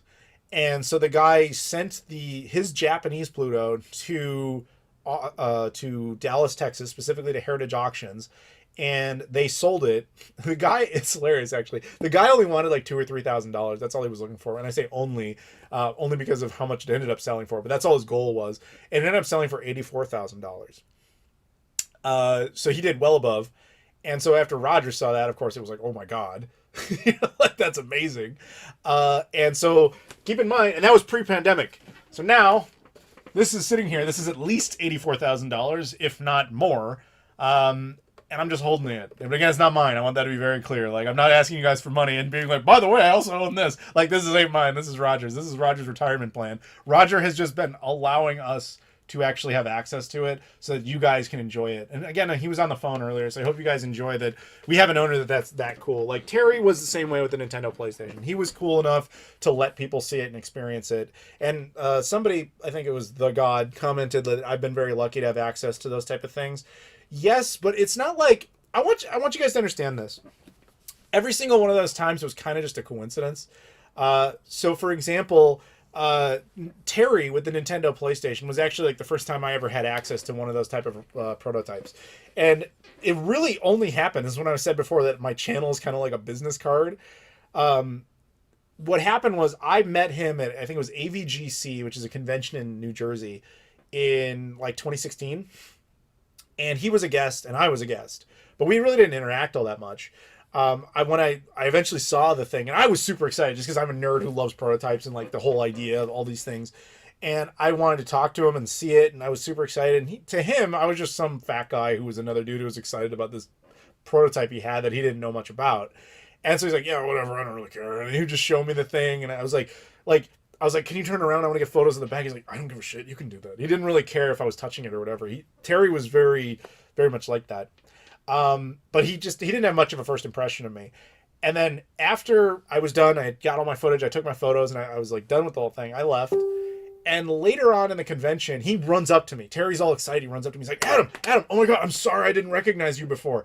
Yeah, we watched your video. You were one of the reasons we even know what this thing is. Blah, blah, blah. Like, he was super excited to know me. Because again, my channel's kind of like a business card. When they needed to do any research on what this fucking thing was, I had one of the few videos on the internet about it. And so we just became friends naturally by seeing each other. And then we would see each other at other conventions and on that circuit and all that sort of stuff. And that's all that really was. And by the end of it, like, he told me, he's like, yeah, dude, I'm getting out. I'm going to be selling this thing. And so I knew it would be at PRGE 2019. And I knew I was going to be there. So I asked him in advance. I was like, do you mind? Because all the videos of the Nintendo PlayStation prototype up to that point had just been like someone filming footage of it at a convention or whatever, and then talking about it kind of retroactively. And I was like, dude, no one has ever done like a hands-on review of it, aside from, I guess, Ben Heck, because he obviously had to dissect the thing. But even that wasn't a review. That was him like restoring it. And I was like, can I do that? And he was like, anybody else, man? No, but for you, yeah, just buy me some beer. And I was like, you got a deal. So I just bought him like a 6-pack of beer, and Terry got drunk in the hotel. And I just sat there and I did the video that's on my channel right now, the Nintendo PlayStation prototype hands-on review. There's a photo of me like sitting on a couch, like holding it. And, I shot all this footage. We filmed all these little bits. And I even got Terry to do an interview with it because Terry didn't really like doing interviews all that much. But for me, he was like, yeah, I'll do an interview. That's fine. I don't care. And so he just retold the story because he had told it enough times, but he also hadn't told it in a while. And he hadn't really told it on camera. He had just told it in like little snippets here and there. And so we did the whole video together. And it was like, okay, great. We're done, And then literally the next day was the last time it was ever seen publicly because that was its last day at the show. And I knew that. He knew that. And at the end, if you watch that video, you'll see footage of this. He asked me to shut it off and like dismantle it. He wanted me to take it apart, put it in its case, and pack it up so he could take it. And I was like, oh shit, if I play this, I'll be the last person who has ever played it. And so I filmed footage of that moment. That moment is in the video that I'm talking about right now. We film it, and that's it. It goes off into the sunset. Now, that was actually the last time I ever saw Terry, unfortunately, because he passed away only a few months later after he sold it. And I actually had a PS to that because I always assumed I was the last person that played it. And I met up with some, like I said, the people at Heritage Auctions. They get a lot of shit, but they've always been very cool to me, which tells me something because they have no reason to be cool to me because I can't do anything for them. But, I was hanging with them for a little bit, and I basically told them the story I just told you. And then she basically straight up said, she's like, I 100% guarantee you're the last person that ever played it. She's like, after PRGE, Terry didn't take the prototype with him. We did. We took it down to Dallas, and we put it in our vault. And it was not released from our vault until it was actually sold to Greg McLemore. And she's like, Greg McLemore, who was the guy who created Pets.com, she's like, he is not a gamer. He's just a guy who likes to amass stuff. So she's like, it is now in his vault in Los Angeles. She's like, it's highly unlikely he ever played it. That's not his personality. He just wants to own stuff that's expensive. And so, yeah, in all probability, you're the last person to have ever played it. That's how I had an experience with the Nintendo PlayStation prototype. It wasn't really like anything else. There was nothing else to it. The extent to me being a YouTuber was literally like, that gave me some credibility because he had previously seen a video of mine. That was it. And the same kind of it goes for like the Sega Pluto. The reason I have access to this is that when I went to the Retro Fix in Campbell, California with my buddy Jesse, And we're hanging out in the store, and Rudy, the guy who owns the store, he just casually brings up, because he watches my channel, and he just goes like, hey man, do you know what the Sega Pluto is? And of course I did, because I'm the kind of dork who would know about an unreleased prototype, only seen a couple of photos out from like 7 years prior or whatever. I was like, yeah, it was a revision of the Sega Saturn. Like, I just started going off. He's like, yeah, all right, do you want to see it? And I was just like, how? He's like, well, the owner of it is a guy named Roger. He lives like 10 minutes from here. I'm like, what? And he was like, yeah. So he calls him up. 10 minutes later, Roger shows up and he's like, here you go. And I was like, oh my God, like, I'm shitting myself. He doesn't care about this thing. I mean, he cares, but he doesn't. And he's just like, do whatever you want, man. I don't care. And so I asked him if I could do a video, like right there on the spot. And he was like, yeah, I don't care, do whatever you want. So we did an entire video. And then after I did my little hands-on review, I assessed what was wrong with it, which was the controller port, the disc mechanism, the lid was broken. And I talked to other people around. I was like, let's have an interview. Let's just do a video. Let's actually do a bit of history about this thing as it's happening. Not these other videos I see on YouTube about like lost prototype consoles where people are just talking about it from a distance with footage they didn't film. I don't respect that. But anyway, so we make all this video, and then that leads to inevitably like, hey, what if we get Ben Heck to work on it and we fix it up from there? And then you starts going like, okay, if I have access to this thing, why don't we take it to conventions and we'll tell its story. We'll have its story unfold in real time. And part of that story was literally going to the National Video Game Museum in Dallas, thanks to the evil Rob Thanos. He and I, we talked to the owners over there, and we're like, we have this and we want to do a thing. And they're like, that's awesome. So originally when we went down there, we weren't entirely certain if this was going to pan out. It's a long story. But basically we went down there, and eventually, after chit-chatting with John Hardy, which is an awesome guy who runs the museum down there, he said, okay, sure, let me grab our Pluto, because they have like a white mock-up one. And I just initially was like, we'll just have the two Plutos together and it'll be kind of neat. And I had kind of hinted that we would love to get access to the Neptune. He was kind of on the fence about that. But after we're showing him our Pluto, and he's just like, man, how come yours is black? And I'm like, how come yours is white? Like we have this, we're just trying to figure this out together. And then theirs doesn't work. It's just like literally a boulder of plastic. It's really heavy and doesn't do anything. And he was like, man, that's cool. Yours looks like it's a little more far along. I'm like, dude, that works. He was like, what do you mean it works? And I'm like, I show him there's a disc assembly, and he's like losing his mind. He's so excited about it. He's like, let me go grab the Neptune. And he just runs off and comes back. And so he's left me alone with their Sega Pluto while he goes off and grabs the Sega Neptune. And then he's just like, yeah, film whatever you want. That's all that type of stuff is. It's just getting to know people and being excited about the same kind of nerdy thing, but also being willing to film about it and talk about it and actually like have those adventures and experiences. And it really is just a matter of like putting in the effort and saying like, I want to do these things. I want to share this stuff, but also being like relatively sane while you do it and have some credibility to stand on while you do it. Hopefully. That's why I'm just saying not to toot my own horn here, but I respect that type of content more than I do when people just take other people's footage and then talk over it and say like, this is the history of the thing I earned nothing to talk about. Does that make any sense? I'm sorry, that was a very long story there, and I think the chat died in the process. We got a few super chats. We got Brian Boltman, a.k.a. the evil Verd in my Discord, who says, happy birthday, Mr. Koralik from Verd CDI Supreme. Thanks, Verd, man. For all of Verd's flaws, he's actually a pretty cool guy. We got a super chat from Jez. I don't know what currency that is, but please let our voices be heard on Indian Army killing 14 Cognac tribal civilians coal mine. I'm sorry, I don't know anything about that situation, but I guess that's what your voice was heard. I'm sorry, guys, I don't know what that was. But thank you for the super chat, dude. James, is that actually your name? What would a rival to Nintendo need to do in order to match the Xbox and PS5 rivalry? Would Nintendo fans benefit from direct competitor like Sega? Oh man, that's a loaded question. I don't think there's anybody who realistically... Alright, I'm going to say something controversial because even I don't really believe it, but it's the only company I can think of that would actually be a good rival to Nintendo these days, and that's unfortunately Apple. I think they have the same type of appeal in the sense that they make like locked products. Their company is not very friendly, but it's also beloved and they can't fail no matter what they do. I think that they could potentially, and they're very good in the handheld market in the sense that they make phones and all that.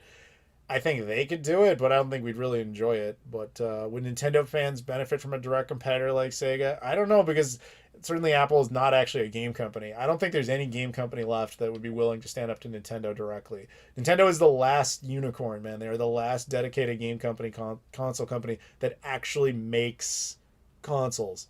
No, like Microsoft and Sony are not game companies. They are technological conglomerates that happen to have a gaming division. It's a little different. So Apple is unfortunately the closest thing I can think of. I don't think any other company would even bother at this point. Laudmont Super Chat says, do the craziest, most bug-eyed, maniacal, happy face you can. I assume that's for Discord. Is chat still active? or is it just dead? Are we done? Like, I'm going to refresh here because I feel like either the chat died or everybody's just kind of done.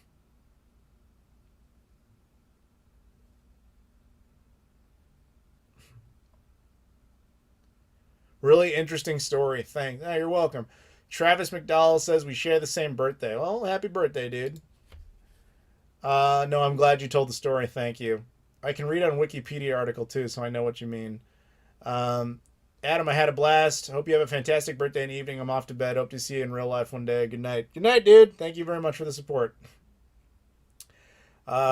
When I see your traveling videos, it reminds me of Roger Swan's videos. I'm not sure who that is, but is that a good thing or a bad thing? Verd, go ahead and make like an emoji out of that for the Discord. If you guys haven't joined the Discord, you totally should. Apple Pippin 2.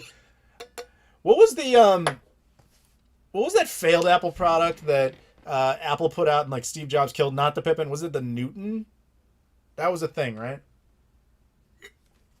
Sega Uranus prototype was never a thing, contrary to fan belief. Sega Jupiter was a thing.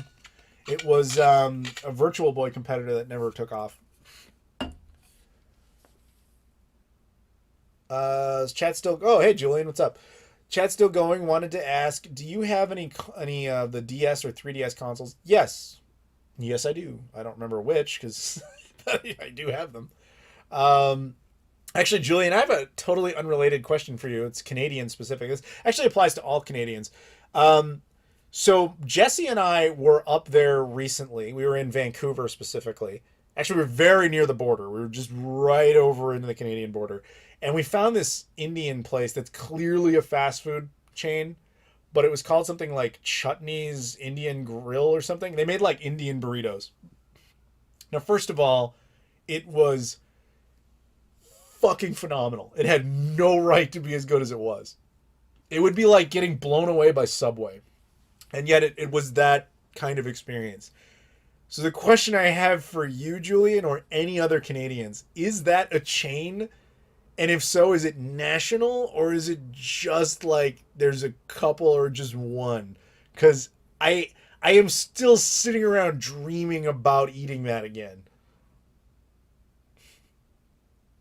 Was the Sega Moon a thing? I don't remember that one ever getting passed on, but that's also not a planet. Always tempted by Discord, just not sure I need another social media thing. Discord isn't really social media. It's more like a hangout. So yeah, it's up to you. I mean, I'm in there all the time. Like if you guys ever want to get my attention, go into the general section on Discord. That's usually where I'm spending my time.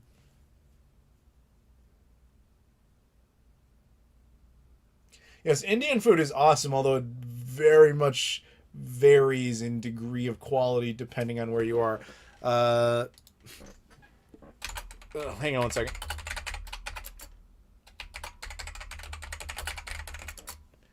Sorry, my girlfriend's going to bed, so I'm just saying goodnight. I'm in Ontario. I've never heard of it. It might just be a British Columbia thing. I don't know. But that's where I had it. So I'm legit like, I want that again. I'm still sitting like I would go back to British Columbia for that. It was amazing. And it had no right to be as good as it was because you could tell it was fast food.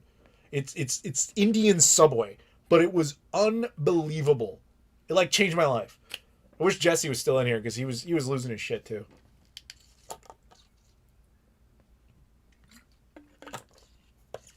Ugh. By the way, thank you again, everybody, for the donations and the support. I very much appreciate it.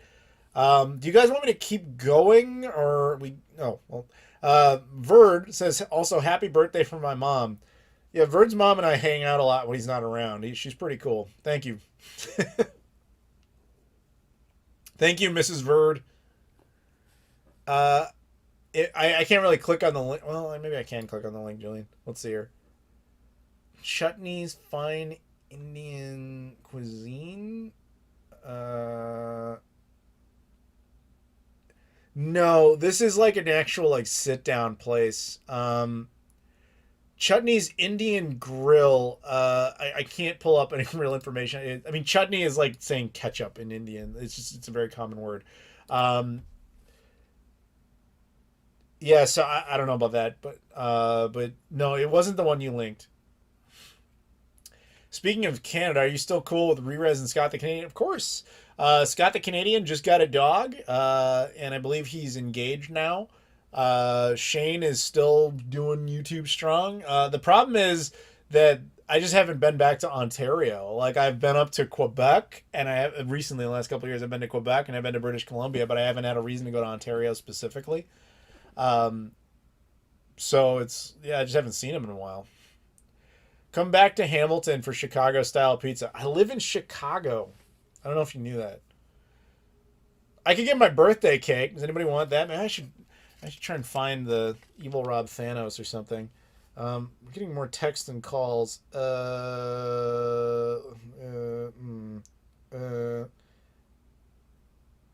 Actually, I'm gonna call my friend Kelsey because she called me. Not Kelsey Lewin. Calcium chloride. She's an Instagrammer. I'm gonna put her on the phone. Well, if she picks up, because she called.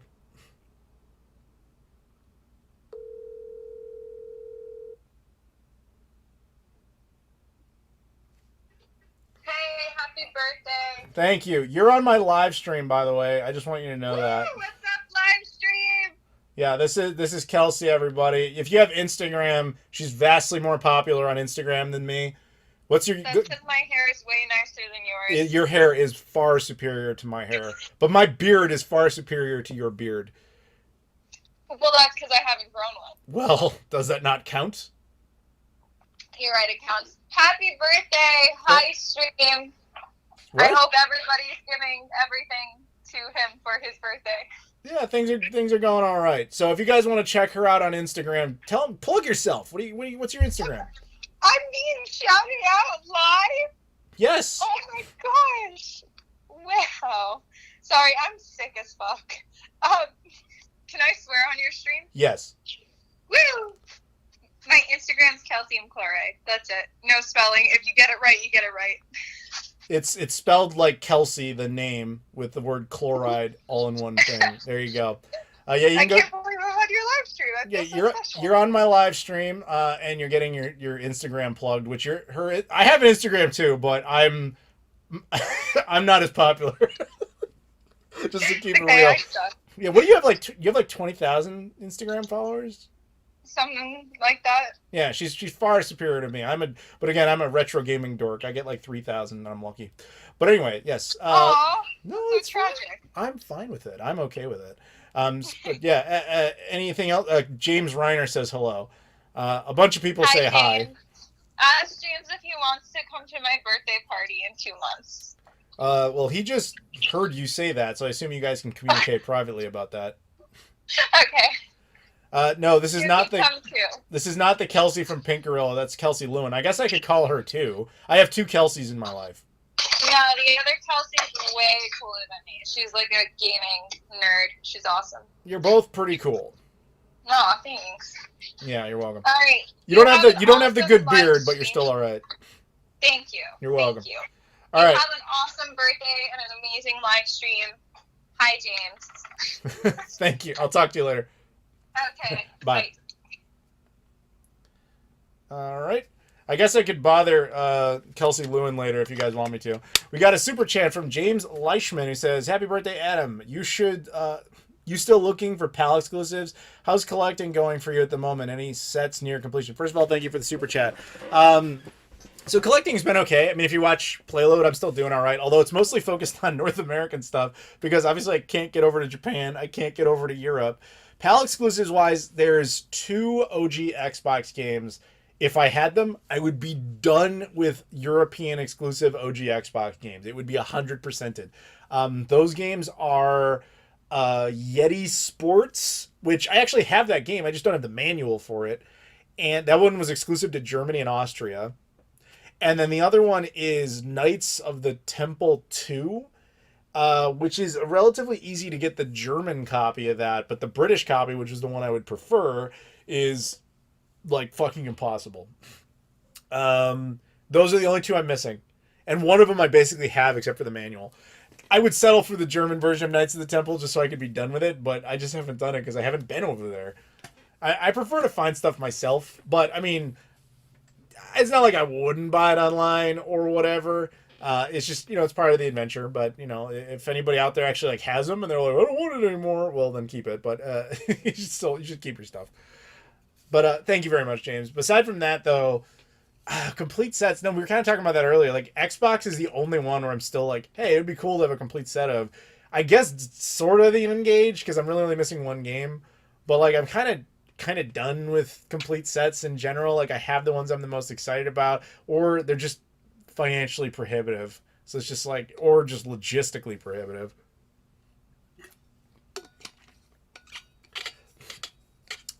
Hey, Adam, happy birthday. Thank you. Happy birthday from Sydney. Thank you.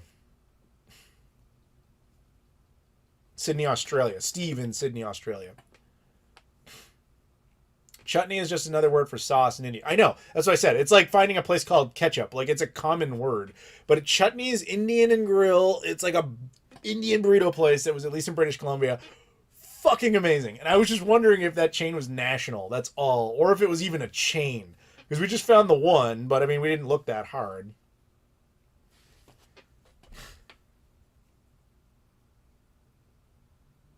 Have I watched the Legends of the Hidden Temple reboot? No, I kind of forgot they even did that.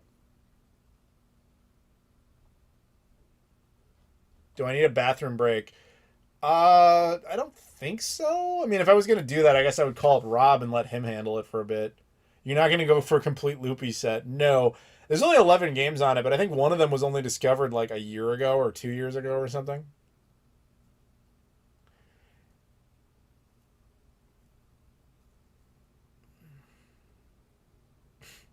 Adam, you followed me on Instagram since I was 15, and you've never liked a single post. I don't know what you're talking about, dude. Like, actually, majority of the people I follow on Instagram, the only reason I follow them is because when Instagram initially linked with Facebook, they did this thing where they're like, hey, everybody you're Facebook friends with, you're automatically going to be following on Instagram now. And so I was like, yeah, whatever. Because I didn't even want Instagram. It was just one of those things where you just kind of have to make it. And so it started following. I was like, I don't know any of these fucking people. So I'm sorry to, I can't even remember Captain Squid. Sorry, Captain Squid.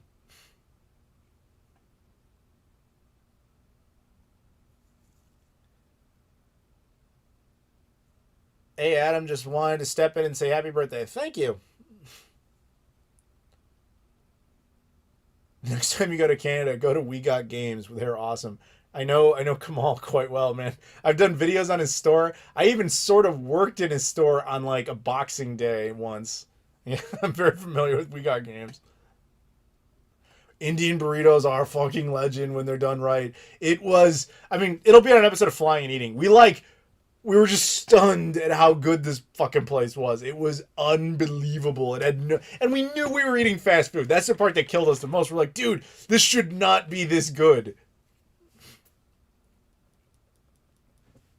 Happy birthday. I like the GameCube. Thank you, Andre. I'm glad you like the GameCube. What's something big you learned this year? I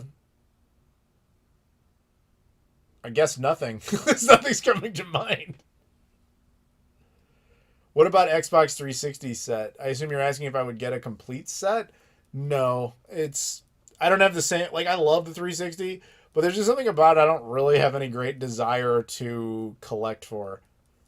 Wow, really? What the fuck? Referring to me going to, yeah. Dude, look on my channel. There are, like, old tours of We Got Games on this channel. I know Kamal very well. He refers to me as Chicago's finest brew.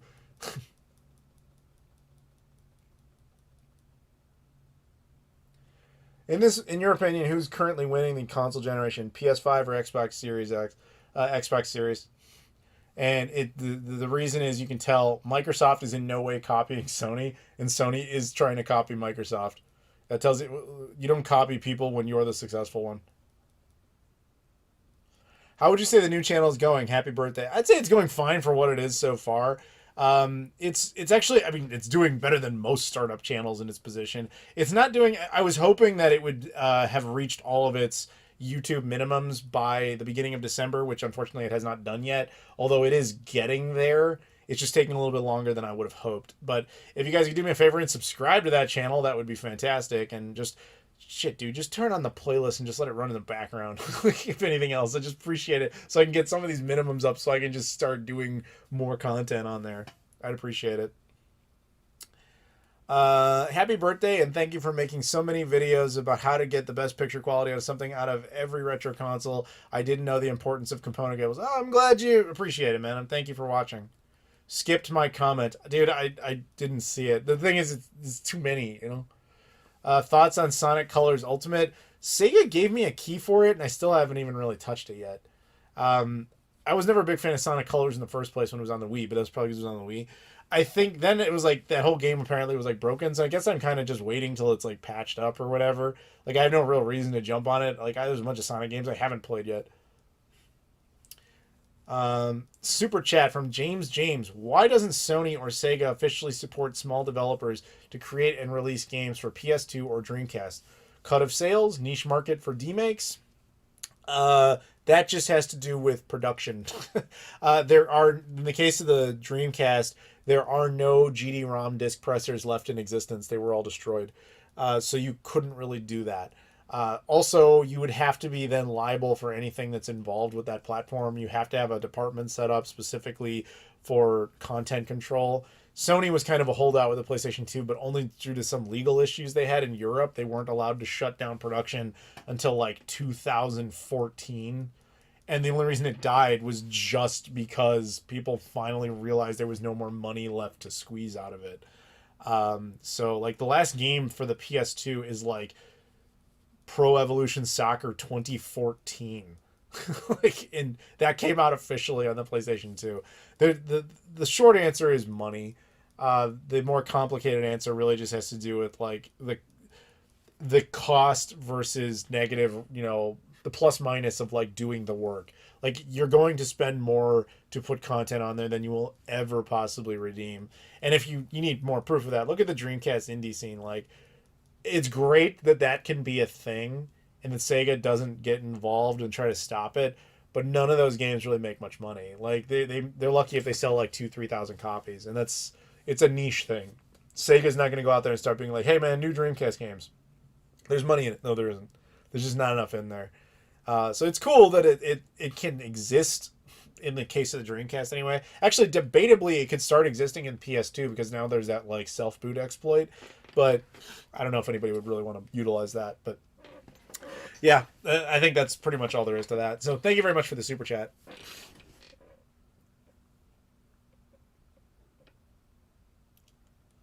Out of curiosity, what is the best way around getting my PS1 working? Been thinking of getting an X Station, but I'm wondering if it's more worth my time to get a disk drive and a mod chip over the X Station. Well, Zelda, you're in luck. I'm going to be doing a video on the X Station that I think comes out next week, so you can watch that and get a little more information on it. It depends on your goals, but I will also say this about the X Station. That is not an easy installation. Like, I could never do it on my own. My buddy Jesse had to install it for me. But it's very cool, long story short, but it's also more of an expensive endeavor. The disk drive, it depends on the money you want to put into it and the technological wherewithal that you've got. But I would say between the two, the X Station is definitely cooler once it's all set up, and it's vastly more convenient. But yeah, again, personal preference. Are developers not legally allowed to release new games for the PS2? They have not been allowed to do it in the U.S. and Japan since like 2009. In Europe, they were able to hold off because literally there was like, you can look this up. I forget the details of it, but there was literally a lawsuit over this, and the end decision was that Sony had to allow companies to continue until like 2014 or something like that. That's the only reason it could go on that, and that's why you got so much garbage on the PlayStation 2 in Europe, especially at the end, because like they basically made it so like anybody could make a PS2 game, and Sony had to publish it as long as that, or had to produce it as long as they paid the basic entry fee. Hence all those like Animal Soccer World and all that other shit. Actually, I think Animal Soccer World's like right here. Let me see. This is Animal Soccer World. This game should not exist. This is one of the worst things you've ever seen. It's made by a company called Phoenix. They were notorious for just making straight garbage. This is not even a game. It's like a Crayola driven, like drawn movie. I'll try to show you a screenshot back there if I can. It's not going to focus, but this screenshot, look it up. There's video on YouTube. It's gonna be much better. But stuff like that shouldn't exist. And the only reason it can is because of this lawsuit that Sony lost in Europe. But no, they're not gonna allow stuff like that anymore. Do you think there's a chance of Shenmue 3 coming to Xbox? I would say ostensibly 0. Nothing's really changed. I think its best chance was if Shenmue 3 had been, or Shenmue 1 and 2 re-release had been a much bigger hit on the Xbox One, but the Shenmue community did itself absolutely no favors because they shot themselves in the foot by intentionally boycotting it because they weren't getting Shenmue 3. Thus, they gave no reason for there to be an investment of Shenmue 3 on the Xbox Series X, or Xbox One at the time. Because if you release it on Xbox, then you're essentially, voiding your deal with your publication deal with Sony. So Sony paid a bunch of money to make that happen. You essentially have to give that up and say, no, we'll just chance it that the Xbox will outproduce what we're losing by giving this up. But when you do that and then you boycott the game, you make that impossible. So Shenmue fans did not do themselves any favors with that one. So no, at this point, if the game had been like much more successful, then I think you would have had it just on the like, okay, it's been a year. That's how we got it on Steam eventually, actually, was after the Epic deal, which was only valid for a year. I assume the PlayStation deal was probably about the same terms. But the difference is with Steam, you didn't have to really change anything. You could just kind of essentially distribute it. With the Xbox One, you have to essentially, I'm not going to say it's going to be complicated, but you do have to port it over and then republish it and all the stuff that goes with that. And I'm sure they just decided it really wasn't worth the effort. Had it been more successful, that might have happened. Or if Microsoft had put down anything for it, it might have happened. But it didn't, and I don't think it will. Unless they decide to re-release the entirety of Shenmue later for some sort of bundle, but it's owned by different companies. That's where one of those legal issues where it gets complicated again. So unless they do that as some like, okay, we're remastering all of them type of thing, but that's different. Lodmod Super Chats, random question for you. Since you have contacted Sega, do you know what happened with the Genesis Mini / how successful it was? What happened with it? It did well enough, is my understanding, but it's not like they dumped their sales numbers on me, man. Like I think they were happy with it, but I don't know what people were expecting. Like you were never going to get any others. They kind of did the little bits they could. They did that Astro Arcade thing. They did the Game Gear sort of one, and everybody complained about those. Master System Mini can only work in Europe. It cannot work here. It cannot work in Japan. A Saturn Mini is technologically almost impossible, and marketing wise is even more impossible. The only country where that would have a shot would be Japan, but then all the hardcores over here would complain about how they're not getting it. And then Dreamcast Mini is just a foolish thing to expect at this point because it's not technologically feasible to have it at a price point people would be happy with. It also would have a lot of licensing issues because the most famous Dreamcast games, for the most part, have license issues. Either music rights that they don't have control of. Crazy Taxi, for example, has like KFC stuff in it. You can't use any of that. So you start getting into the PC builds of everything. So it's not really a Dreamcast collection anymore. Now it's like an emulated collection or a PC port collection. Like, do you really think that if they did a Dreamcast Mini or whatever, they would include the actual Dreamcast builds of Shenmue 1 and 2, knowing full well how many license issues they've got? No. They would use the already pre-made, established re-releases they did that removed those problems and just throw that on there. So essentially, the Dreamcast Mini, while it doesn't physically exist, I would bet you, with the exception of maybe Crazy Taxi 2, all those games already exist in some sort of official re-release from Sega. They essentially already put those games out there. They just didn't put it in a box. Now, you could get that out of Nostalgia Berries, but I would wait for minimum another 10 years on that. I just don't think the technology is there to put it into a price point people would be happy with. Is it technologically possible? Yes. Is it financially possible? Yes. Are those two things possible at the same time? Not yet. I mean, think about it. Nintendo hasn't even done N64 Mini because it's still too difficult to emulate and keep at an affordable rate. What does that tell you? Much less the fucking Saturn and the Dreamcast? No way. Hell, Saturn's even harder because a lot of the most infamous games that people want, the source code is missing, like Panzer Dragoon and Saga. Anyway.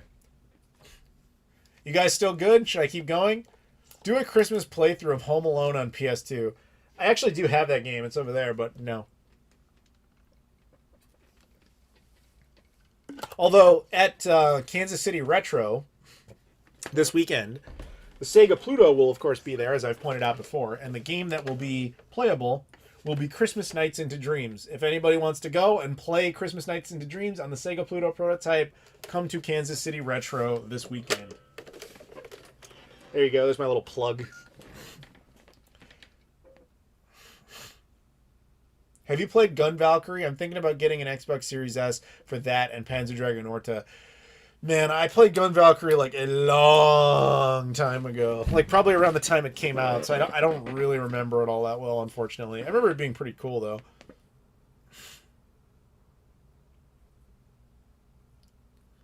You actually gained a few watchers on the stream just now. Yeah, that'll happen. People come in and out. Like I get to see the analytics. The average view duration on this stream is 5 minutes and 55 seconds. Like that's just how it is. And I promise you guys, make sure you pay attention for my videos. Like go back and check.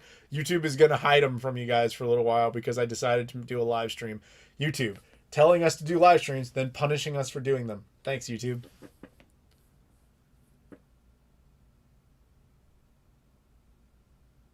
I heard your views on the mini console several hours ago on your June 2020 podcast. I appreciate you going back and watching one of the old or listening to one of the old podcasts. I assume I'm consistent. I don't think my opinion changed much.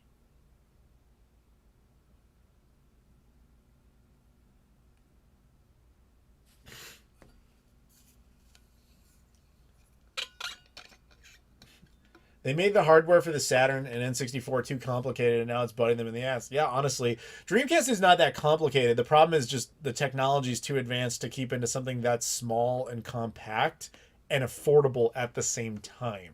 Like, you can do one or the other. You could do something affordable that works like crap, or is just PC ports, and people would be very disappointed in that, like they were with that Dreamcast collection that we got on Xbox 360, where everybody was like, dude, these are just PC iterations. These are not even the Dreamcast versions of these games, and you call it Dreamcast Collection. Or you would have, you know, something that is legitimately like, oh, this is Dreamcast, like, this is exactly what we wanted, but it costs like $100 or $200 more than people were expecting to pay. I actually found this stream on my YouTube feed. Well, yes, I'm saying the videos after this. YouTube has a tendency, so YouTube has two rules that contradict each other. So basically, YouTube encourages us to do live streams. Like, hey, you should do live streams. People love live streams. You should do it. Do it. It's like, okay. And at the same time, if you do live streams, it doesn't know how to separate those from your other videos. So the thing that YouTube values the most is watch retention. So the higher the average amount of people are watching your videos, the better. The system goes, okay, this person is making content that people want to see, so we should share their content. But on the flip side of that, if their retention is very short, that means that your channel sucks and your videos are bullshit. And so we don't want to recommend your videos. It doesn't know that live streams, logically so, are going to have short retention because this is multiple hours long. I've been doing this for 4.5 hours. Your average view duration is almost 6 minutes. which means the system goes, wow, people really don't want to watch this guy. So the next few videos I put out are just going to get buried. I'm just warning you guys right now. When you're like, man, did he die? No. In fact, December, you're going to have a video from me almost every single day this month with this channel and the flying channel like combined. Almost every single day for the rest of this month, you're going to have a video from me. It's going to be like Adam Overload, but you won't know about it because YouTube is going to bury it after I've released this. Actually, I don't have a choice. It's already released. Thanks, YouTube. Love you. Do I own a Switch OLED? I do not. I don't really value its changes. Like, I did an entire video on this, but long story short, they only changed a couple of things, and the most predominant one obviously being the better screen, which admittedly is better. I've seen it. It is a much better screen. I don't play the Switch portably, so I don't value it. Happy birthday. Thank you. What are your thoughts on systems like the Retro Cat and others like I've never even heard of that. Is that a clone box thing? Thoughts on the TurboGrafx 16/PC Engine/Core Graphics Mini? Right, that was a thing. I don't really care about the mini consoles. The only one I liked was the Genesis one, but literally because it was in-house Sega hardware. And that was just, for me, it was just cool for that reason. But is it how I play my Genesis games? Not really. I like it. I have it on display in like every video. It's in the background.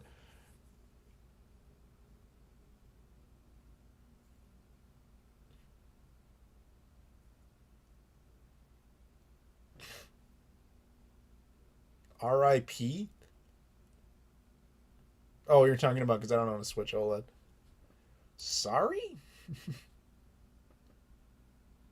So how are you guys doing? How are the Bulls doing? I'm going to check the score. I hope they're winning. Lodmon, if they're not winning, I know this is going to be on you. You'll have done this. United Airlines versus Delta? Dude, UA all day. I am 100% team loyal to United Airlines. Actually, though, to be fair to Delta, they're actually a quality airline. They would be my number 2, but they don't really operate out of Chicago that much. Bulls are down by 1, but it's only the first quarter. It's not a big deal. Yeah, anyway, so I'm going to keep this. No, I'm not going to keep the score up. Bulls are up by 1 now. He came in at about 260 this year. Thank you, Lodmont. He's listed I know you at rigged the game. 230. So say, But anyway, what was I saying? Oh yeah, United versus Delta. 100% I'm on Team United Airlines. But it makes sense for me because United Airlines' primary hub is Chicago O'Hare. That's where I am. Whereas Delta, the only flight routes they operate out of here are to their hub. So they fly to like Atlanta, they fly to like Minneapolis, they fly to Salt Lake City, Utah. That's it. They don't really fly anywhere. But out of here, Chicago will fly to like Charleston, West Virginia. You know what I mean? Like they'll go anywhere from here. So I'm just like, all right, cool. I think that's who I'm going to stick with. DeMar DeRozan. Is he playing tonight? Did he clear waivers or sorry, health and safety stuff? Because I know he was put into that. Sorry, I'm not gonna just sit here and talk about basketball because I will get sucked into that. But to the other basketball fans out there watching tonight, Midway or O'Hare? O'Hare all day long. Fuck Midway. Fuck Midway, man. That's a garbage airport. You fly to Midway. It's like, oh, you're flying Southwest. That's like saying, hey man, I buy all my stuff at Walmart. Like nothing really against Walmart, but it just has a certain like tone. I don't actually no. That's not even fair. It's like going to the dollar store. Going to Midway is buying all your shit at the dollar store. Fuck Midway. O'Hare. And I don't mean Midway Games. Midway Airport. Midway Games is great. Midway Airport, not great. There's a certain sense of failure when anybody says like, "Hey man, I flew in through Midway." I'm like, "Ew!" Like you flew Southwest. Though Southwest is not the worst airline. The two worst airlines are in the United States: Frontier, horrible, and of course Spirit. Those are just trash. DeMar isn't out of it. Damn. Well, the Bulls are still winning. I mean, it's just the Cavs. I'm not that worried about it. But hey, man, I don't want to see a cheap loss like we did with the Portland Trailblazers or the Houston Rockets. What an embarrassment that was. Do you think the Bulls can win the title this year? I legit believe they can clear the East, but I don't think they're getting past the Warriors or the Suns. Maybe the Suns. We haven't seen them go up against them yet. But the only game they got like utterly demolished in, other than the Pacers, which was just a horrible fluke, was the Warriors. They got destroyed by them. James super chats. Games would have liked to release games. Would you have liked to release Dreamcast? No One Lives Forever 1 and 2, Mafia, Deus Ex, Severance, The Thing, Splinter Cell 1, Second Sight, GTA 3. Oh, I assume you're saying games you personally. Sorry. My stomach is eating itself. Games you would have liked to have seen released on Dreamcast, and then you're asking what mine are. Yeah, Second Sight, 100% on there. Obviously, the GTA games, although I think GTA 3 is the only one they could have run. I don't think Vice City could have actually functioned on Dreamcast correctly. Maybe it could have, but it probably would have been a multi-disc game. That would have been an interesting situation if you had a multi-disc Dreamcast game where you keep having to cycle back between the two discs, because like all the maps for one area are loaded on one and all the maps for another, and then you just keep going back and forth. I think it would have kind of ruined the experience a little bit. It would have been interesting to see if that that version of Halo, the RTS version, had come out on Dreamcast, but I do not believe it would have been successful. I do wish Propeller Arena had actually come out. I mean, it was totally finished. It would have been, there's games I can say in a vacuum, like in a fantasy, that I would have loved to have seen on there, but I'm trying to ignore the technical impossibility of that. Like, I can say, great, it would have been awesome if the Star Wars Battlefront games came out on Dreamcast. I don't think they could have run. Or if they did, they would have run like crap. It's hard to say. Like, even the ones that we got close to, like Half-Life, yeah, it was basically done, and it doesn't really run all that well. Dreamcast stuff, you could do very well with it, but I think the 6th gen eventually would have pushed it too far, unless you would have had like multi-disc games to just kind of take some of the burden off. Because even the GameCube, which is the closest comparison as far as data allotments with its mini discs, was still holding like 1.4 gigs. It had an extra like 300 megabytes to work with. And even it needed multi-disc games like the Resident Evil games and all that sort of stuff. So it's like, I don't know. Thank you for the super chat, though. How does American Airlines compare? I fucking hate American Airlines. It's embarrassing that American Airlines is called American. It is legitimately a horrible airline. At least, like, by comparison of, like, it's better than Frontier and Spirit, for sure.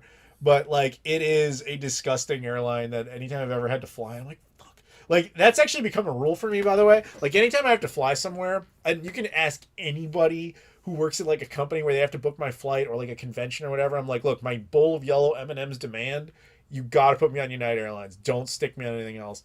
Like, I will actively get pissed if I'm like, oh, can we book you on American? No. It's either UA or I'm not going.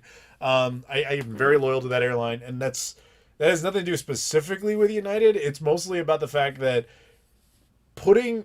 airline loyalty is really important because you unlock all the perks that go with it. Pick a team. Don't just be that idiot who's like, I'm just going to pick the cheapest thing every day. Of course your flight experience is always going to suck. You're doing it wrong. But American Airlines, like, fuck them. Like, I think that the thing that killed American Airlines for me once and for all, and I don't know if there's anybody who's from the Mo Game Con here. The first year I went to Missouri Game Con, they put me on an American Airlines flight, which I didn't care at the time. I was like, whatever, this is what they paid for. It's cool. And I flew down to St. Louis, did the whole convention, everything was fine. And I went back to the airport to fly home. And so I go in to check in, and I've got my ticket number and everything, and the system's just like, no, there's an error, you can't check in, see the desk. And I was like, all right, whatever. So I go to the front desk, and the woman looks it up, and she's like, oh, yeah, you're not eligible to check in. I'm like, the flight's in like an hour. What am I waiting for? And she's like, oh, we canceled your flight. I'm like, oh, so you're going to rebook me? She's like, no, we canceled your flight, like you specifically. And I was like, what? And so they long story short with all this, they decided to cancel what's called, I think it's called a PNR, which is like that 6-digit code they give you that basically says like, here's your itinerary. After the first flight, they for just no reason apparently canceled my second one. And so they're like, you can still get on the flight, but you have to buy a new ticket. I'm like, what the fuck are you talking about? Like, here's my ticket. This is my listing. You obviously know what it is. And they're just like, the system won't let me do anything unless you buy a new ticket. It was unbelievable. So I contacted, so Mo GameCon, to their credit, was willing to pay for it just so they could get me home. But then, like, I spent like weeks arguing with people at American Airlines about this, and they're like, "No, this is what it is." I was like, "Go fuck yourselves." And I've not. It was not the last time I flew them, but it was basically the last time. The last time I flew them was one time in Ubisoft, just like, "Oh shit, dude! If we got to put you on here," because they had already booked me a flight on United out there, and then the only thing that was available to get me back was American, and I did it because I needed to go to the event, and I was like, "Fuck, all right." That flight was basically fine, although I will say that one was a weird. I'm gonna tell you guys a story that's potentially not safe for work, but it's a very light version of not safe for work. So I remember walking around the terminal, and there was this woman. I was like, "Damn, like, all right, that's a good looking woman. Like, that is, she's got a nice backside. Let's put it that way." And that's all I thought about it for a second. And then I ended up sitting next to her on the flight. And then she pulls up her laptop at one point. She was literally a professional ass model. And I was like, that all makes sense. So I was somewhat grateful to American Airlines for that. But aside from that, like, I'm done. I'm not flying it anymore. Southwest Airlines is good. No, they're not. Fuck Southwest Airlines. That's disgusting. Like, their boarding policy is horrible. It's like, hey, go sit wherever the fuck you want. Have a free-for-all. Southwest Airlines actually causes problems for the rest of the industry because they're basically teaching their subscriber base how not to fly. So basically, people you can always spot a Southwest airline flyer on a different aircraft because they will try that same bullshit on different companies on flights. So like, I'll book my flight. I'm sitting with United. I'm going to my seat. And there'll be some asshole in my seat who's just like, "Well, I decided I want to sit here." It's like, okay, so you're a Southwest flyer. You're a fucking moron. Get out of my fucking chair. That's not how this works. They just think it is. You're basically creating an entire base of people who do not know how to fly. I'm not a fan of Southwest Airlines. And then the actual, like, craft, they look like garbage. They look like a clown painted them all. And I don't know. And the actual, like, product, if you will, of being on their planes, gross, man. Fucking gross. Like, I have no respect for Southwest Airlines. The big three is United, Delta, and American. And American is just like, you ever see that meme of like King Ghidorah where it's like two of the heads are fucking badass and the third one's like all derpy? The derpy one is American Airlines. The two badass ones are United and Delta. It's just the reason I don't fly Delta much is simply because they don't really operate out of Chicago. They go to their hubs, but United, this is their primary core hub. I can go anywhere. You can go like anywhere in the world directly from Chicago. It's fantastic as long as you're flying American or flying flying United. But to be fair, it's also American Airlines' secondary hub. So flying out of Chicago, man, is fucking cheap. I actually was talking to John Riggs about this very recently because we were talking about some cons we're going to go to, and he was telling me about his airfare because he has to fly to Yakima, Washington. So like every flight he wants to go to is like $1,000 round trip because it's got to go from Yakima to the only airport nearby, which is Seattle, which is not a hub for anybody except for Alaska Airlines. And since Alaska Airlines really only operates on the Pacific, that means they need very custom routes, or you have to take some other airline that's not really meant to be part of that system. So you pay a series of convenience fees, blah, blah, blah, blah. It's very expensive to fly when you live in a rural area. Whereas I live in the airport mecca hub of North America. Literally, aside from Atlanta, Hartsfield, Jackson, those are America's two busiest airports, that and O'Hare. I can go anywhere for like nothing, at least comparatively. Like we were talking about the con we were going to go to, and we ran the numbers for what it would cost him versus what the con would have to pay to get me there. And I'm like a fraction, like 1/10 of what it would cost. And it's like, yeah, no shit. Of course they're going to go with me. Like, it's a huge advantage. I admit that. Let's see here. We got $5 super chat from Kyrick on PayPal who says, "Happy birthday, dude. No questions, just support." Well, thank you very much, Kyrick. I appreciate it. Travel credit card recommendations. It depends on the airline you are with. My biggest travel advice, like seriously, pick a team and stick with it. Even if it is something horrible like Southwest, which I would not fly. I would simply not ever again. Even if you decide to pick that, then get their credit card, do all their stuff. But it depends on where you live. That's a big thing that people don't think about.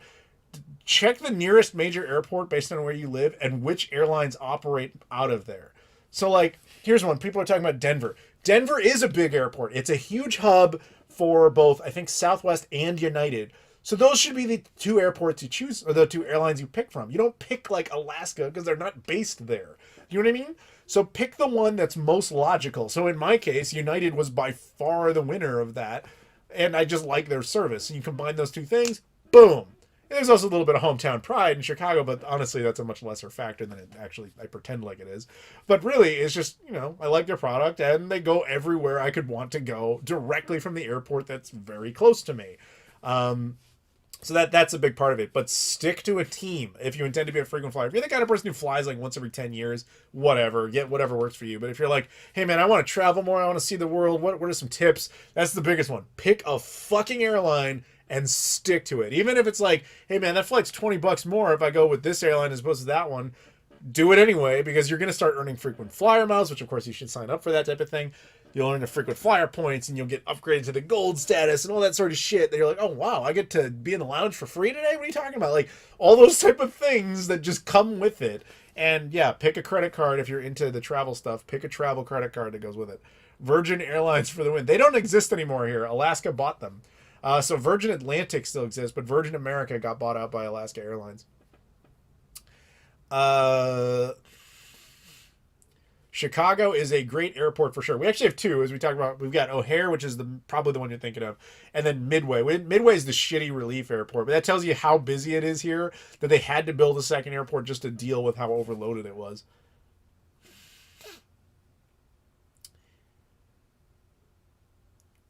A few years ago, when I went to a lot of cons, I would go to O'Hare and just drive to nearby states as it was cheaper than flying straight to the state. Yes, see? Raiji gets it. Flying in and out of Chicago is comically cheap. It's one of the biggest advantages I have as a traveling YouTuber, because like I live in a place where it can be ludicrously cheap to fly. Like if you saw the Flying and Eating channel, I did a video where we went down to Atlanta. I went there for fucking fried chicken, which sounds insane. Do you know why that was feasible? Because my buddy Dave would pick me up, of course, and we'd go hang out. But basically, with the entire flight round trip was $49 fucking dollars. I'm sorry, that's not. I mean, I'm like I said in that video, I'm embarrassed to admit I've been in Ubers that cost more than that. So it's just like, why not go have a fun, crazy adventure? I'm not doing anything else today or whatever, And then you can make some videos out of it and have some fun and show people that stuff and just have experiences and adventures. But again, you're going to like the two busiest airports in the world. Well, actually, a lot of the time they are literally the two busiest airports in the world. So you will find cheap flights that happen between them. It's just how it goes. But if you live in a rural area, that's where you start to get screwed. And I can see how that it's really one of those things that's just like it shouldn't work that way, but it does. Which is people in the rural areas are the ones that travel the least, and then part of they're like, I don't want to travel anywhere because it's a lot of work and it's very expensive. And it's like, then you look at it and you're like, well, it shouldn't be.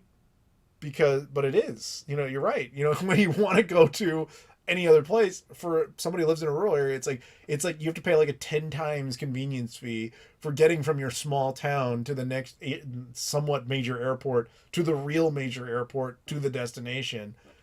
That's complicated, and I get it. I'm just glad I don't have to live in it. How much was it to go to Japan? Ironically, I never was the one who paid to go there. Every time I went to Japan, I was either brought there. Well, I was always brought there, but it was by different means. Once, a couple times with Sega, a couple times my buddy Fox did it. There's one story from this. This is a stupid story. I don't know if I should go into the whole thing, but there was this company that brought me out for an event, and then they canceled the event, and they just gave me a week in Japan. Some weird shit happens. I don't know how much it actually would be if I were to buy. No, the first time I did it, I did do it myself. My mom did it for me as like a gift. But I think it was like $1,000 round trip, and that was the first time around. What's in Chicago besides cheap airfare? It's the third biggest city in the United States, man. It's got a lot of stuff. It really just depends on your interests. Flying is really expensive in Canada, though. That's very true. Flying is not that expensive in the U.S., and I don't think people talk about this enough. So, like, a lot of countries have done, like Europe in particular, as a continent, which is not a country, obviously, but it's a continent, but it has done train travel very well between itself, except when you go to the Czech Republic. Fuck the Czech Republic. But aside from that, it's done train travel very well. A lot of countries like Japan, South Korea, they've done train travel very well. The U.S., not so much. And because we decided to invest all of our infrastructure in airports, and a lot of our airlines are government subsidized to kind of keep, travel costs down. So it's actually vastly more efficient for Americans to just say, I'm not going to take a train from New York to Los Angeles. I'll just fly there and get in a couple of hours, and I can do it for like $100 or whatever. You see what I'm saying? Like but Canada, you guys got really kind of fucked because you're one country, but you're not very unified geographically because your population is all kind of sparse, and you have so little land that's actually developed relative to how big your country is. Like Vancouver to Ontario, you want to get over land from one to the other, it basically tells you to go through Michigan and stay in the US and just use our highways. So you have to fly it, but you guys didn't invest in that same sort of system about making cheap flights. It's kind of, I feel for you. It's like you got the European system, but you didn't build the train system to go with that mentality. But yeah, no, flying in Canada is fucking expensive.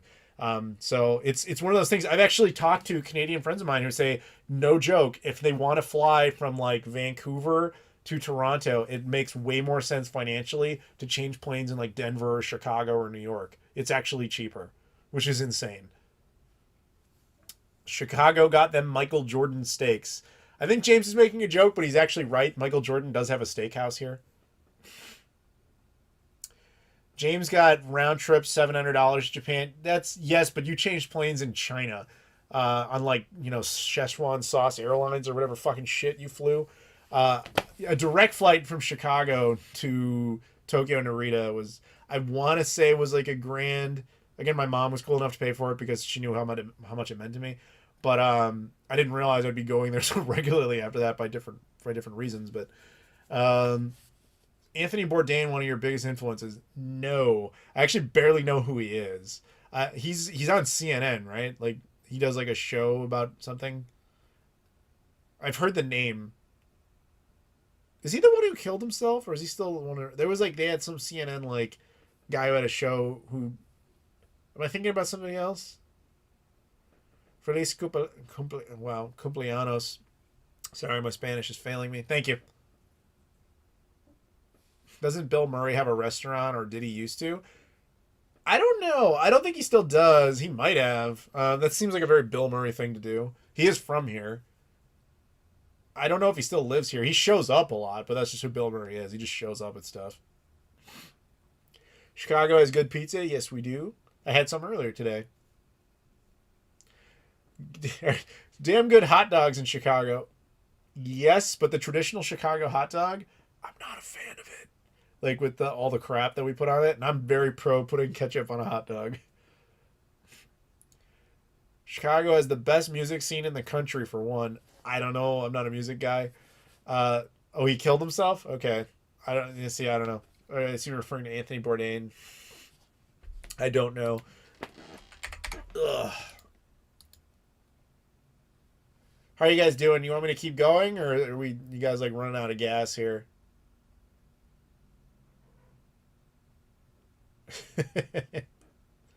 I like that people have actually taken the photo of me holding the Pluto with the I Love Bees disc in it, and I'm just seeing it like populate all over Twitter.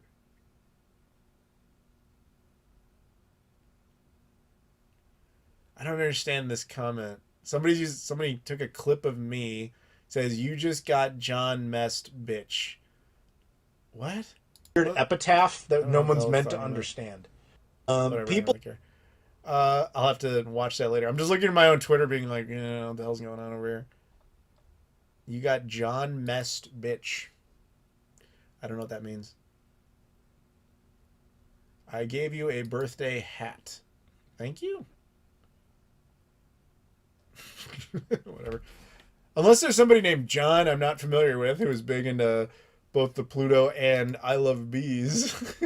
The Halo disc, which is again right here.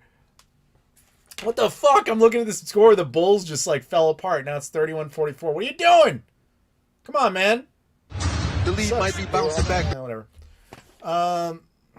Wait till I see the message I haven't. I'm looking at the Discord. It's not even active at the moment.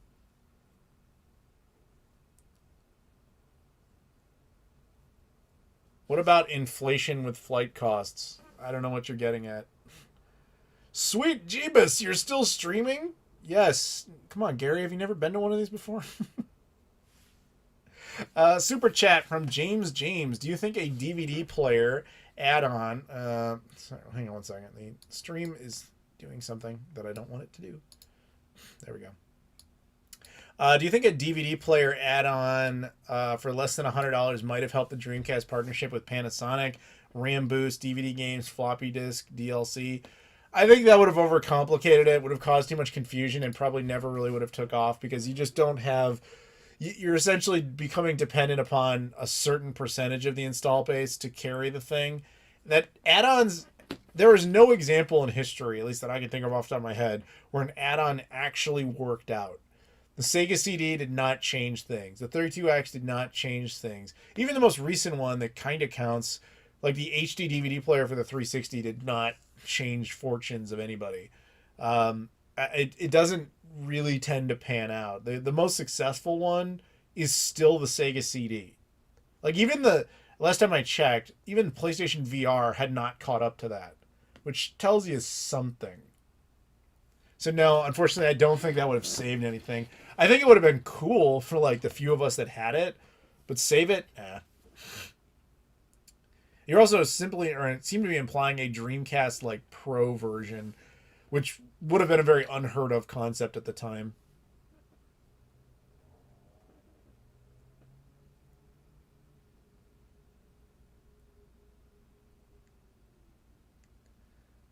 I was in one of your streams back in 27B Hotch when you couldn't even say my name, but you can say it now, can't you? Say my name, say my name. Gary. It's not a hard name to pronounce. Maybe it, like, for you it is? You have a hard time pronouncing your own name?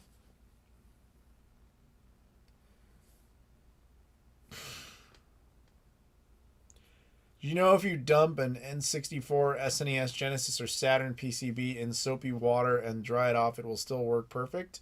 Can't say I heard that. Adam still hates Prague. I don't hate Prague. I hated the situation I had in the Czech Republic. I'm not going over that again. The HD DVD drive is only cool to me because I want to collect HD DVD. You're not alone. There's a surprisingly large number of people that are super into HD DVD. Oh, you want to hear something? So I was hanging out in Portland with my buddy Kay. He is to the Sega Saturn what I am to the Dreamcast, like just a devout nutcase in the most loving of ways for that particular console. Because like I said, we collect all the obscure stuff. We have to have the weird releases, all that sort of thing. And he's got all that stuff for the Saturn, right? And of course he wanted to see the Pluto. But he's showing me all this stuff. And one of the things he had is he's like, yeah, I've got this like crazy HD DVD collection. I'm looking to get rid of it. And he shows it to us, and I'm thinking, like, okay, it's just a bunch of HD DVDs. It's like movies you've seen elsewhere. He's like, oh, I also have these. And he brought out all the, let's say, the adult movies, which I was like, really? Because for years, the whole story with HD DVD was that the adult industry, the adult film industry, had sided with HD DVD, but none of it ever actually came out. And there he was. He had like a stack of sealed pornographic HD DVD. And I was like, oh my God, somebody actually bought it. They actually made them. Wow. So there you go. What about the Game Boy player? What about it? The reason Nintendo made the Game Boy player is because they were desperate with the GameCube. And how did it turn out? The OG Xbox still beat them by over 2 million units. The GameCube came in 3rd out of 5 in the 6th gen. And the only reason it gets 2 points up is because it was up against the Dreamcast and the fucking Nuon. And the Dreamcast bowed out before the GameCube even launched.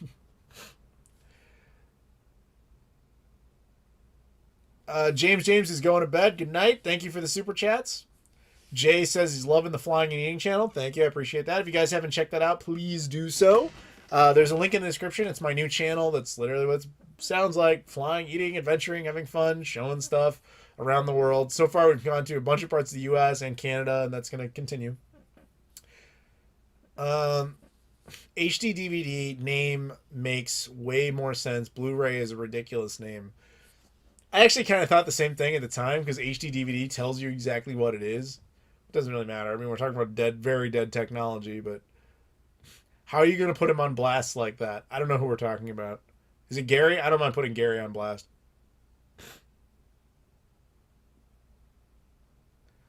All hail the mighty Nuon. I agree. Nuon Master Race, man. Now there's a system that would be cool to have a complete set for, all 8 games. Bearded man hates pickles. Yes, yes I do.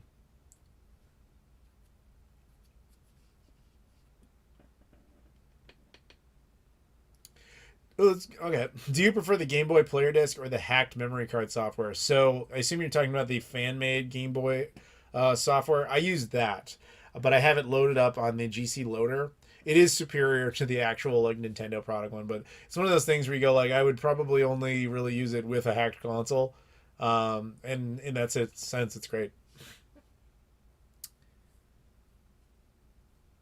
Go watch Parts Unknown or No Reservations. Fantastic travel shows. Maybe I will. I mean, where is it viewable currently?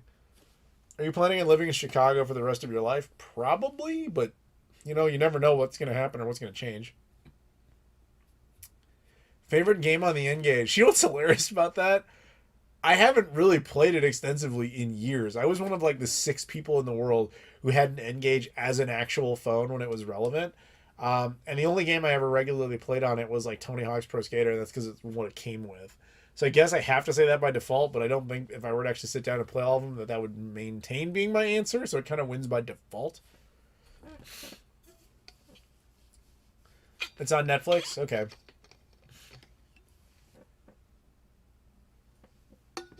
Seriously, though, looking forward to the next travel video. Why Canada? That's why. All right. Favorite Dreamcast game? Shenmue. Duh. I'm guessing you prefer the GC Loader over discs. If I'm going to actually sit there and play the games, yes. Because then I don't have to disrupt my collection. But does it make me go, oh, cool, I can get rid of my games? No. I'll keep my collection. Thank you very much.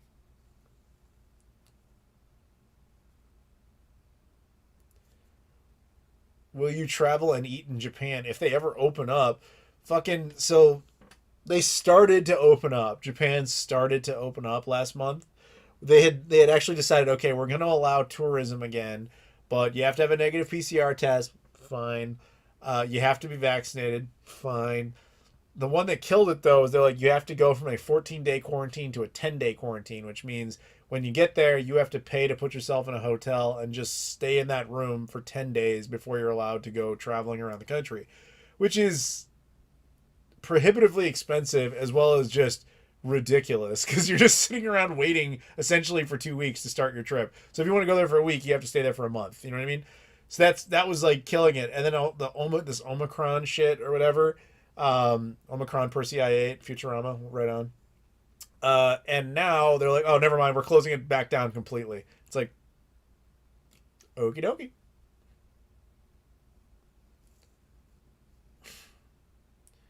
What does it mean when you think you'll be making another? What does it mean when you think you'll be making another trip to the land of Canada, aka Toronto area? I mean, I was just in Canada, but it wasn't Toronto. I was over in British Columbia. I went to Vancouver. I have no specific plans to go back to Toronto. Like, I'd love to, but there just hasn't been a reason to go there. And I'd love to go see like my friends there, but they're busy doing other things. So it's like you have to have some sort of logical reason to go there. In the case of Montreal, I didn't go there to meet any Canadians. I went there to hang out with Rob Thanos, and we just drove up from his place. In the case of British Columbia, we were already in Seattle, and my buddy Jesse was like, let's go. And it's like a 2-hour drive from there. So it's like, it's fine. But in the case of Toronto, I either have to plan out to drive there or I have to fly there, and there has to be a reason to go there. You know what I mean? Lodmont Super Chats. Adam, I didn't know you took the Pluto there. Take a look at the general chat in Discord. Also, my girlfriend Jordan says happy birthday. Thank you, Jordan. What am I looking at? Some sort of weird photo of me, and it looks like buildings around, but I don't know what the hell this other thing is.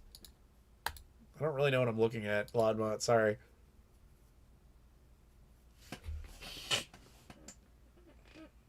I have no reason to go to Canada. To experience new things. What else? What other reason is there? Do I know Mike Matei? Not very well. I've met him a couple times. He referred to me as Shane, aka Rerez's friend. He's like, "Oh, you're Shane's friend, right?" I'm like, "Yeah." But that's about it. You look like short-haired Mongo from SSBM. I don't know what the hell that means. Odd consoles you still wish to own. FM Towns Marty, for sure. That's my number one, like, I want that console. I guess after that, it would be like the Neo Geo CDZ. Zoom in. Wow, man, I don't know what I'm looking at. It looks like Manhattan, but I'm not entirely certain.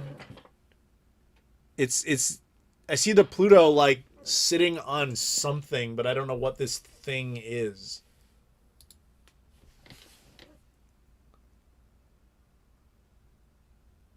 Favorite character in GTA 5? Do people have favorite characters in that game? Dude, that game came out almost... It came out 8 years ago. It's almost 9 years old. Like, it's stunning to me that game is still as successful as it is, but it's all because of the online component. I gotta level with you guys. I've never been the biggest GTA fan. I liked GTA 3 a lot. I thought Vice City was too much. San Andreas, I was just kind of like bored with it. And after that, I just kind of looked at it like I didn't really respect it. It was like, sure, it's fun, but it doesn't really try to do anything interesting from a narrative standpoint. I get it. That's not the type of game it is. I just felt like, I don't know. It just didn't feel like it earned the success that it got, in the sense that it was not a narratively interesting video game. But I guess, and that's fine. A video game doesn't need to be like that. And the only reason I would subject it to that sort of criticism is just because of how successful it became. That's all. It's just like you socially talk about anything that's that big.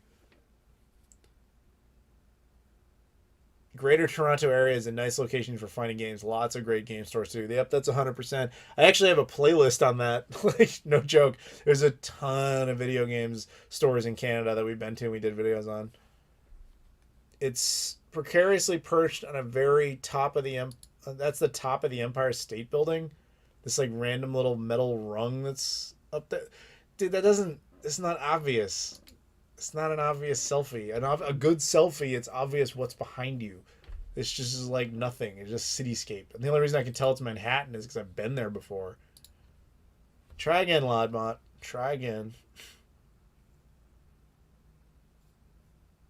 Vice City had a nice Miami feel. Well, let's hope so, because if it felt like any other city, they did it wrong.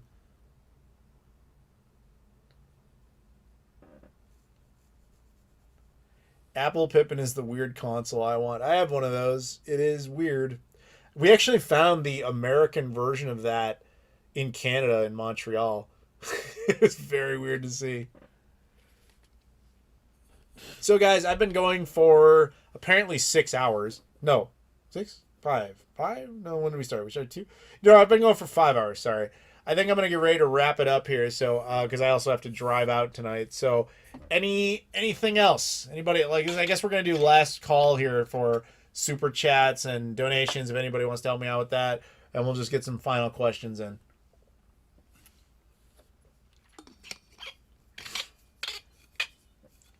Manhattan as a memorial for the victims of 9/11. I know, I've been there. And it's down by, well, obviously it's down by the new World Trade Center.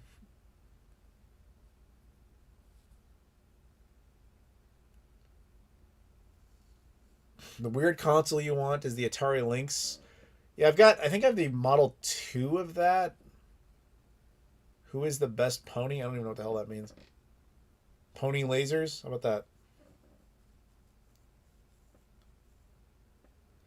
Thoughts on the GTA trilogy? Now, when you ask that, do you mean the GTA trilogy as in GTA 3, Vice City, San Andreas, or do you mean the actual trilogy, which is GTA 1, 2, and 3? And I'll bet you don't mean the latter. Not going for the record? No, I'm too old now, man. I'm 35. I'm going to die soon. Actually, in all seriousness, like, I have to leave because I have to go out to my mom's house to take care of some stuff for the morning, so I can't really stay much longer. Super A-Can is another rare odd console. I'd want just for the fact it's very rare. I totally agree. That was a console that only came out in Taiwan. That's pretty neat. Yeah, I'd like to have one of those. I know I've seen one in person. Where was I when I saw that? Honestly, I don't remember. I think it was like there was a store in Austin, Texas that had like a mini museum set up, and they had one.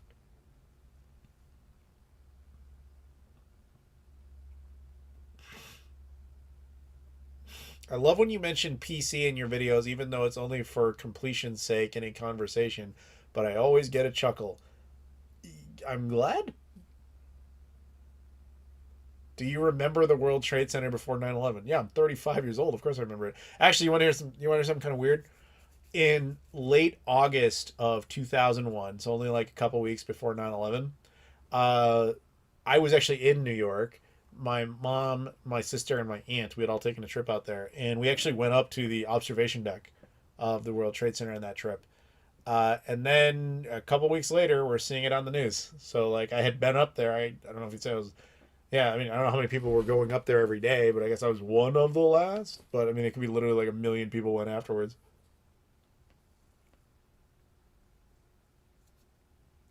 Favorite PlayStation controller? PS5, easily. Thoughts on the Shenmue animation show that may happen? It's 100% happening. I think its release date is only like a few months away. It comes out in 2022. I want to say the summer 2022. I don't care about anime. I'm glad it exists for the sake of the brand.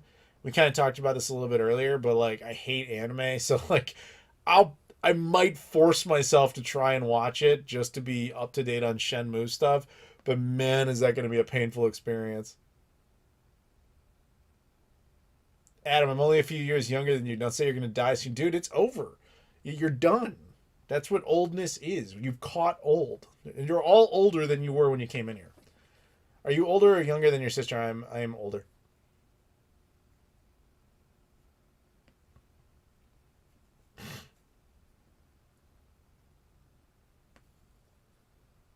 All right, let's go out with one last question. What do you guys got? Bring it on.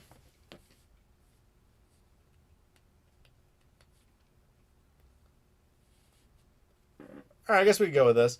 Hi, Adam. What are your thoughts on the Pioneer Laser Active Mega LD? Have you ever played a game called I Will, The Story of London? No, I've not played that specifically. I actually did a video on the Pioneer Laser Active. I have one. I've actually had one for a very long time, surprisingly. I bought one off a guy. I don't remember if I bought it or traded for it. I think I bought it off a guy on eBay for like nothing at the time. I bought that one. And it came with like this giant collection of laser discs, and I only wanted it because of what it was, Sega Genesis combo unit. But it actually was kind of interesting because it came with all these laser discs, and it's all these movies I had never seen before, and I was like, well, I might as well try watching some of these since I own them. And it like opened the door to my eyes because I used to be very closed-minded on like what movies I would be willing to watch. But this was just like, oh, wow, this is a great film, and this is a great film, and this is a great film. And it really, it kind of changed a lot of my life in a way I wasn't really expecting. As for the games, I only have 3, and one of them I got was only, I'm not even kidding, last month. I showed it in an episode of Playload. So there's only like 13 games on it anyway, and it's like a Sega CD Pro, I think is how somebody put it. It's really not that great.